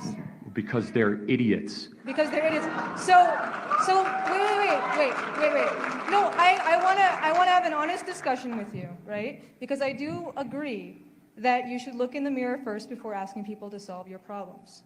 Just tell me honestly, what do you think it is about your organization, without you being a white supremacist, without you being a white nationalist? So you don't think I'm a white supremacist? Let's just get this straight. No. Okay, good. I think you enable it.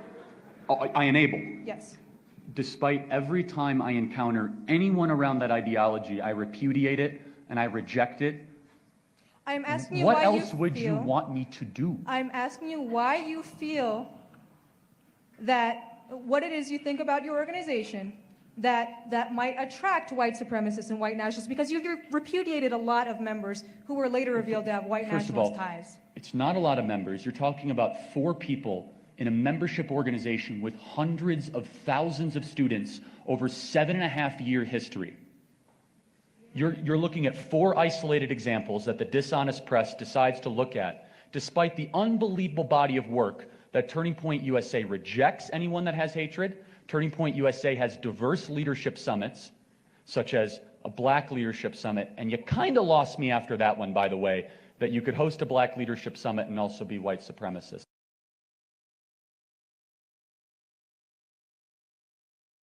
What's the next one? He knows. You're on mute, Freshly. Do you think he's telling the truth in this room or in some of the other rooms that you've seen him in? Which room is genuine? You're on mute, T Reason. You're muted. You have to fight to get the video when he knows they're gonna.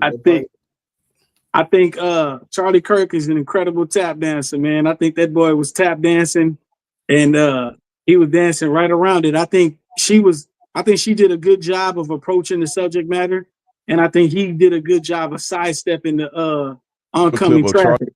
It sounds like he took his lessons from T Reason. No. I could never do it that well. All right, See what I'm next saying? video, I'll stay true to guys. my values. Next video.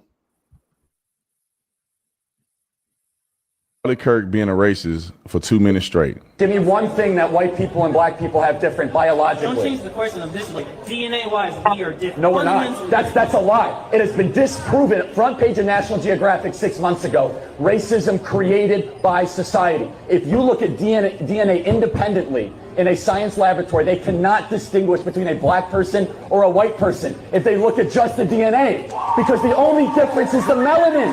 It has been disproven. Race is a social construct that I want to break out of. And I want to give Charlie some credit here, okay? Back in 2019, Charlie Kirk helped a lot of young blacks get to the White House. He changed a lot of their lives. A lot of them never imagined going to the White House, and Charlie helped hundreds of young black boys and girls go to the White House. Charlie, thank you for that. Thank you, Charlie. Thank you, Charlie. Thank you, man. So for people who want to call Charlie a racist, kiss my black ass, excuse my language.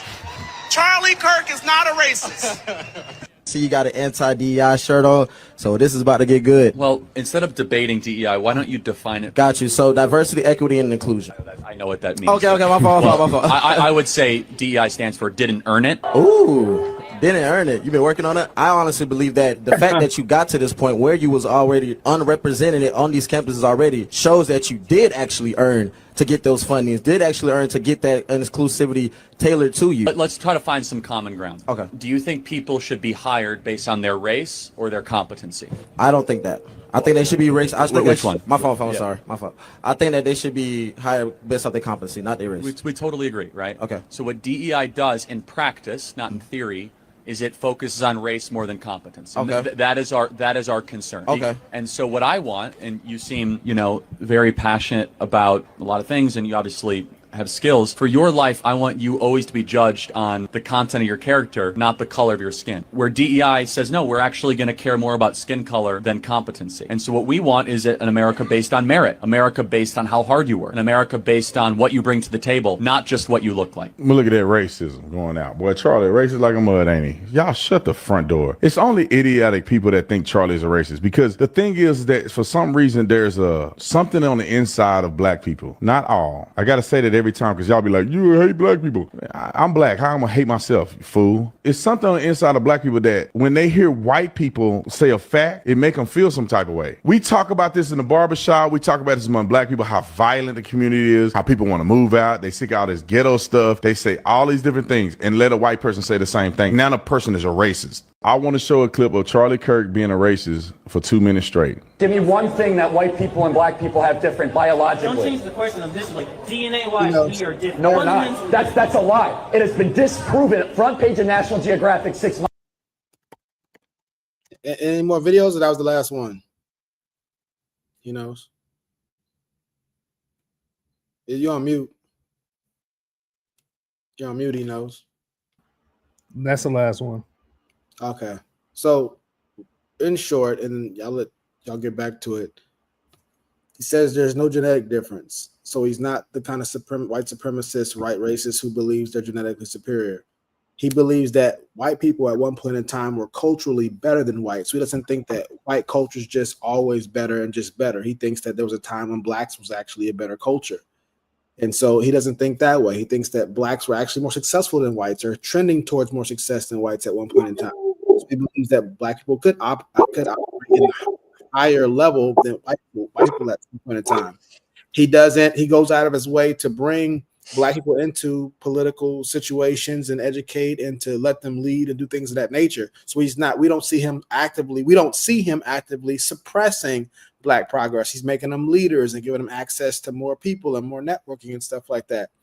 So this is my positive case to say, we have good reason to think, although not definitive, that he's not a racist. He's not doing things that we would normally associate with a racist. if Charlie Kirk was in the 1700s, they would call him an end lover. He would be completely out of step with what the mustache man was saying, and completely out of step with a lot of the white people in the 1700s over here in the Americas. They'd be like, that message don't represent us. We don't talk like that.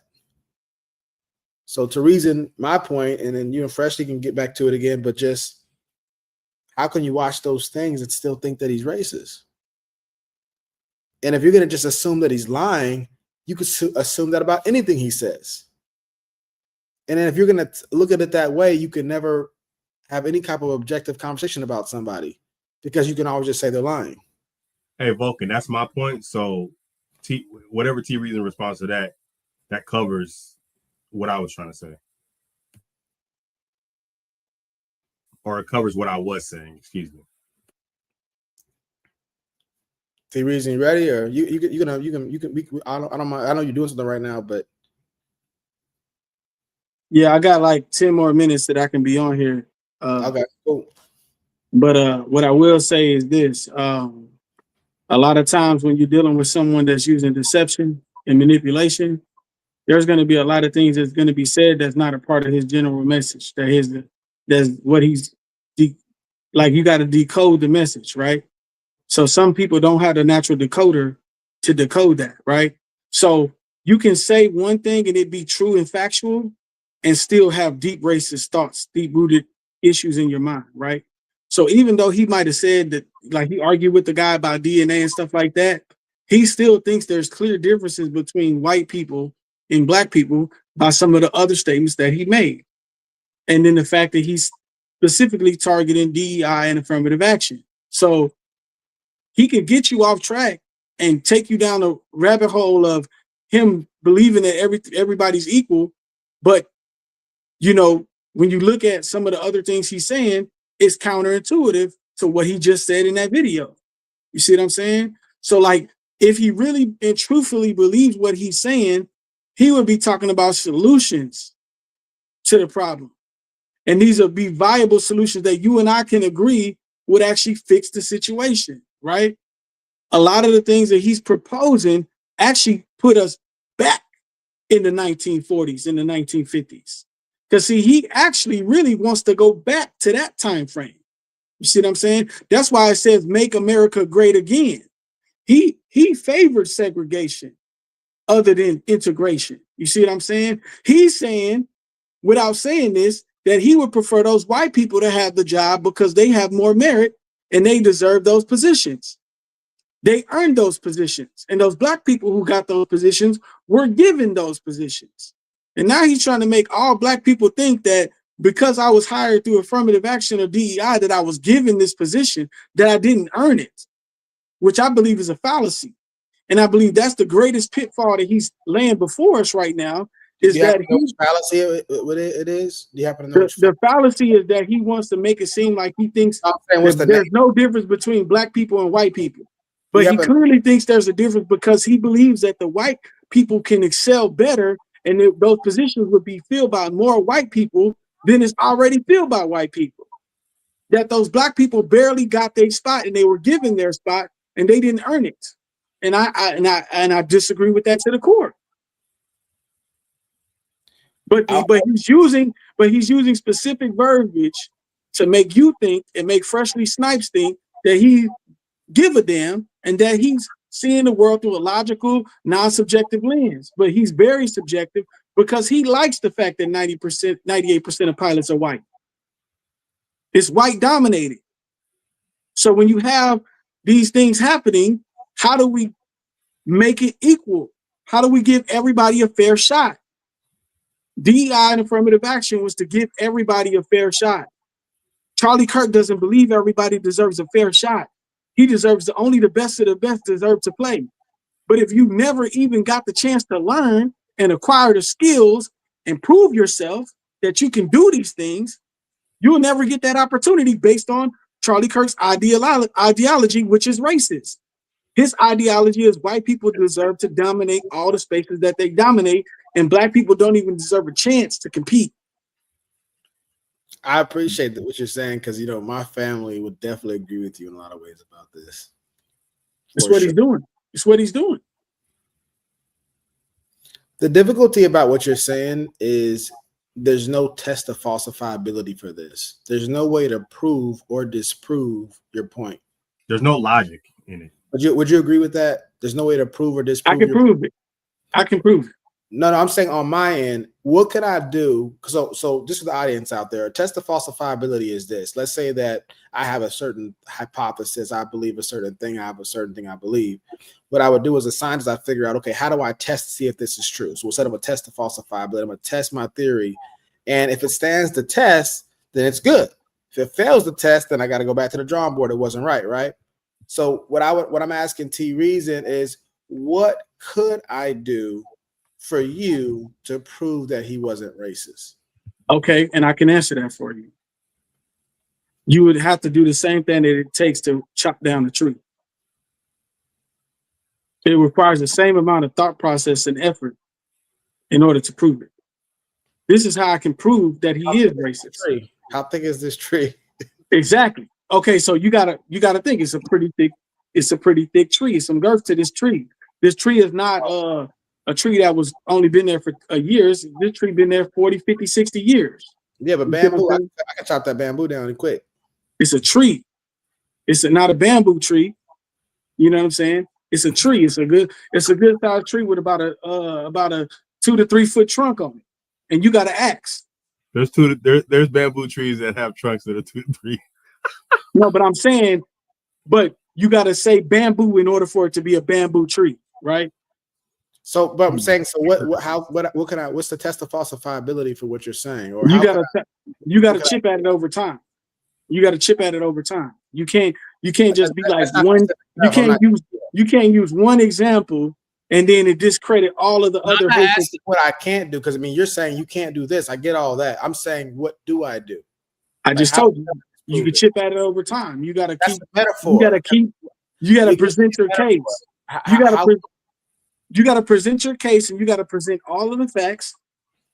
You got to present all of the things, and it's got to be consistent to his message and what he stood for. Would you admit this is pretty vague? Because I don't have a clear direction still yet. What?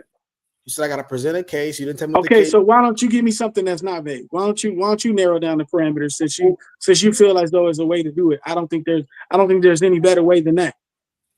Well, the thing is because it's because I'm trying to prove it to you. I wouldn't be able to speak on that because I don't know what it would take to prove it to you. Like I can ask Freshly, like what would it take to prove to him that Charlie Kirk's not racist? Like I guess I would do an example. I don't know if you want to do it to me or I do it to you, Freshly. How you want to do this?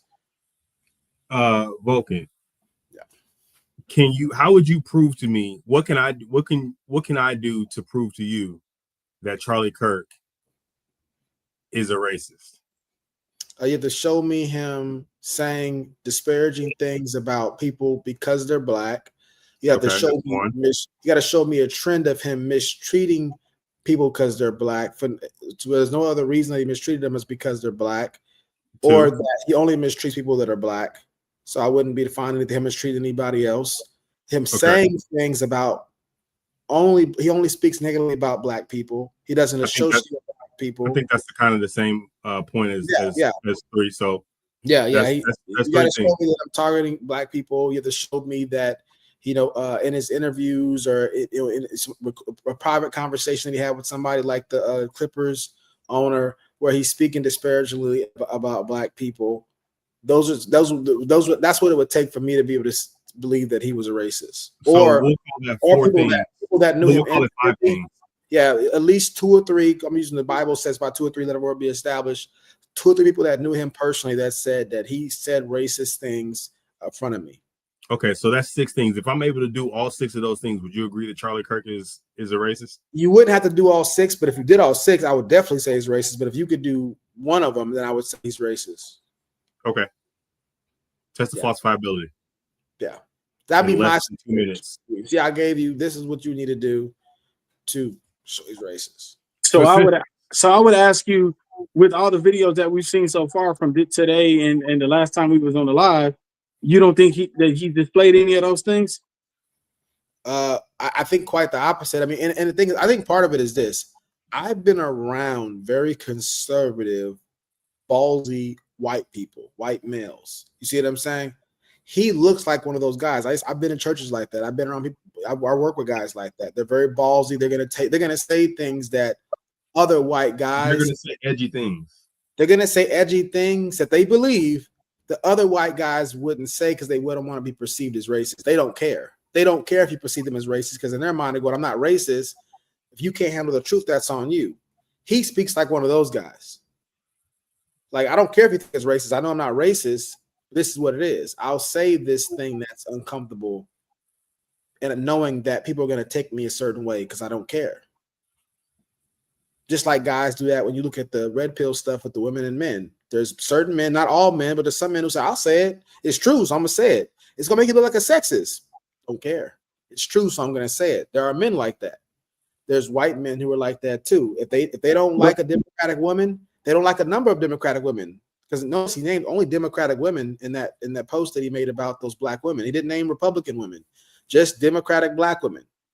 That he doesn't like the stuff they talk about. He thinks the stuff they say is low IQ, whether you agree or not. He attacked them and what they were saying. I know people of all races that do stuff like that. And mind you, I don't even believe in all. I believe there's one race, but I'm just speaking colloquially. You know, I know people of all races that do that kind of stuff. I know Democrats who are going to destroy Republicans on the other side. Like, you hear Bill Maher talk about Donald Trump. He's an idiot. He's stupid. He's dumb. He's all these kind of things. Does that mean he hates white guys? No, he hates MAGA. But the difference is he doesn't say white guys when he's addressing Trump. The problem with Charlie Kirk is he'll say black men or black guys. You see what I'm saying? That's what makes it racist is when you talk about a whole segment of people versus one individual. So Bill Maher talking about Trump is him only talking about Trump. It's not him talking about all white men in America. Yeah, but again, I mean, like he never talks about all black people. He does. No. Now, again, we got to say if I say that men are taller than women, I don't mean that every single man is taller than every single woman. I'm saying it's a general truth that men are taller than women. So somebody goes, he just said that all men are taller than all women. I'd be like, that's not what I meant by what I said. I'm aware that there are women at WNBA who are 6'6", 6'7", 6'10". But generally speaking, if you say something like men are better pilots than women, that's a sexist statement. Okay. If you say women are better teachers than men, that is a sexist statement. I don't want to split hairs on that. Where can you show where he said somebody was better than somebody else?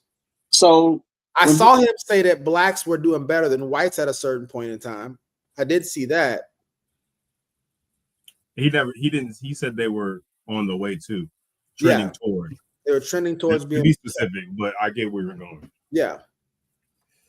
So T Reason, it sounds like you don't believe in generalities, in general statements. I do, but when you make a generality about black people and it's something negative and it's hurtful and it's something that will have other impacts, like what that lady said in the video. She said, "No, this goes hard. This worse than barbershop talk." Because what she said was, let me explain. I'm getting to my point. She said, "You have aligned yourself with a lot of white nationalists and white supremacists. And why is it that your message resonates so much with a white supremacist or someone that's in the KKK or the Proud Boys? So these are groups of people that we know are racist, right? Why is it that when they hear Charlie Kirk speak, they align themselves so congruently to his message?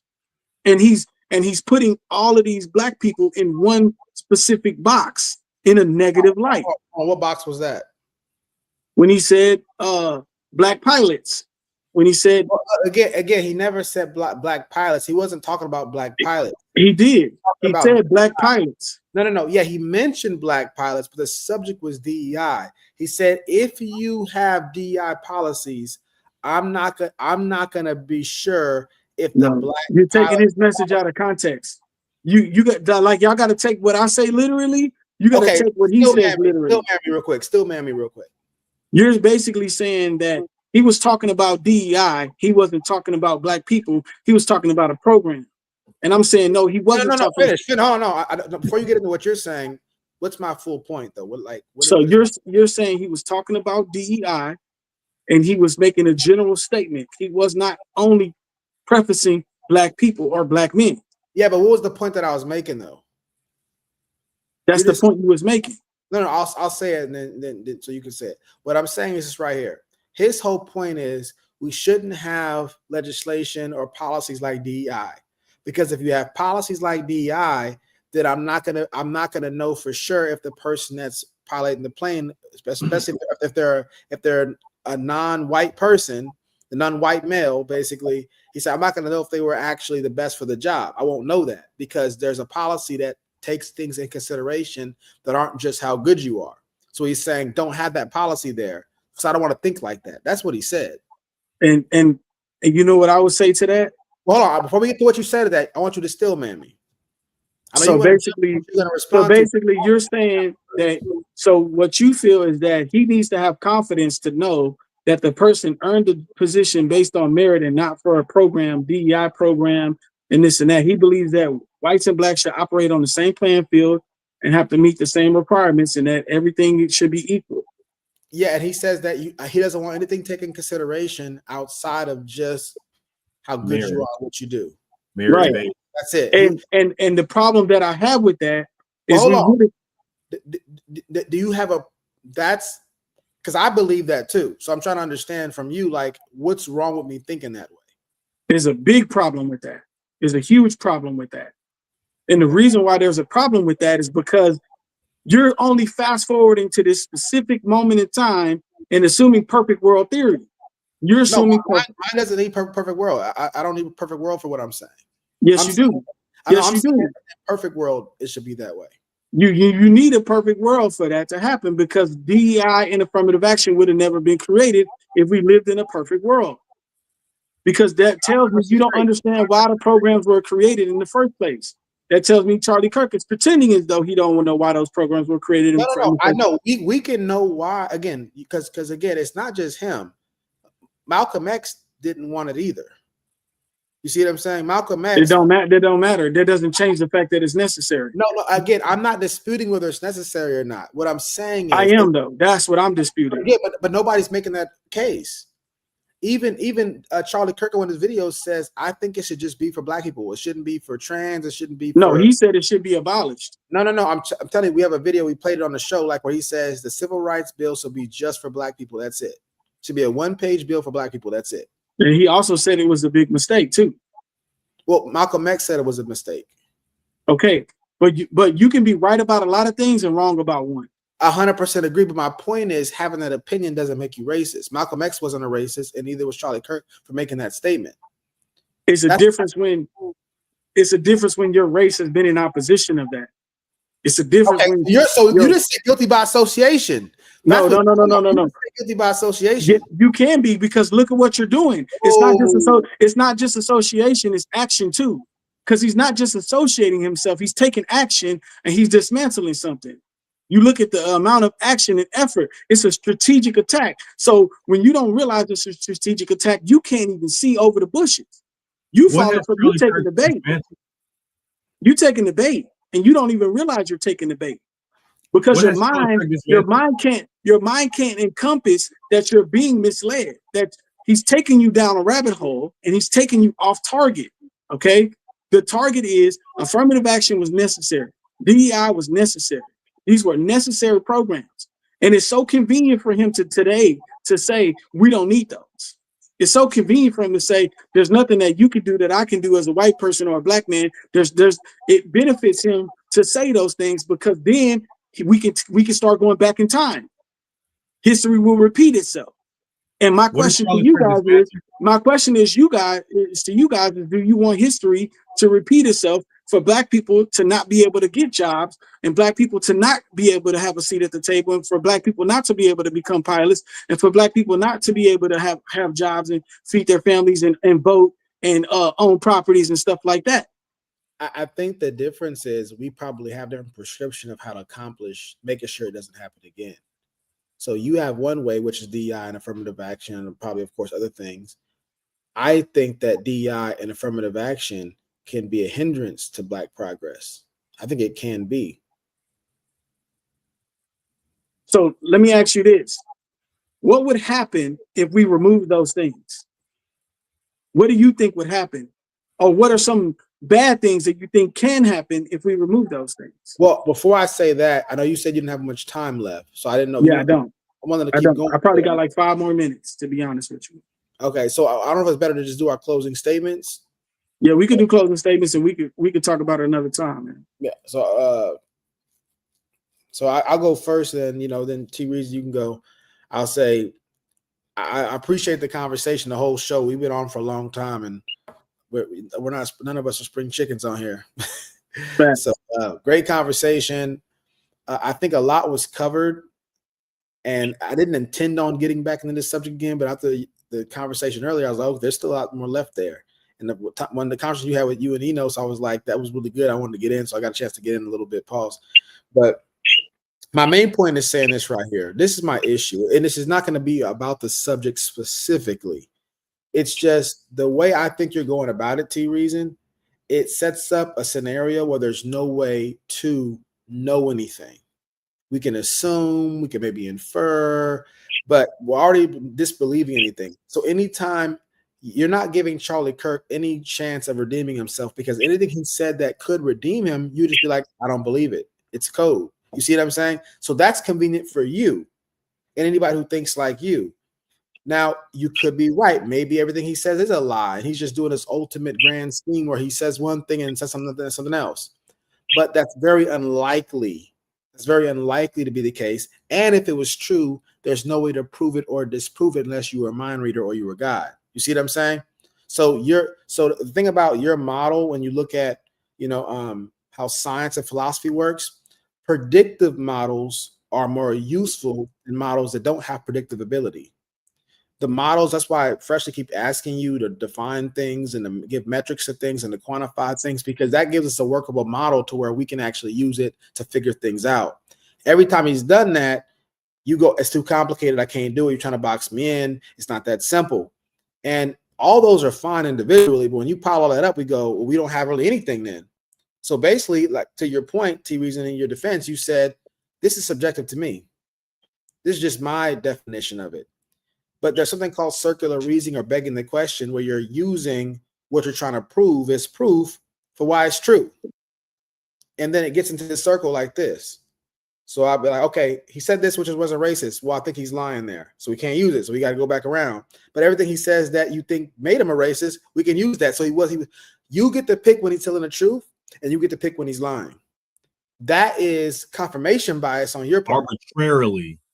That's confirmation bias on your part. So I'll end with that, because whether you're right or you're wrong, I think the way you're going about it is not philosophically coherent, meaning that there's no way for anybody to do anything with it because you're not giving anybody anything that's useful, not whether it's true or false, not useful intellectually, because there's not a lot we can go off of. So go ahead, T-Reason, it's on you. I think this is an interesting topic. I think it's a difficult topic. I think that you guys want everything to be fit in a perfect manner, and you guys want it to fit in a specific box. And I think when you talk about somebody like Charlie Kirk, I think they're smart enough and crafty enough to weave in and out of that stuff. I think that you guys can't see the deception, and you don't know how to decipher when someone is giving you just enough information to give them the benefit of the doubt, when you shouldn't give them the benefit of the doubt. And I think that once you see enough of statements that he made, you would say that there's no way that someone that's racist made those types of statements. That we can all agree at that point that why would he make a statement like that if he was not racist, right? So I think sometimes you got to really pay attention to context. And I think when you're in a position like that nowadays, I think they do a very good job of making sure you don't believe that they are, because they don't want to be like, they don't want the label.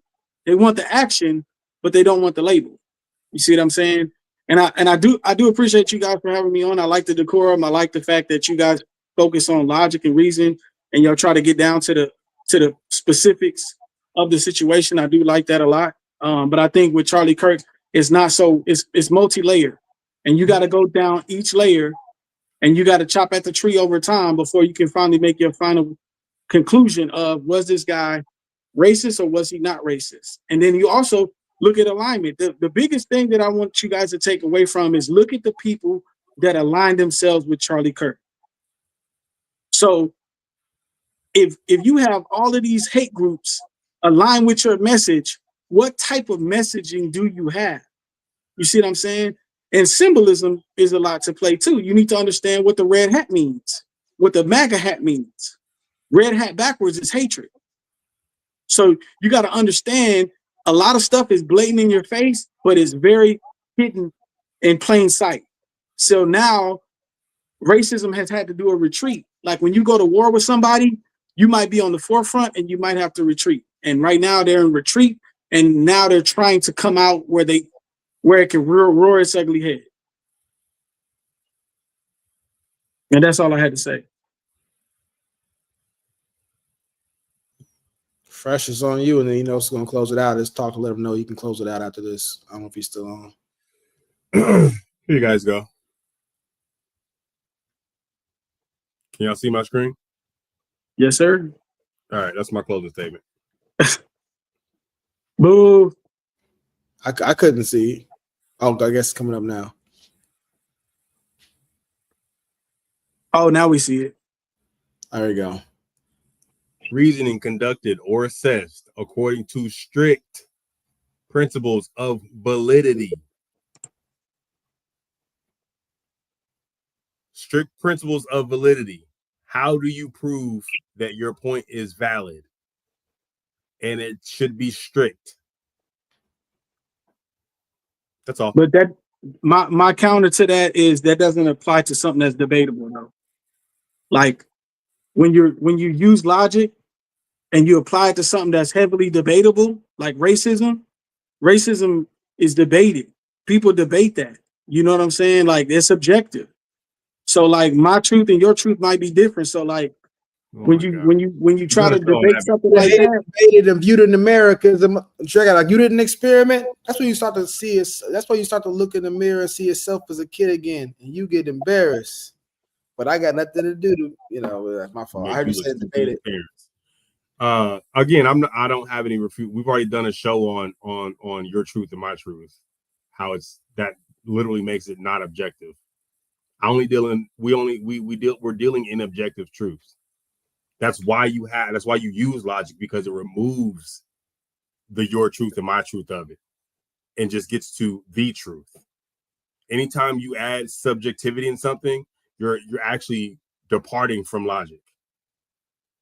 Anytime you can't offer a rubric, hey, here's how you prove this. Here's how you do this. Here's how I came to this conclusion. Then you're not utilizing logic. You're adding too many subjective things into it for it to be an objective truth. And when Can I ask one question before we get off of here? When you're going to accuse somebody of something as heinous as being a racist, it's unfair to everybody involved, the person you're talking to, and everybody it's a part that's listening, to not be logical about it. Because I wouldn't, if somebody did that to you, T Reason or Freshly, I wouldn't accept that. I'd be like, hey, look, no, you can't just accuse my guy like that. You got to have something substantial. Not your subjective thing, not what's complicated I can't explain, none of that. So then my question is do you believe there can be a gray area to something? Not when it comes to accusing somebody of something like, no. If you're gonna accuse T Reason, you're gonna accuse Freshly, you're gonna accuse about something, I can't do the gray area stuff. I need you to know what you're talking about. That's where I disagree. We're just gonna have a conversation about it, like, real quick. If there's a gray area, then the gray area is the middle. That means there is no objective truth. If you say there's gray area, then just as much as it could be, it could not be. And also, do you think it's possible to play the fence? If you're on the fence, that by definition it means no, to be on one side and then go on the other side and then go on the other. Like, can you be on this side one day and then be on that side another day? Can you play the fence? Sure. How do you determine which side of the fence you belong on? So that's what I'm saying. So one day you can wake up and you can say a whole lot of good positive things and have a great message, and then the next day you could be negative and you can say a whole lot of bad things. Right. So how do you reason again? This, and I don't want to get back to this. We're supposed to do our closing statements. If I play the fence, if I'm on one side and then on the other, how do you decide which side of the fence that you stick me on? If I'm on both sides, I mean, when it comes to the topic, at hand, if I see you play the fence on some racist stuff for too long, then at that point it's like, nah, that's still subjective, because too long to you may not be too long to me. And when I ask you, well, what's too long, you won't give me an answer. Right. You actually say that there's not an answer. Right. Do you see how that's the only thing that you do is you force people to become, when you think like that, the only thing you do is you force people to become more stringent on their requirements. That's the only thing you do, and that will actually further intensify racial tension. Because to Vulcan's point, when you're doing something, when you're accusing someone as heinous as racism, hate based on the skin color, you should have stringent requirements for what that is. Otherwise, anyone can be racist for anything, including Black people. Then I think you should have made the decision that he was racist a long time ago. Based on what though? Many of the statements that he made. But again, you're saying that. For example, this statement right here, he said, No, we're not. We're at the closing statements. You're way past your 10 minutes. Because I'm just saying, like, their statements. You're saying that I should have decided that, but you haven't given me a rubric to say, here's why you should have decided that. You should have decided that based on A, B, C, and D. Yeah. And once you get A, B, C, and D, that's how you determine he's racist. You're unable to give me that. I can provide that to you now that I know that's what you need. I can definitely provide it. And you gotta understand, a rubric comes first. Anytime you're doing anything in life, whether you're at work, any type of situation, rubric always come first. Like, how do we measure this? How do we figure this out? What is the standards and guidelines? How do I know if I'm doing a good job or I'm not doing a good job? If you do it after the fact, nobody's gonna trust you. That's moving the goalposts. It's like, well, hold on. You waited till afterwards to let me know this was the standard. That's what Charlie Kirk was the master at doing. It seemed like you purposely did that because you knew if I knew the rubric, then I would have did this. So you pick after the fact so you can get me. What that's habeas corpus? I forgot what's the legal term for that. You try to get somebody for a law that wasn't a law yet whenever they did it. So you got to establish a rubric first. And we've asked you multiple times to give that's all I was doing was like, well, how do you determine that? We kept coming to vague answers. You never gave anything definitive. Here's how even if it was just you, I was only asking you, and you were still not able to give. I definitely gave some definitive things. I definitely did. I definitely narrowed the scope. I definitely gave some answers too.